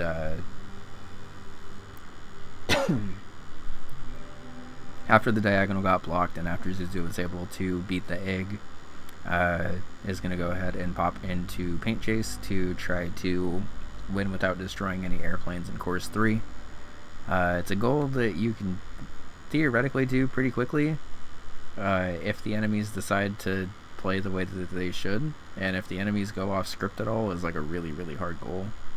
And we do see Zuzu struggling with that, not able to grab it, so moves on. Meanwhile, Adore grabs a very powerful center square of beat 4 levels in 5 different games, and is already starting to threaten this middle column bingo pretty aggressively. Fistel entering the shop with $20 or more is pretty safe if you're comfortable in Kit Club, or if you're comfortable in Fistel. And Camouflage is a really, really safe, fast gold disc, so it would basically just come down to players' comfort and gold disc in Kit Club. And already starting to threaten that pretty well. Zuzu does see the double synergy of a Campanella gold disc and having 25 lives. Additional double synergy on top of that with collecting a gift along the way and theoretically a gold disc that's along the way. This is a kind of rare card where collect 3 gold discs from games on this card also showed up with just get 3 gold discs from these specific games, and they're all pretty fast games. So typically you don't see like the board kind of demand what gold disc you go for, but theoretically / what ended up happening, if Zuzu were going to be able to gold disc Campanella, gold disc Kit Club, and gold disc Camouflage, they would get 4 spaces out of that, plus whatever other spaces like happen to overlap those. We also see Adore starting to struggle with the Paint Chase goal before eventually grabbing it on another attempt. And up 6-4. At this point in the game, Adore's like space management, I guess you would call it, of being able to grab the center square and the bottom 2 corners, starts to threaten a couple of bingo lines here, where Adore is theoretically threatening the middle column, the bottom row, and this diagonal bingo, and also theoretically can start to push this one if any other goal in that line's gotten. And if you're in that situation as Zuzu, it can be kind of hard to block, like know exactly where to block. But we do eventually see them stay in, collect 25 lives, and then also collect the Campanella gold disc. Tie the score back up 6-6, and immediately pop into Kit Club. Slight spoilers, I guess, but they end up also gold discing this as well. Meanwhile, Adore has been working on various other quick goals that are on the board to maintain the lead advantage. But Zuzu's more playing for the really heavy synergies and stuff, and definitely starting to pay off with the overall comfort of the games that Zuzu's going for. Since Zuzu was able to have 25 lives in Kick Club and Gold Disc, they did block the Column 1 bingo. But still worth it to collect the money from the burned house just because of how quick that can be. And pretty fortuitously for Zuzu, by staying in for the Campanella Gold Disc, they did block the diagonal that Adora was like secretly working on that entire time. And they are able to grab the Gold Disc from Kit Club. We do end up sitting in for the credits, I think, just to grab the top 5 on 4 arcade leaderboards as well. And then we see a camouflage Gold Disc race. So Zuzu identifying that doing those 3 games as golds on the card had like a lot of value on the board, allowed them to keep the score close while they were in games for a little bit longer, but the games that they were in were like beneficial for them to stay in a little bit longer, while Adora was taking a more general approach and they were just going for spaces as they were present on the board and grabbing them. So eventually both players are able to grab those spaces, and Adore is up 11-8 and starts Pilot Quest progress. Theoretically, you can defeat Ungtomi on, I think, 2 meat, but Adore had a little bit of bad luck and was able to get the meat shack online, but wasn't able to make proper use of it there to be able to kill the guys. And Zuzu picking a space on the board that he's comfortable with going for, is going to go ahead and try to clear stage B of Campanella, and is able to enter that goal just barely slightly before Adore, which allows him a little bit more of an advantage in this auto-scroller segment. And then all of a sudden the score is tied up 11-11 with a Gift Rush, Metroidvania, and Pilot Quest being the final squares left. You can see at this point that Zuzu's Pilot Quest is still completely undusted, so he's pretty far behind in the Pilot Quest race. So you would definitely prefer to end this game on gifts and being ahead in Metroidvania. And we do see a pretty tight neck-and-neck Gift Rush, but eventually Zuzu is able to grab it, go up 11-12, and in this time either needs to get all of Metroidvania or needs to defeat Ungtomi for the spider boss. And as you can tell by Zuzu frantically hitting this crystal as much as he possibly can, either thinks that Adore has just had more time in Metroidvania, or just really, really, really needs to get the meat shack online and try to get out to the wild area and defeat Ungtomi as fast as possible. We get it online and eventually do see a little bit of a head-to-head in Metroidvania, but Adore is able to maintain that little bit of an extra time lead they had from going into it directly. And then, as I've mentioned a couple of times in playoffs, once a score reaches 12-12, the timer is effectively turned off at that point, because games will either end when a player is forfeited or a player has gotten the final square. So we get a extremely rare untimed final square of Pilot Quest where the players absolutely need to defeat Ungtomi in order to win. And if you played Pilot Quest, you know that the game actually doesn't generate meat like while you're actively in Pilot Quest. So you either have to bring the meat back with you, or you have to just sit on the main menu for like 5 minutes, or play something else for 5 minutes, and then come back and try the Pilot Quest square again. So bringing that up because to meet Ungtomi is definitely manageable, but not very easy. But if either player takes like one extra hit here or whatever, and Adore is locked by the spider web, so if Ungtomi just decided to jump over there and managed to hit them, we could have been in a situation where both players had no meat, no other spaces to go in on, and ended up in a situation where we were just sitting on the main menu and waiting.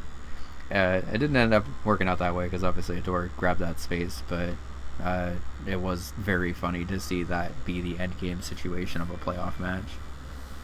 And Adore continues their undefeated streak and goes 9-0, and Zuzu fought tooth and nail to get back into that game and make it close, so definitely shoutouts to both, and very well done. Okay. So thankfully C tier went a little bit faster, or B1, B2 went a little bit faster. Before I start previewing the rest of this, just as a heads up, round 2 will be Adore versus Toots, which I think is actually happening like right now. And Hecaroni versus Liz Star / a guy, which will be happening in like an hour from now. So stay tuned for more playoff action. Let me go ahead and get started with C tier, which again will be relatively quick because I think one game from each of these, if I remember right, weren't played. Hey Liz, how's it going? Good luck in a little bit. Also, it's Liz on. Wow, good timing. Pulling up your stream right as you show up to commentate about a match that you're about to have and a match that you already commentated over.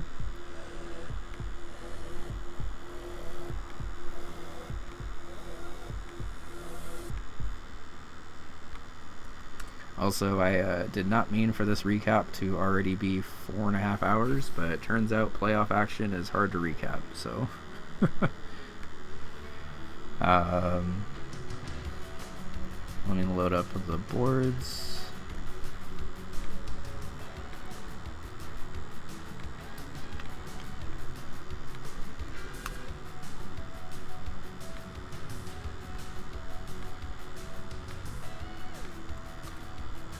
That cassette piece is just so good.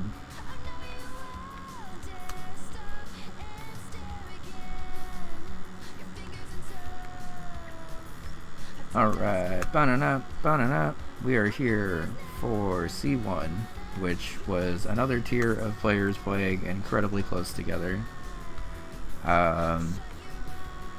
First up of this tier. So true, Liz. First up in this tier is Boards of Canada versus Nitro.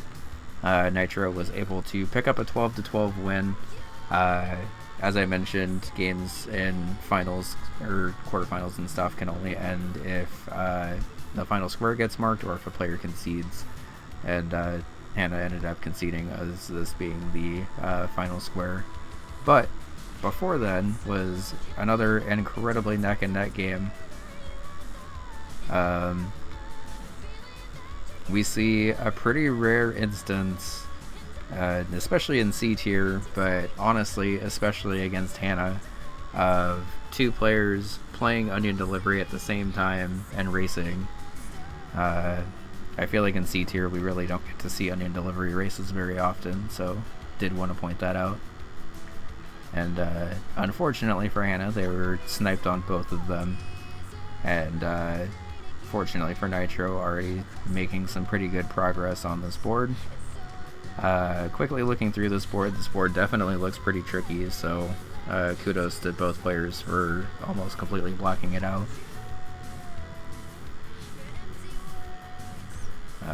And also kudos to Hannah for being able to come back from a relatively small but early hole still and grab a tactics and divers to go back 2-2 and also force a head-to-head and paint chase. Nitro said they plan to immediately go for Onion Delivery at the start to snipe Hannah. Yeah, I guess fortunately for Hannah / unfortunately for Hannah, they've definitely been known as one of the better Onion Delivery players. And when you are known as a really good player in a game, sometimes you can... sometimes you're in a situation where you just leave a game that you're really good at on the board for too long. And more rarely, but still happens, a player will just directly challenge how fast you can get through those squares in a head-to-head. And definitely worked out for Nitro in this case, but theoretically could have put them in like a 4-0 hole given how this game started if it didn't work out like that for them. But obviously it did, so... Yeah, I've mentioned, at least for me personally, I definitely don't have any of that notoriety with games, which I think also ends up working out to my advantage. Because just being generally well-rounded kind of means that players aren't as able to like directly target in games that you're like comfortable at slash good at. I would be curious to hear other people's opinions on it, to be honest, but I, at least evaluating myself throughout the season, like I wouldn't really say there's any individual game I was like even really favoring over the other. Like, I guess pin golf, but even then that's just because pin golf goals are so fast. But able to win in a head-to-head quibble race after Hannah does stay in to grab the paint chase portion of this. I missed if oh yeah, so it looks like Nitro actually lost out on the game over there, but then was immediately able to counter that with a super fast quibble race goal. That quibble race goal can sometimes take a little while for sure, so kudos to just immediately pivoting and busting that out right away. And then at this point in the game, tied 4-4. Neither player is like super directly threatening bingos because both players have done a really good job of blocking each other. Nitro is the closest, I guess, right now by threatening the column 3 bingo and identifying that. Hannah immediately then pops into Pilot Party to get the gift and work on some of the other stuff in that goal. Which ends up actually working out pretty well for them because turns out Nitro was actually starting to push that rush of Pilot Party, but is just down on that race right now. But because of the way it worked out, Hannah was also able to pick out 8 levels in 3 games on the way there, and then start to work on the gift. Shoutouts to required fountains. Oh, and some bushes? Hell yeah.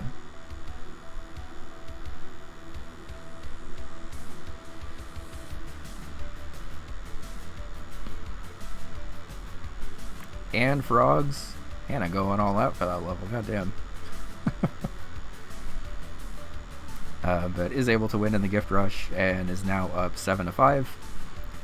Again, I think at this point most of the relevant bingos are being blocked or have been blocked already. Yeah, that was some A tier decoration.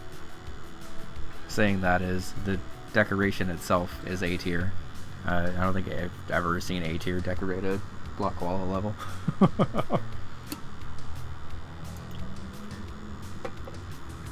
And yeah, surprisingly, fuck the middle column in every way, shape, and form, apparently. But also looking at that middle column, it's not exactly full of like very fast goals, so I don't blame players for skipping out on that. And then once Nitro blocks with that block wall of space, the only thing that would be left for either player is that middle column, which with 13 spaces marked off, players have somehow completely avoided, which is really funny this late into a match, honestly.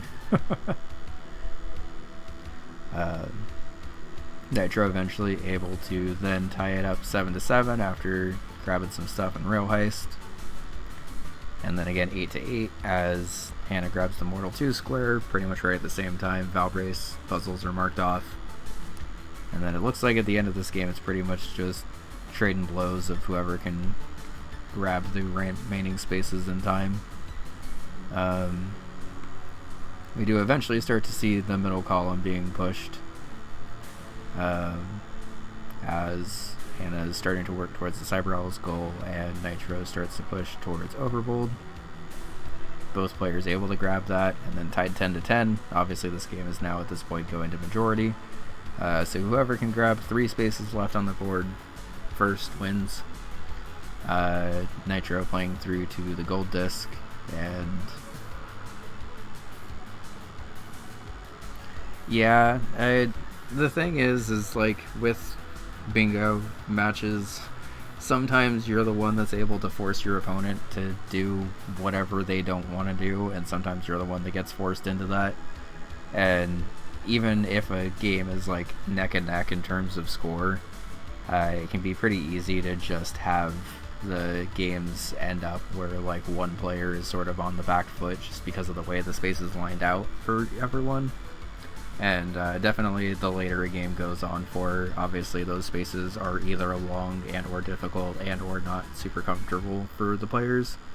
So that's typically why, especially once you reach like the 10 to 10 stage of a match, more often than not, the spaces that are left on the board are just kind of hard to do and or kind of annoying to do and or not the players' like favorite games or whatever. So as we get into the tail end of this match, the spaces that are left are definitely pretty difficult to do.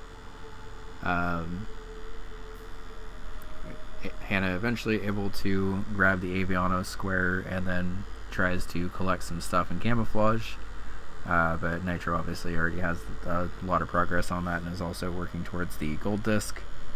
It looks like also has the gold disc progress on there, so at this point, once Nitro grabs the gold disc, Hannah would need to beat 9 levels in Warp Tank and then perfect 2 levels in Rock On, which ends up actually being pretty close because the final gold disc ends up looking like giving a little bit of trouble. Unsurprising, Quibble Race being Quibble Race. And then Hannah is working to talk to 9 NPCs, and at this point is able to do that, but then after a little bit of an attempt at Rock On, just concedes and goes ahead and calls it GG. And very, very, very well played game by both players. Even though Hannah got forced into a lot of games that they maybe weren't like super personally comfortable with, both doing a really good job of playing through that and grabbing spaces still. And kudos to Nitro for also blocking everything that they needed to block, pushing the bingos that they needed to push to force Hannah to play games that they maybe weren't quite as comfortable with, and continuing their Terra 3C1, honestly.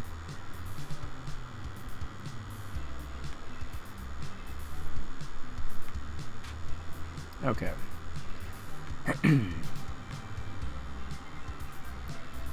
Next up, we have an 11-6 Goose win over Vanilla. One thing that I think is pretty relevant in this match, having played bingo while sick, is that Vanilla at this point in the season was like pretty sick from my understanding, and didn't want to forfeit, but also wasn't like 100% in their like normal headspace and stuff. And I think even if they were at 100%, it still would have been a very hard fought game against Goose, but Goose being an extremely strong opponent, really, no matter how healthy you are. But did want to at least mention that, just because I know they mentioned it at the end of the commentary of this match. But we do see one very quick square of Block Koala beat 3 Eastern levels marked off. I forget if she played an extra level to grab 4th level in Block Koala, to be able to beat 4 levels in 5 different games or not, but this ends up being the first goal that Vanilla ends up rushing here, as Goose is able to pop around and grab a couple of pretty quick spaces, beat 3 Eastern levels in Block Koala, obtain the breaks in Gulf area, and reading signs in Waldorf. The pig boost down is unfortunate. But all of those are pretty fast. And then playing the game that they are more comfortable with than anyone in the league, and I would say by a pretty wide margin at that, Goose is able to play the Oasis goal that has shown up on like half of the bingo matches so far. As Vanilla is able to beat 4 levels and grab the center square. Normally the center square does kind of instantly enable like a lot of bingo lines, but because of the 3 squares that Goose has, sort of a bit more restricted on what that center square actually like advances Vanilla's game state too much. It does at least block Goose from having a very powerful like triple bingo line available. Yeah, Goose is able to understandably clean up this Oasis run, and then just able to pivot into once again Nightmare Gold Disc showing up, which is pretty funny because I feel like it didn't really show up like at all throughout the season. Goose was able to also grab the hiding minigame here. I think Vanilla actually had like early progress on that, but then quit out to earn a continue in Camp Vanilla. And during that time, Goose was able to pop back in and actually complete that goal first. So like not technically a snipe, but Vanilla would have probably had that goal had they stayed in for a little bit longer and grabbed it first. But once again, Goose doing a really efficient job of grabbing all of the quick spaces that are on the board. Popping up 2 to 6 is a pretty early hole for Vanilla to overcome, especially since a lot of the games that Goose is like exceptionally comfortable with are on this card and in pretty advantageous spots. And after she's able to play another game that very few people in the league would even be able to race her against in Camouflage, goes up 7-2, and even though there's not like a lot of like direct bingo lines being formed out of this, just because of the way the spaces are lining out, is still starting to threaten a column 5 bingo, and still has the bottom rows of bingos available as options. And I think seeing the bottom row as the biggest opportunity here, she starts to push that and goes up 8-3.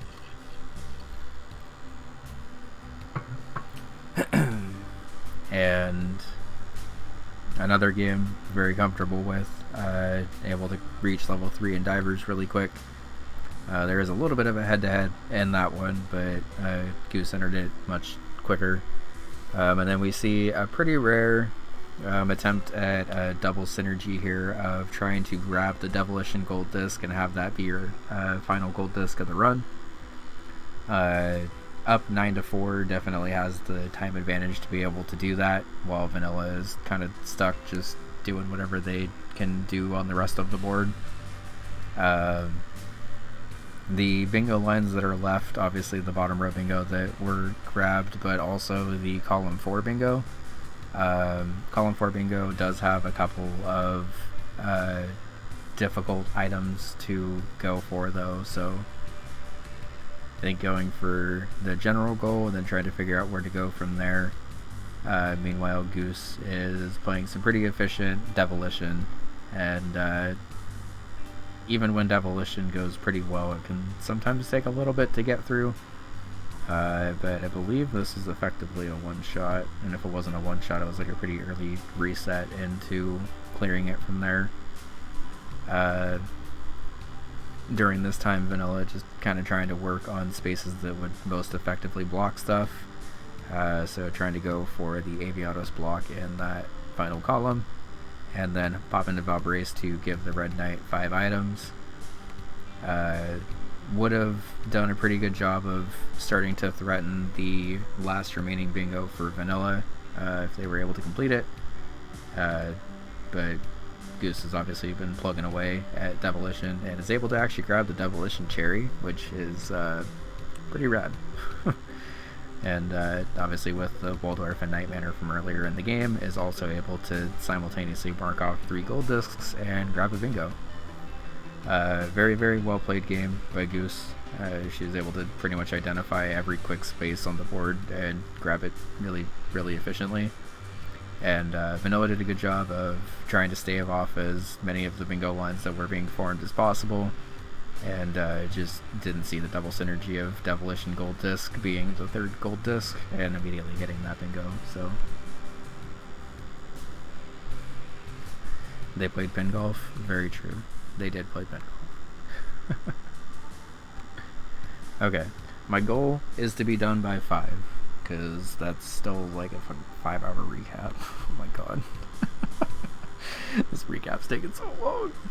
Anyway. The final game of Tier C1 that has been played so far, because I think the other game ended up being a forfeit, is Morzes versus Smo. This actually ended up being the first game of all of playoffs that was played, and Smo was able to pick up an 11-10 majority win over Morzes. This was a good back and forth game, as you can kind of tell by the close score. So getting into it.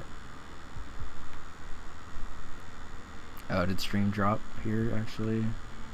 Okay.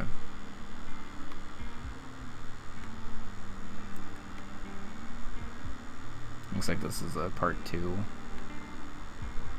Shoutouts to Val.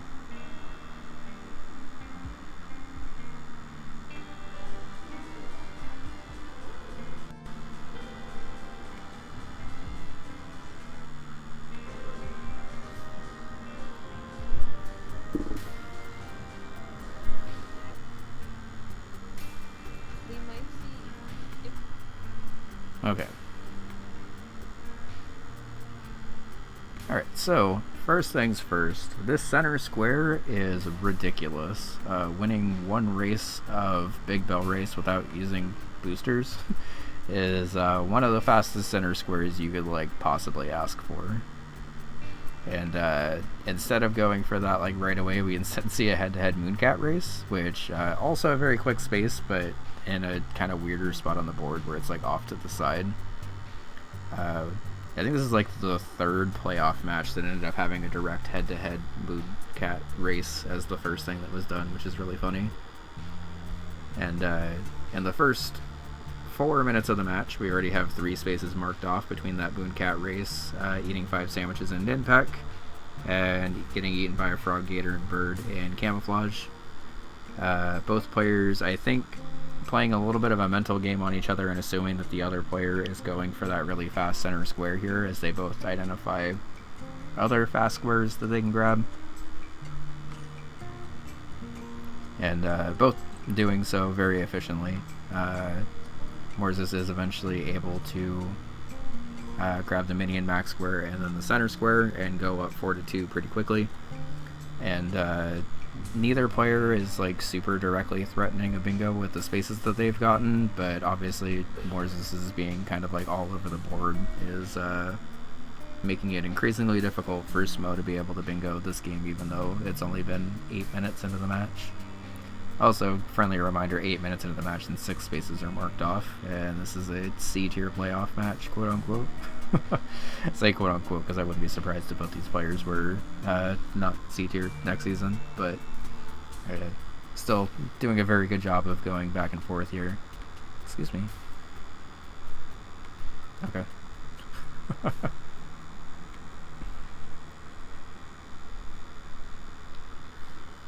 And there is one interesting thing that I want to show off here. I don't remember exactly when it happens, but we get a head-to-head in Bug Hunter, which in and itself isn't like the most interesting thing. Obviously, the completed job square here in the corner really helps. But we do get to see an interesting glitch that has since been banned from League play. But kudos to Moors for knowing about it, being able to show it off in a match anyway. So there's a glitch that's currently in Bug Hunter where you can kind of just move on to more or less whatever space you want to move on to. I'm not sure exactly why this playback is... Oh, it's because this one's still playing. Twitch like really doesn't like it when you have 2 things playing at once, God forbid. But you can kind of see whenever this does load that Moors is moving in a way that the movement modules that she has shouldn't allow her to do. And it's something that's like currently in the game, and I think to my knowledge is still currently in the game. But basically allows you to kind of move wherever you want and do whatever you want in Bug Hunter. Obviously breaks that pretty hard. And is able to grab that and block the bottom row bingo that Smo was working towards. And at this point in the match, the only bingo that Smo can get is column 2, whereas Morzes has like a bunch of bingo lines available still. And with that said, Smo is only down by 2 points, and there are still a decent amount of quick spaces that are on this board. Maybe if I refresh, you will actually decide to load. Okay. So Morzes is able to grab the Big World Square in Pilot Quest, while Smo grabs Beat Second Square. And at this point, Morzes has 2 kind of equally threatening bingo lines forming, with column 4 and column 5, as well as the top rows being like farther away but still possible to do. So in Smo's position, I think just trying to block as much as she possibly can here, while also trying to grab quick spaces.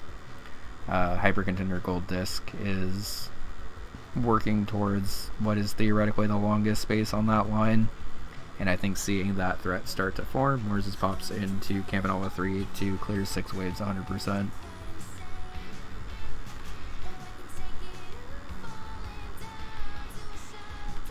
Okay. I was hoping to be able to downgrade that quality slightly so it would actually load, but we'll just click through here. And then at this point, Smo hops into Avianos to Gold Disc it, and ends up being in here for a little bit because Avianos is just kind of mean. And during that time, yo, how's it going, Van? Welcome in. We are 1 game away from the C2 recap, so good timing. How was the playoff game? Welcome in, everyone. We are almost 5 hours into this recap. And are almost done, thankfully, because this recap is a little bit longer than I thought it was going to be. But I feel like I'd say that literally every single week I do these recaps. But especially for playoffs, I wanted to make sure that we were fully recapping every single match and making sure that we were getting into detail about it, because honestly every single playoff match was kind of a banger of a game. So, and at this point in the game, it is still Morzes maintaining that 2-point advantage that she's had throughout most of the game. As Smo has done a pretty good job of blocking most of the threatening bingos that are left here. And also, look, I forgot that Smo was actually working on a separate Aviano square, not Gold Disc at first.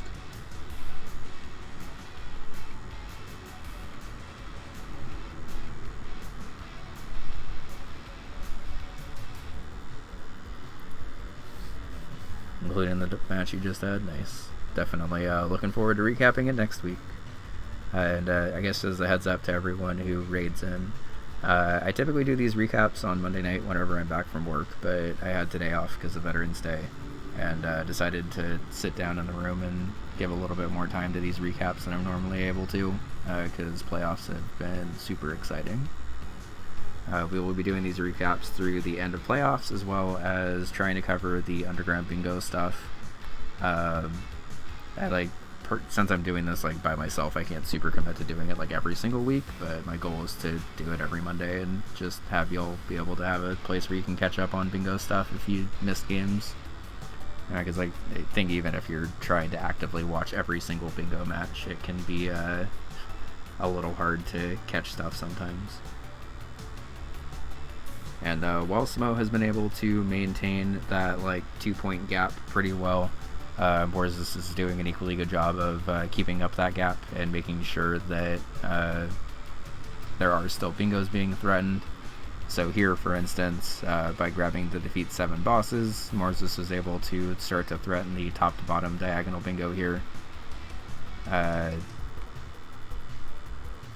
Unfortunately, that does require an overbold Gold Disc, which is not an easy game to even Gold Disc, let alone the cherries that people have been getting for it. So I think seeing the threat of the column 4 bingo a little bit more, Smo decides to hop into Avianos. I think this is where she decides to Gold Disc it, and the game decides to be pretty mean in return, which does allow a little bit more time for Morzes to increase the gap a bit. Again, Smo doing a good job of keeping it within 2 and keeping like within striking distance of being able to make the comeback here. But unfortunately for Smo, Morzis is ahead on the weak shot goal and is able to pick that up as well.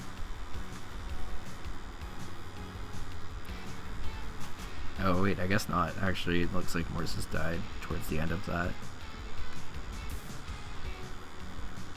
So now only down 10-9. We have a direct head-to-head Overbolt Gold Disc race, where if Morzis wins, she wins by bingo, and if Smo wins, she ties it up 10-10 heading into the final portion of the match. We are, at this point, an hour and 49 minutes in, which I think means that this is the first match that we've recapped that actually even hit the, like, extra half hour of time that's been added to every playoff game. I mentioned at the very start of this recap, but playoff games are 2 hours and 15 minutes compared to the hour 45. And normal, like, season 1, that was super relevant because I'm pretty sure, like, almost every B and C tier playoff game went to time. And this is the first one that's gone to time in any scenario, and honestly, it's a board that makes sense for that to happen. Especially since Aviana's Gold Disc was a little mean. So, as you might imagine in a head-to-head and Overbold, both players are giving it their all and going pretty far into it, but both having a little bit of a hard time with it. And as we get to the end of the match here, we do see Smo eventually able to grab the gold disc. So shoutouts to Smo Overbold once again. I feel like somehow Smo ended up playing Overbold in like every single game that she had this season, and is able to tie it up 10-10, 2 hours and 6 minutes into the game. So at this point in the match, if either player ends the game with it tied, the timer just turns off and whoever grabs the next square first wins. Smo popping into Ninpek to try to collect a coffee without ever firing a shot, while Morzis is staying into Velgrass to try to beat level 2 while stepping on every bomb block. The time officially starts to creep closer to the time limit. But Smo is eventually able to grab the collect a coffee, or no, the collect a coffee without ever firing a shot, and go up 11-10 with 2 minutes left. Seeing most likely that Morzis is probably trying to go for the Velgrass goal, Smo pops into Kick Club to start to get progress on that, just to have a little bit of a time advantage in case Morzis does get that square. But unfortunately for her, she's not able to, and Smo wins 11-10. So, once again, another very hard-fought game. Yep. I know. Playoffs are taking a while. I'm on the final tier now.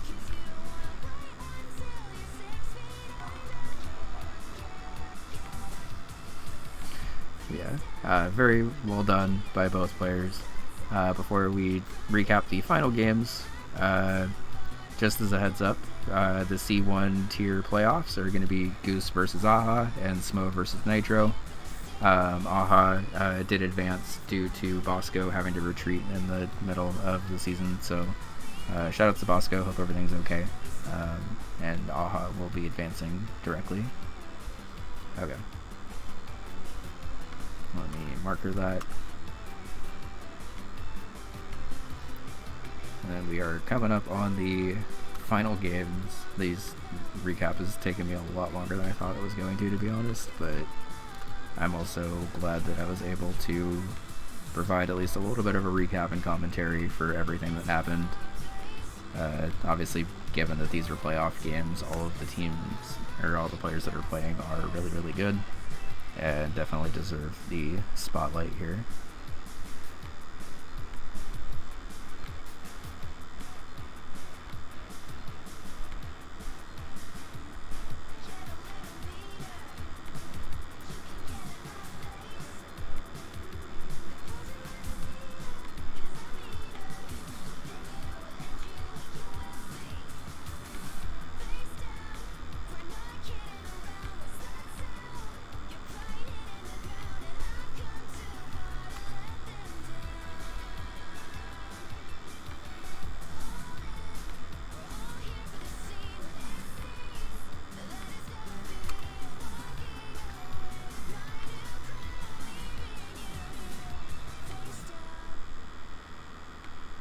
Also, I've been completely forgetting about the ticker. Sorry about that, y'all. Okay.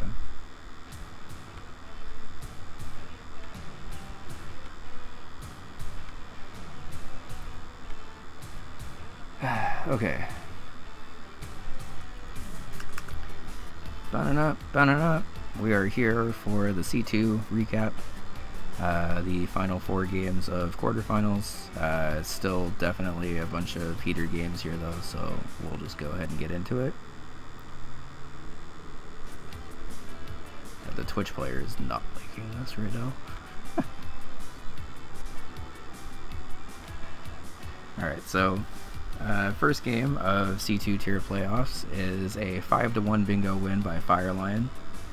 As you can kind of tell by how direct of a line this game was a little bit on the straightforward end in terms of what ended up actually happening here.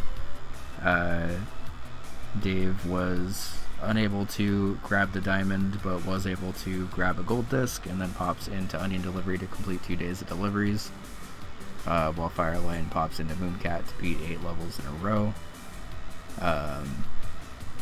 At this point, Fireline is pretty aggressively already pushing that diagonal bingo, but even more so now that he's able to grab a key in Velgrass and have that be a collected key in 7 different games, and already a third of the way through the Velgrass gold disc.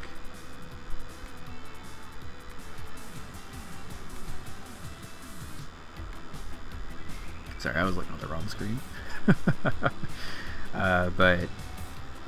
Dave, seeing this threat, pops into Velgrass to try to block the Velgrass gold disc, while Firelion is able to lock Lamia into the corner and grab the Porgy Defeat a Boss square in 5 minutes, which, regardless of tier, is a really good time for that space. And immediately and already threatening that diagonal bingo by defeating Lamia right away, and just pushing for the bingo, because at this point it is a requirement that Dave gold disc Velgrass in order to block this in time. And as you can see by the timing of that, unfortunately for Beautiful Dave is not able to do that, and Firelion advances to semifinals with one of the quickest bingos, I think, in playoff history, regardless of tier. And not even necessarily, like, it's just Fireline playing exceptionally well. And I did not notice, but look at how close this Velgrass gold disc race was. Fireline's on the right, by the way, and is currently 3 spaces behind, but is able to grab this star block and rocket ahead. Has to navigate a little bit more carefully around the final section, while Dave is able to pop up here a little more directly.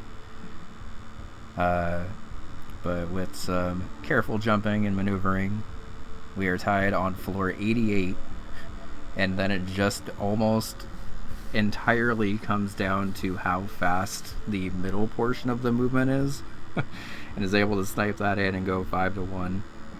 Yeah, that 1 star block was really the difference there, because until then Fireline was a good like 7 or 8 floors down. And yeah, it is it's tough to see in the middle of that match if you're Fireline exactly how close that was, but obviously an incredibly well played bingo line, and if you're Dave, very, very unfortunate snipe.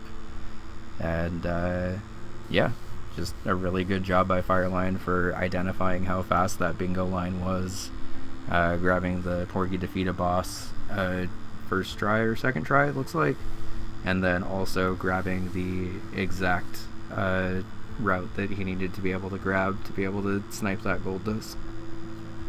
That's definitely one of the closest races for Velgrass gold disc I've seen in any tier, so so kudos on that one. GG's. Pretty fast recap, to be honest, because it was a pretty fast game. A 24-minute bingo in any tier of bingo is ridiculously well done, so GG.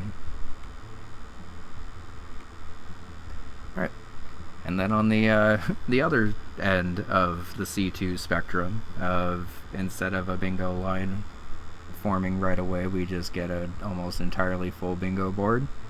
Van is able to grab a bingo and go up 13 to 11.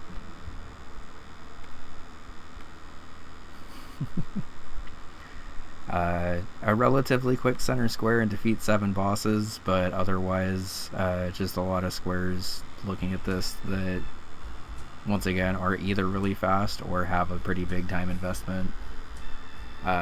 We do get to see pretty early Grimstone play, which is pretty fun, while Crumble is working through Campanella 1. While working through Campanella 1, Van is able to grab Mooncat, Ninpak, and Grimstone, and immediately start to threaten the bingo line that he does eventually end up getting, while also kind of scattering around the board and threatening a bunch of other stuff. Crumble is eventually able to get on the board and beat the first stage of Rakshasa, which does actually block a couple of like the more minor bingo lines that Van was working towards, or at least like had progress towards, I guess. Kind of generous to say working towards a bingo in this line with one space, I guess, but starting to see the threat of that row though. Van does begin to work on the Campanella Trilogy space. And Campanella Trilogy can sometimes be pretty mean if Camp 2 especially decides to be mean, but it looks like it was relatively chill this time because able to grab the double synergy with the Camp 2 space right below it, while Crumble is able to chain into Alphazar's hat and defeat 7 bosses and start to push a bingo line of his own. The bingo line that Van's forming is a little more direct, but understandably Van wants to block that middle row from being a threat and sees how fast opening the chest containing the Parasite Hammer can be, and is able to do that and then start to threaten the column 1 bingo. We do get a head-to-head paint chase, which is pretty nice. I don't see exact... Oh, the beat 6 courses square, that makes sense. So that square is obviously pretty impactful to both column 1 and row 5, and starts to do the same thing we've seen in higher tiers, where immediately beginning to threaten multiple bingos at once, so players can kind of just choose whatever they want to go for. Crumble seeing the value of an extended Planet Zoldath play for collecting the trade piece and the the overworld ground map piece is gonna grab one of those pretty quick and block the quicker bingo option, and then does stay in for a bit of an extended play into Zoldath, which ends up actually being a good play in terms of like blocking stuff here, because it will already have a decent amount of progress towards the trade map piece, but unfortunately for Crumble and fortunately for Van, that time spent can very easily start to threaten a bunch of other stuff in this game as well. Crumble is able to grab the Planet Zoldath piece while Van is working on beating Jungle Rush to start to threaten this bingo down here.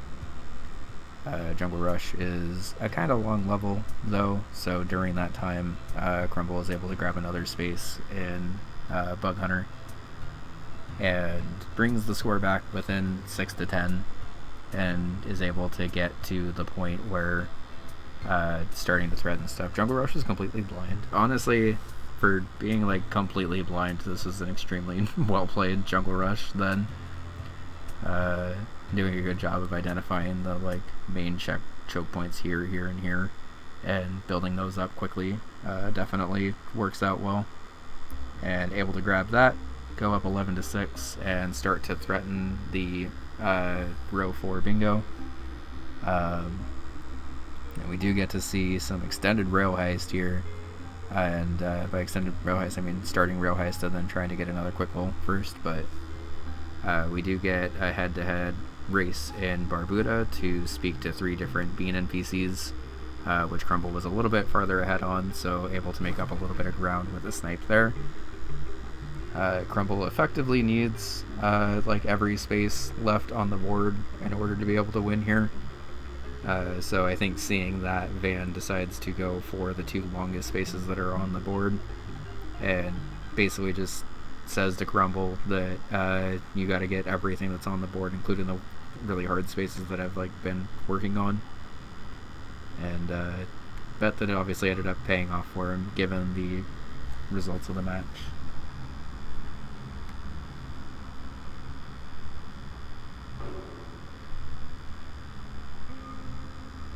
This is also where I learned bosses do not equal percent in Vanger. Yeah, the way Vanger calculates percentage is really weird to me, because like you get percentage for like unveiling the map and moving around, but you don't get credit for killing bosses, and that just seems really weird to me, especially given how like hyped up the bosses are in Vanger. But eventually able to show 25%.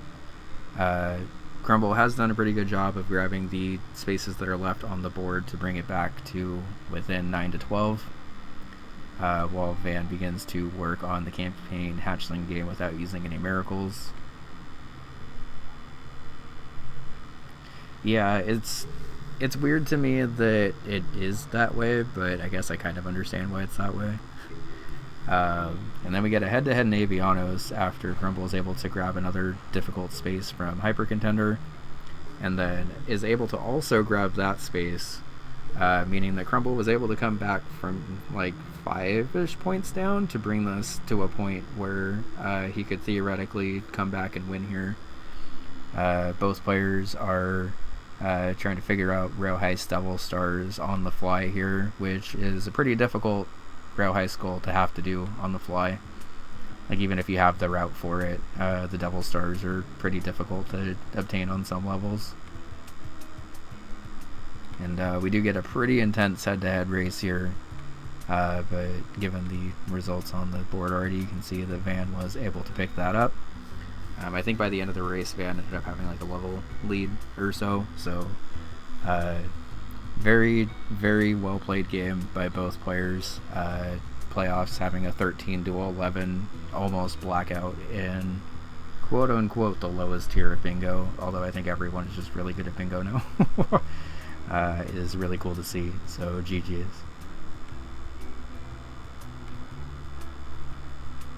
Okay, next up is Augite versus Parchment.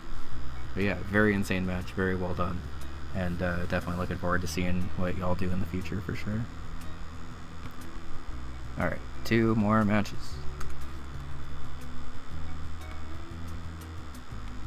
Augite versus Parchment ended up being a 10-3 Parchment win.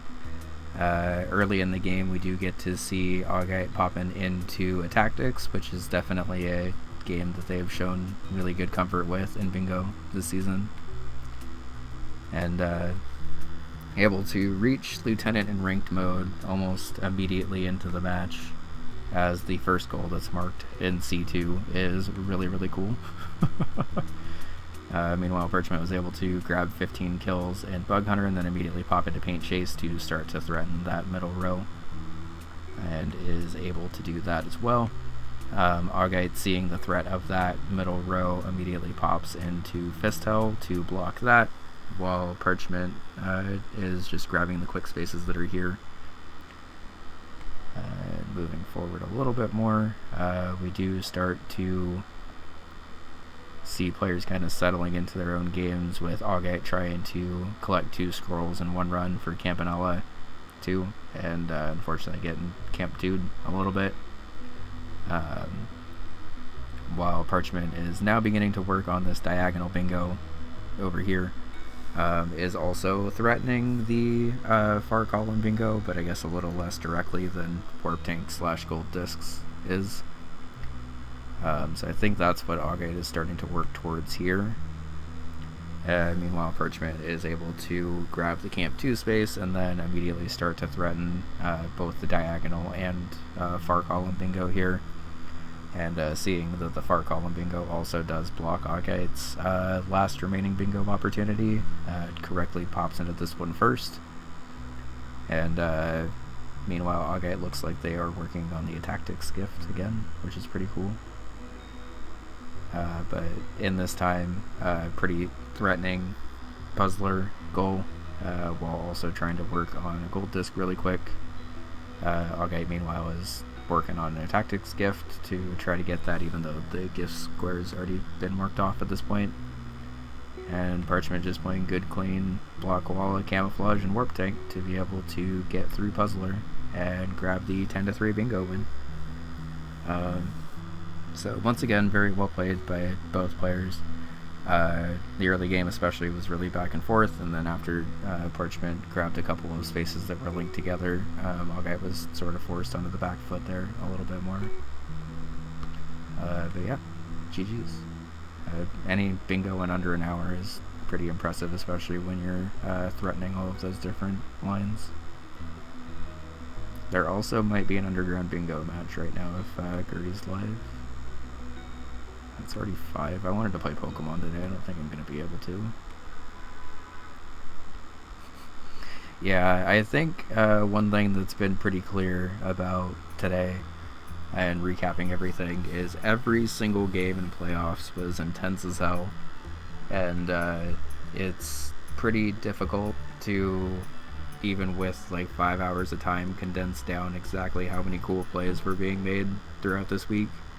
Because players are just really good now, and even at the tiers where I think some of the more experienced players maybe expected there to be more knowledge gaps, players are just really good at bingo in general now, and doing a really good job of threatening lines.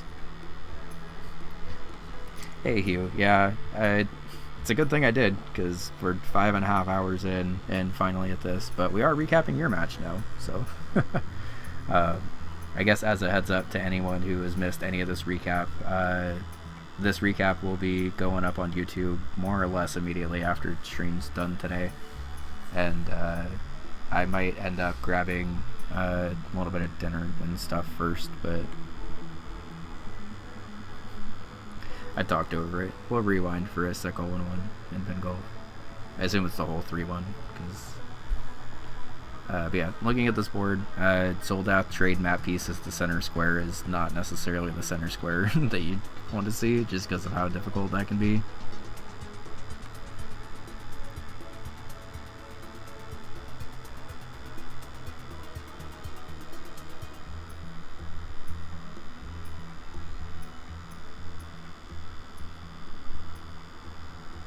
Oh nice, the upper save, yeah. I've gotten that bounce a couple of times, and it helps to know it's possible, so you can be on the lookout for it, but it is pretty hard to save it when it bounces up there. But Sleepy immediately jumping out to a 2-0 lead, and immediately already starting to threaten the middle row bingo, forces Hugh to pop into Planet Zoldath and try to collect the trade math piece.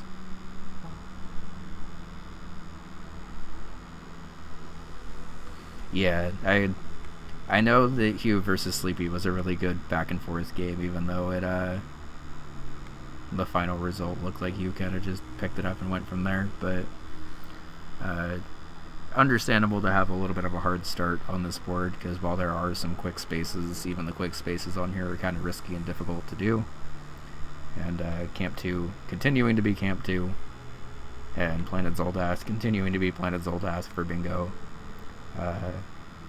We do get a head-to-head trade map piece race here, which Hugh is able to win and gets him on the board, and more importantly gets him the center square, which is still pretty valuable in this match, both for blocking Sleepy and also starting to kind of advance more of your own game state. As we get a little further in, Pilot Party is eventually able to grab this. Sleepy's Nightmare Cherry was totally blind. That's cool.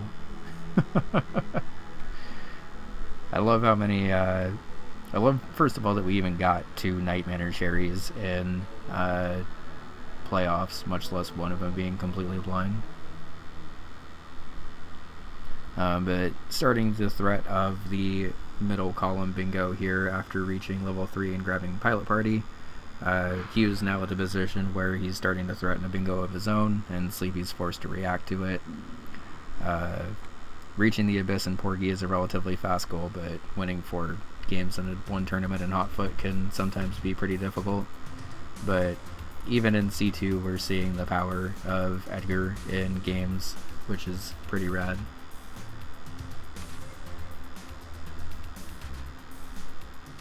And Hugh now rushing to reach the abyss, hoping that this hermit crab does not launch into him here.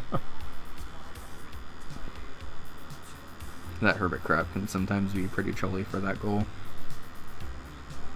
But after that start where Hugh was forced to play a little bit more defensively, able to rattle off a 5-0 point run, and put himself in a pretty demanding position here where Hotfoot theoretically wins with the bingo. Column 2 or row 2 is pretty fast for a bingo, and the diagonal that Hugh is able to eventually grab for the bingo that he ends up grabbing is a little bit slower but also more consistent, especially when you got this like T formation and are forcing your opponent to do other stuff. Also equally threatening is the other diagonal bingo here, so again, the power of like linking spaces together like that is definitely pretty helpful in matches like this. But eventually, after not winning in Hotfoot, Sleepy is able to, as Hugh mentioned, grab the unrouted Night Manor Cherry. Unfortunately for Sleepy during this time, being forced into Night Manor Cherry Disc does allow Hugh to grab whatever spaces he wants in the meantime. And we can see here, eventually grabs Weak Shot, and is starting to threaten both Cyber Owl's 2 rescue missions. Shoutouts to Can You Stop?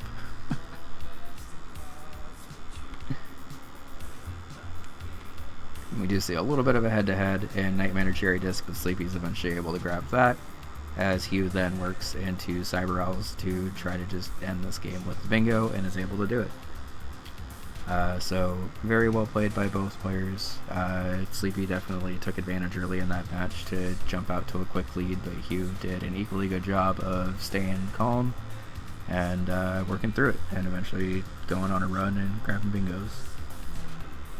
Okay, and C2 playoff semifinal recap. It'll be Parchment versus Van Stromer and Hugh versus Firelion. Given how the C2 playoffs went for week 1, I'm expecting equal bangers in semifinals, so good luck, players. And after 5.5 hours of recap, we are officially done. I am going to go ahead and move this out to the living room, and or maybe take a bit of an extended break here, and then we'll come back with a little bit of Pokemon to round out the night, I think, because I do want to at least play a little bit. But definitely not going to be streaming for as long as I thought I was after this, because I didn't expect that recap to take that long. But yeah, the 6-2 Council is in semifinals, so good luck, y'all. And yeah, with that, we are officially done with this week's recap. I did not expect it to take that long, but also y'all kind of popped off this week, so of course, happy to help. And I'm glad that my Pokemon play is off mic, because my voice is a little tired after 5.5 hours of straight yapping, but happy to do it, and I'm glad that people are excited to watch the recaps and stuff, because that definitely helps. And then as a reminder for everyone who came in a little bit later, the Underground Bingo Tourney is also happening, and I am also planning on doing recaps for those. They might be a little more casual of recaps than like intimately going over every single play of every game or whatever, but I am still planning on doing the recaps for those too. So feel free to sit tight through what's potentially going to be an extended break. I need to figure out if I need to make dinner now or like in an hour or two from now. And then whenever we come back from that break, we will be playing through some Pokemon Renegade Platinum in my Hardcore Nuzlocke, because I want to make more progress on that. So, thanks for hanging out. Be right back. Enjoy the clip show. Don't watch the ads. And I'll be right back.